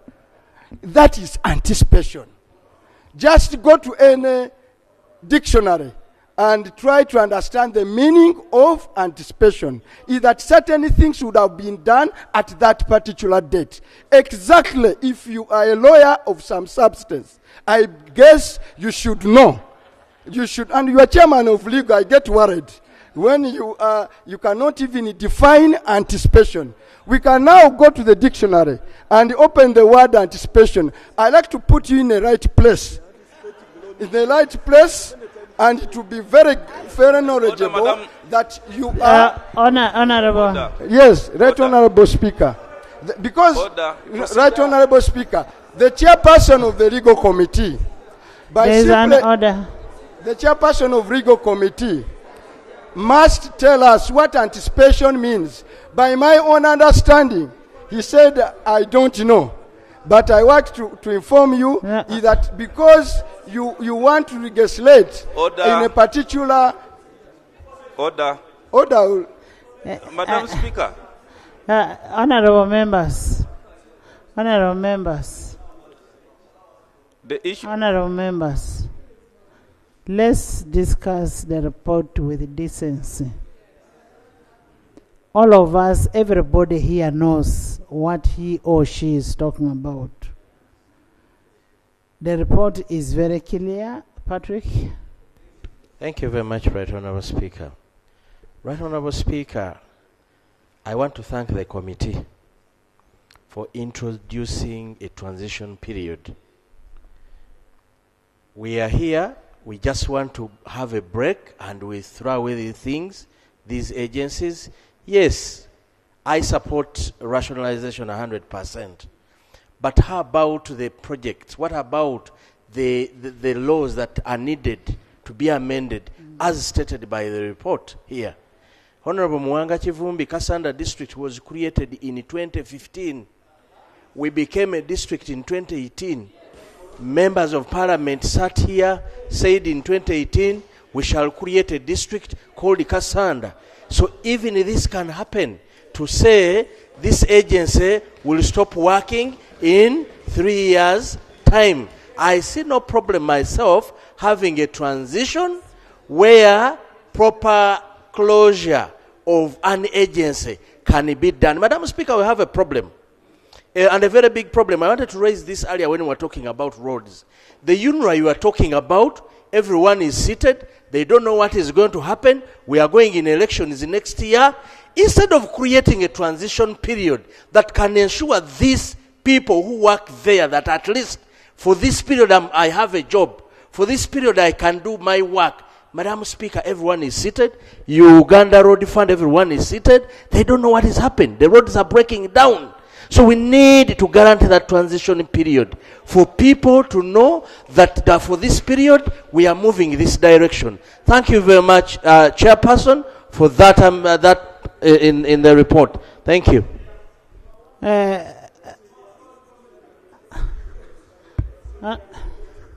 Honourable members, I have heard enough debate. There is a motion. Motion from David.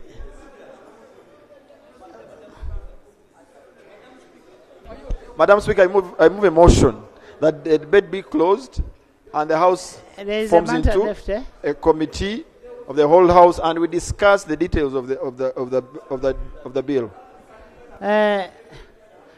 Seconded. Madam Speaker. Seconded. Madam Speaker. We are proceeding on the matter without ruling on Obuzuli's Foreign Affairs. Search, you'll bring it at committee stage, please. Seconded by the whole front bench. I put the question that the National Information Technology Authority, there's no quorum. Uganda Amendment Bill 2024 be read for the second time. Those in favor say aye, the contrary nay. The ayes have it. The Uganda Information Technology Authority, Uganda Amendment Bill 2024, Bills Committee stage.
And we check on the Zoom.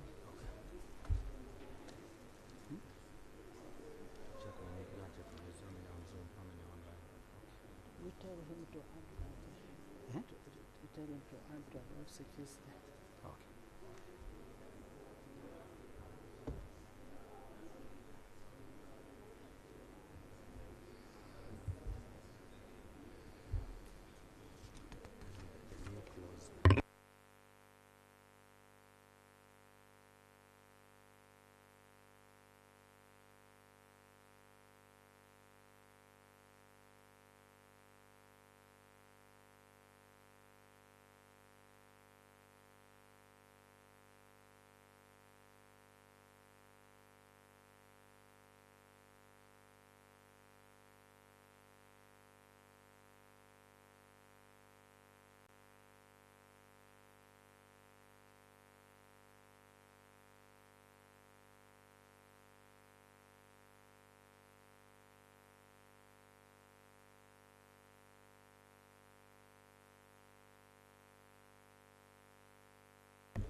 IT, I'm waiting.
Another one has entered.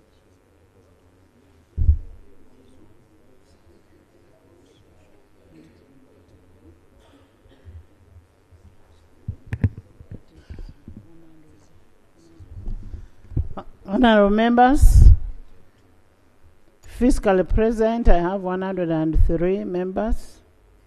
On Zoom, I have 89. So the quorum is there.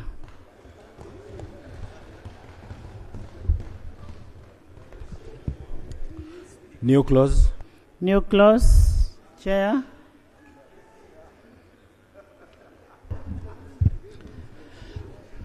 Thank you, Right Honourable Speaker and honourable members. The bill is amended by inserting immediately before clause 1 the following. And this act shall come into force 3 years from the date of publication in the Gazette. Justification: to provide for a transition period to allow NETA-U to fully implement the UDAP and NBI Phase 5 project, whose terms requires that the project implementing entity is maintained as at the time of executing the contract. 2, to give the ministry time to realign the sector, the regulatory framework, and address all the issues highlighted by the committee. Right Honourable Speaker and all members. Thank you. Patrick?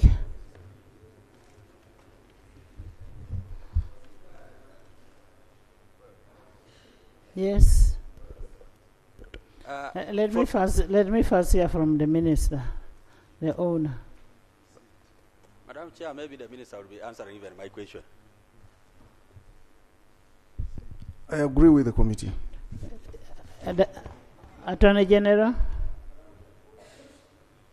I am in agreement with the committee. I put a question that the proposed new clause stands part of the bill. Those in favor say on the contrary, nay. The ayes have it. Clause 1. I put a question that clause 1 stands part of the bill. Those in favor say on the contrary, nay. The ayes have it. Clause 2. Chair. Thank you, Right Honourable Speaker and honourable members.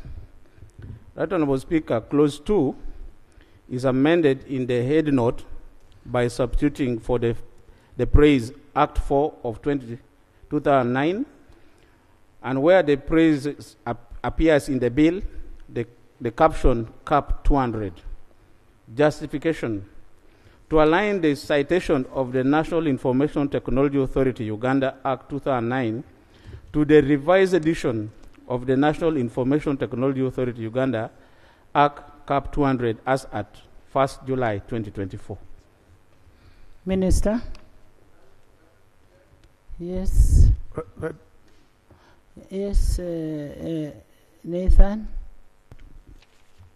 Madam Chair, the committee has agreed, and of course Parliament has passed the 3 years.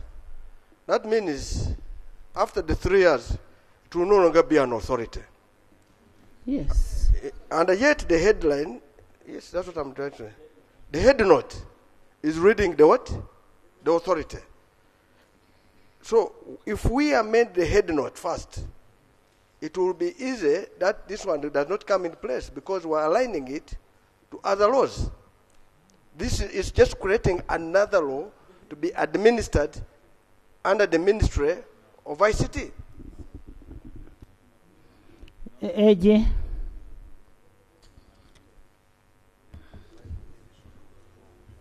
Madam Chair, it will be an authority until the end of 3 years. That's when it lapses.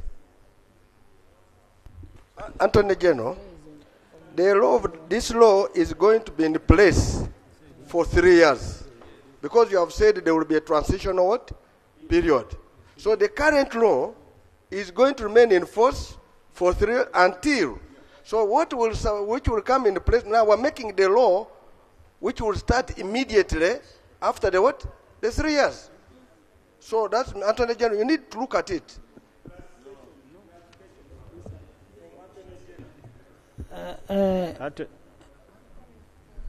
Thank you, Right Honourable. AG, I'm seeking clarification as you have guided. We are sending this bill to the President. Is he going to assent as we send, or is he going to assent after 3 years? After answering that, because this is informing what Honourable Nathan is saying. Because the Attorney General has said, if we send what the head note that we are sending now, there is no problem. But assuming the President assents tomorrow to the current head note, are we going to change after 3 years the head note so that it reads another, the act? Will the act read another headline?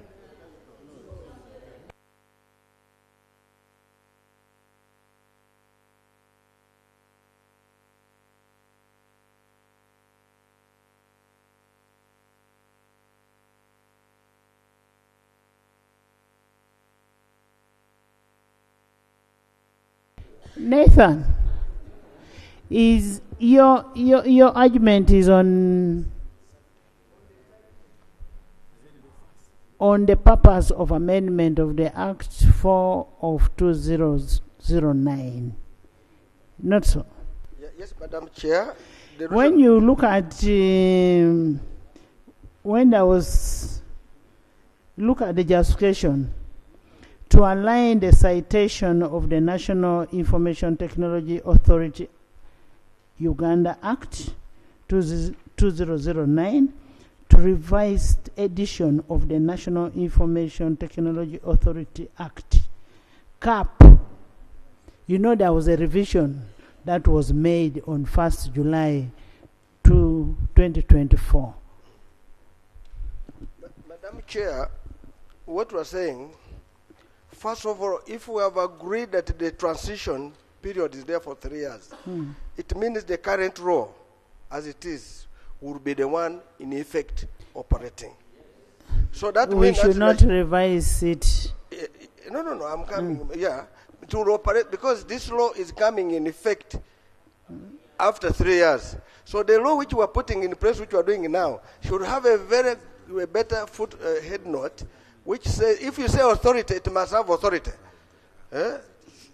It should say authority. So that's why either we are adding one of the other laws which we have in the ministry, which manages ICT. And this is also another act. Honorable Nathan, Yes, ma'am. your argument may swim inconsequential when you go to 3. Clause 3. Clause 3 says, amendment of the title of the Principal Act. For the short title of the Principal Act, there is substituted the following: the National Information Technology Act 2009. So read it together with the 3. Madam Chair, that's where I am. That's why there is no need to amend Clause 2 now, as they are proposing the committee. It says, Clause 2 is amended in the head note by substituting for the first Act 4. So there's no need if we're going to do it in Clause 3. You can't do it. It is inconsequential. It is consequential. Yes, Silo? I saw the wisdom from my elder brother, but I also have my own wisdom. Now, yes, right, Honourable Speaker and Chair, this law, this transitional clause, is trying to tell us that whatever we're instituting in these amendments will not come into effect until 3 years' time. So even what you are talking about will not come into effect until 3 years' what? Time. So just relax about it, and it's sorted. Chair. So I think the committee is on the right track for now. Exactly. Yes. Thank you, Right Honorable Thank you. Speaker and Just honorable a members. minute. When you get back to the report on point number 6, observation and recommendation, the committee observed that the bill was affected by the law revision process that led to the release. Law revision process that led to the release of the new red volumes containing the law of Uganda as at 1st July 2024. This exercise led to the law acquiring new chapter numbers, caps, and the adjustment of the different sections of the law. The bill will therefore be adjusted accordingly to reflect the changes to the sections of the law where necessary. Thank you.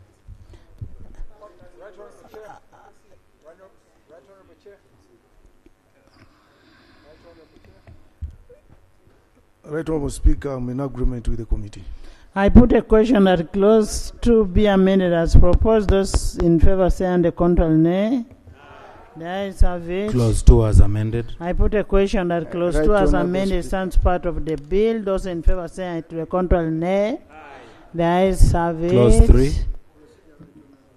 Clause 3. Right Honorable Speaker, Yes. I have done a count of the members present in this They chamber. have been going out. No. Right Honorable Speaker, I've done a count of the members present in this chamber.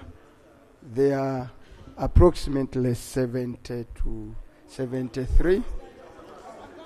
Yes, and by virtue of that, we don't have the 100 members. Honorable Right Honorable Speaker, I raised on a procedure because we are amending a law to ascertain, Right Honorable Speaker, whether we have quorum in this house. Clause 3. Honorable Chair, we are looking at a law that is going to make a number of people lose jobs and positions. And I will definitely contest in the courts of law. So I believe the issue of quorum is a very important issue. It's okay. That we should address and ascertain whether we have it now before we proceed with this I counted them before you now mentioned. People have been moving up and down. The only permanent person here, like Honorable Gwang was here. Where is he? He has gone out. He's coming back. People are on and off. Go to clause 3. Clause 3. I put a question that clause 3 stands part of the bill. Those in favor say and the contrary nay. The ayes have it. Clause 4. I put a question that clause 4 stands part of the bill. Those in favor say and the contrary nay. The ayes have it. Clause 5. I put a question that clause 5 stands part of the bill. Those in favor say and the contrary nay. The ayes have it. Clause 6. I'm coming. I put a question that clause 6 stands part of the bill. Those in favor say and the contrary nay. The ayes have it. Clause 7. Clause 7, Chair.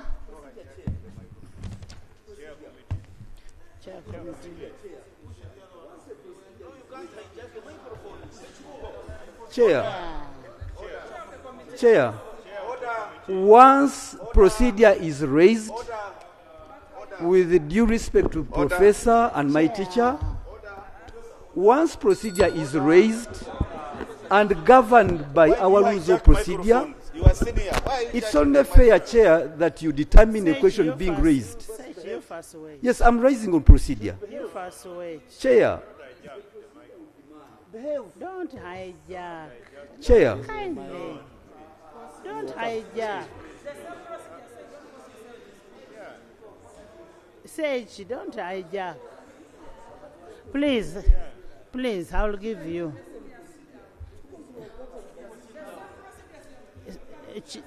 Chair, I sit.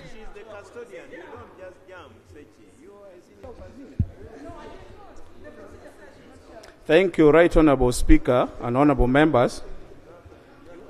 Clause 7 is amended in the head note by substituting for the praise section 2 and praise section 1. Thereafter, align the numbering of the affected sections in the bill to sections in the revised National Information Technology Authority Act, Cap 200.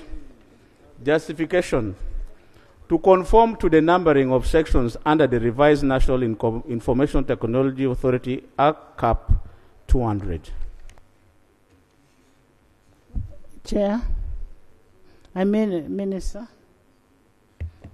I'm in agreement with the committee. Doug?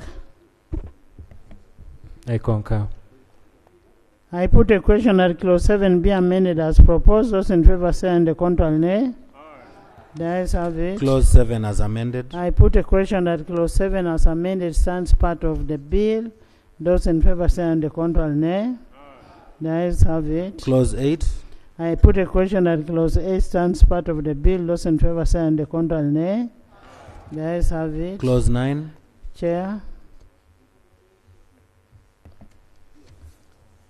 Thank you, Right Honorable Speaker and honorable members.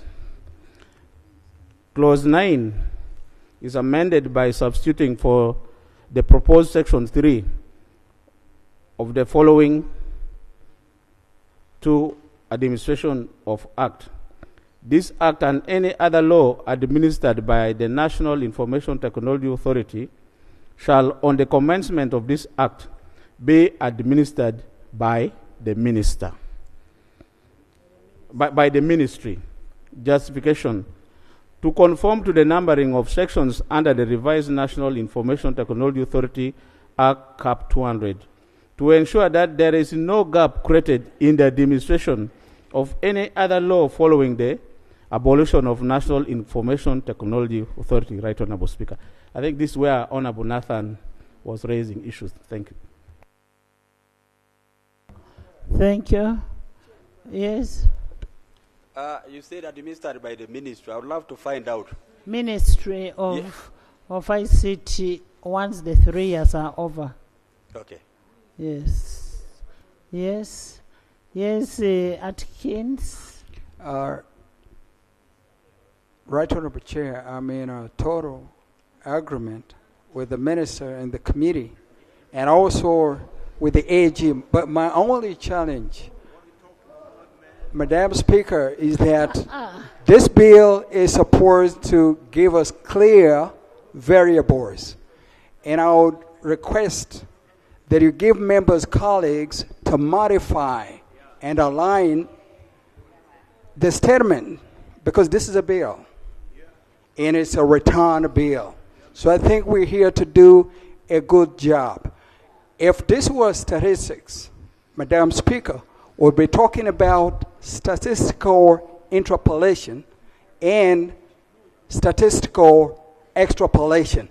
So, Madam Speaker, I kindly appeal to you that you give colleagues the opportunity to modify and align some of those statements. Thank you very much.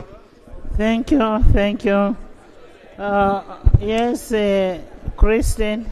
Chair, there is also another concern that when we... Chair, listen to Christine. When we expect to implement or to bring into effect this law, we must have pointed out the exact department in the ministry. At this moment, I am not comfortable for us to continue saying ministry. It comes to 3 years when we have not highlighted exactly where the authority is going. Departments are administrative. Those are not... Chair, I have a similar concern.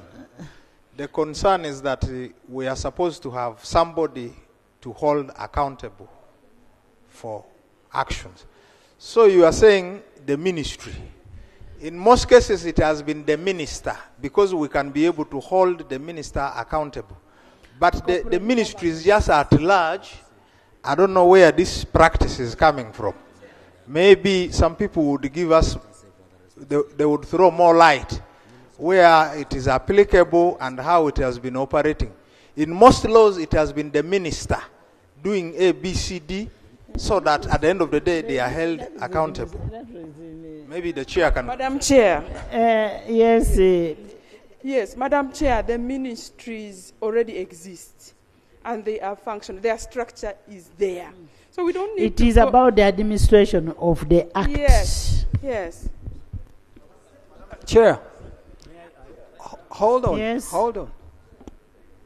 You want to clarify?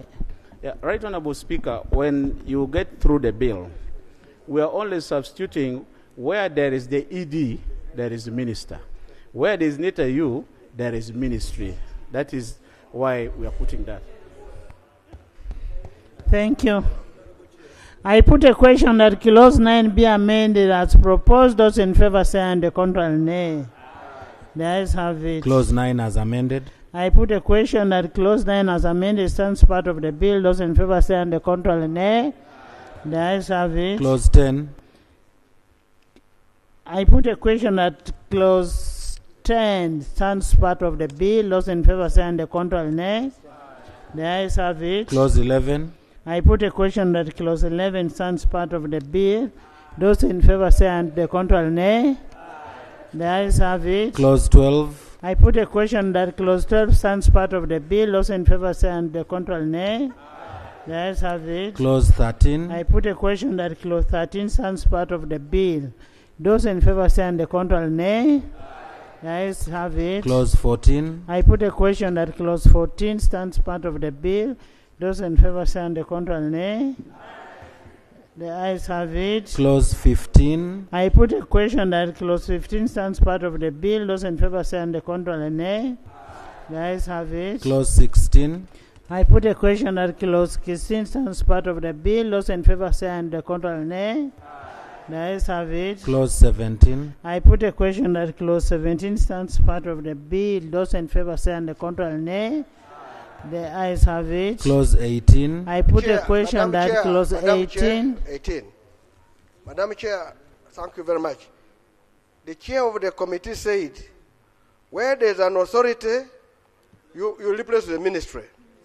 Where there's executive director, with the minister. Now here is a board.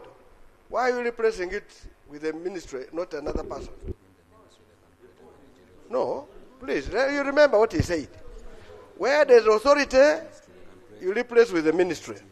Where there's executive director, you replace it with the minister. Now the board, whom do you replace with? You know where there is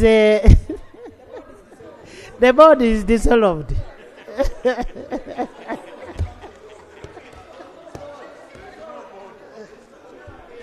I put a question that clause 18 stands part of the bill. Those in favor say and the contrary nay.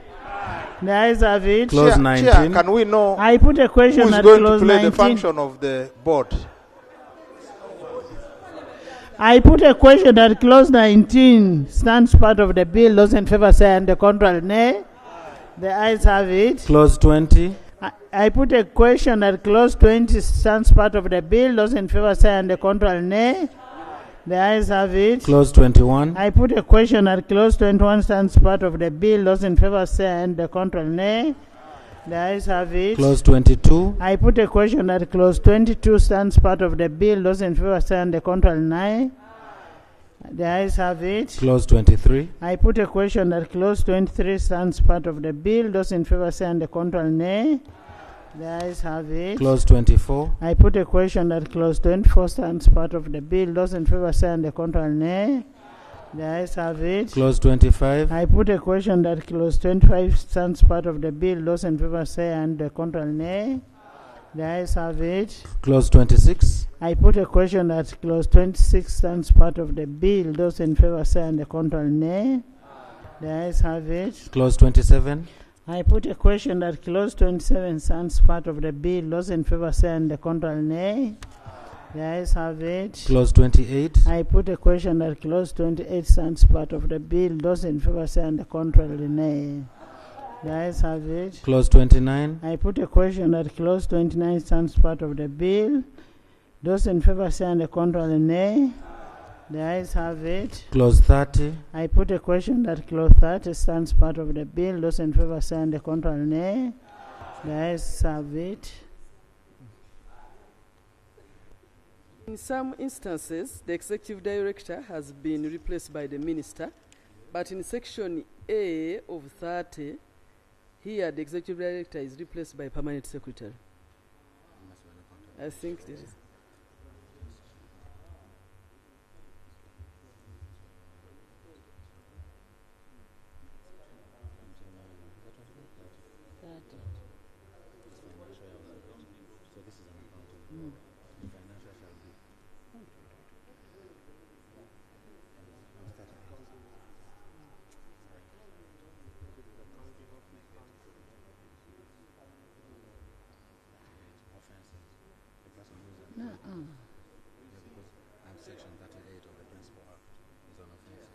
We are on 30.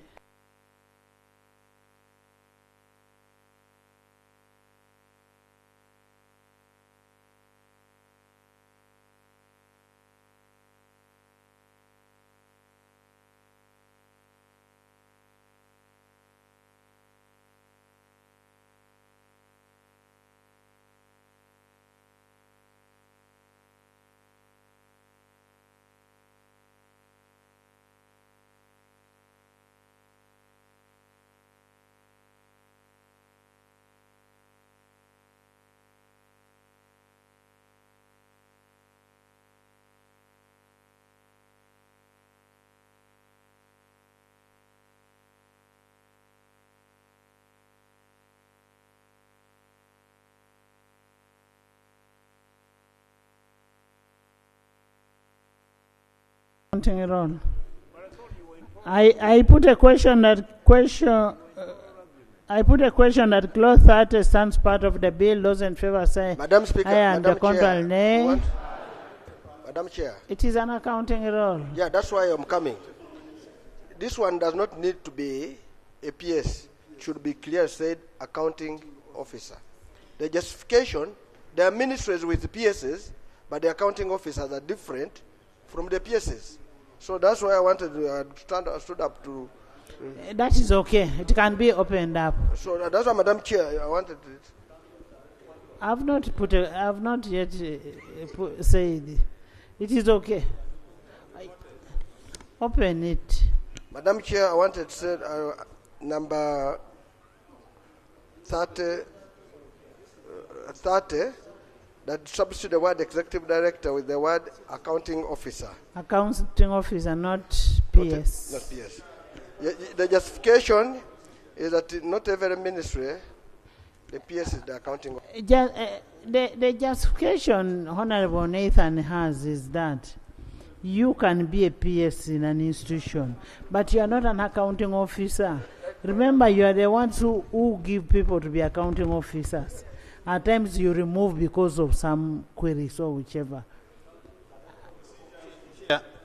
Chair, Chair, maybe before the committee chairperson comes, we also made a decision on the board being dissolved. I wanted the minister to clarify to us whether you will not need to perform any of those functions of the board at any one time. Yeah, because you may need to give it some reflection. Otherwise, if you need to play some of those functions, we need to save those functions and give it to you. Honorable members, where are we? Which is on offenses. Can I first have you on the issue of Honorable Nathan? You'll make me get lost. Let's move systematically. Yes. Thank you, Right Honorable Speaker. I wish to concede to the proposed amendment by Honorable Nathan that at some point the permanent secretary may not be the accounting officer. So restricting it to the PS when there's accounting officer, I think now we leave it open as accounting officer. I put a question that clause 30 be amended as proposed by Honorable Nathan Nandala. Those in favor say aye, to the contrary nay. The ayes have it. Clause 30 as amended. I put a question that clause 30 as amended stands part of the bill. Those in favor say on the contrary nay. The ayes have it. Clause 31. I put a question that clause 31 stands part of the bill. Those in favor say on the contrary nay. The ayes have it. Clause 32. I put a question that clause 32 stands part of the bill. Those in favor say on the contrary nay. The ayes have it. Clause 33. I put a question that clause 33 stands part of the bill. Those in favor say on the contrary nay. The ayes have it. Clause 34. I put a question that clause 34 stands part of the bill. Those in favor say on the contrary nay. The ayes have it. Clause 35. I put a question that clause 35 stands part of the bill. Those in favor say on the contrary nay. The ayes have it. Title. I put a question that the title stands part of the bill. Those in favor say on the contrary nay. The ayes have it. Motion for resumption of the House. Honorable Minister.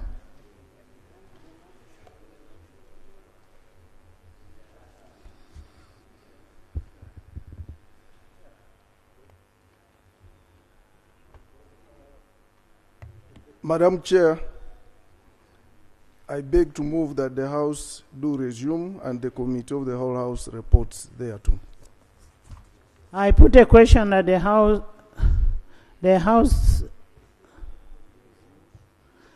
House resumes and the Committee of the whole House reports thereto. Those in favor say aye and the contrary nay.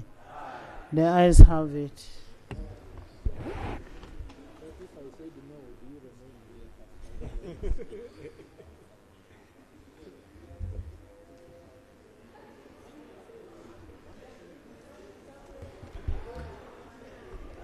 Report of the Committee of the whole House. Honorable Minister.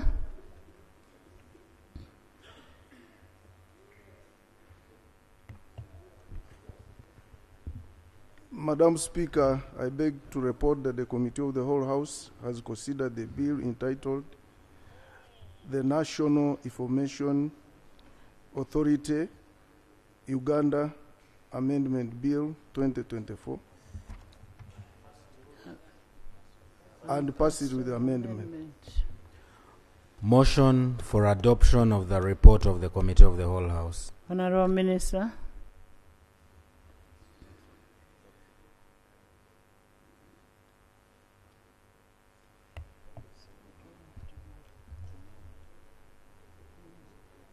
Madam Speaker, I beg to move that the report from the Committee of the whole House be adopted. I put a question that the report of the Committee of the whole House be adopted by this House. Those in favor say and the contrary nay. The ayes have it. Bill's third reading. The National Information Technology Authority Uganda Amendment Bill 2024. Honorable Minister. Madam Speaker, I beg to move that the bill entitled the National Information Technology Authority Uganda Amendment Bill 2024 be read the third time and do pass. I put a question that the National Information Technology Authority Uganda Amendment Bill 2024 be read the third time and do pass. Those in favor say and the contrary nay. The ayes have it. A bill for an act titled the National Information Technology Authority Uganda Amendment Act 2024. Title settled and the bill has been passed. House adjourned to tomorrow.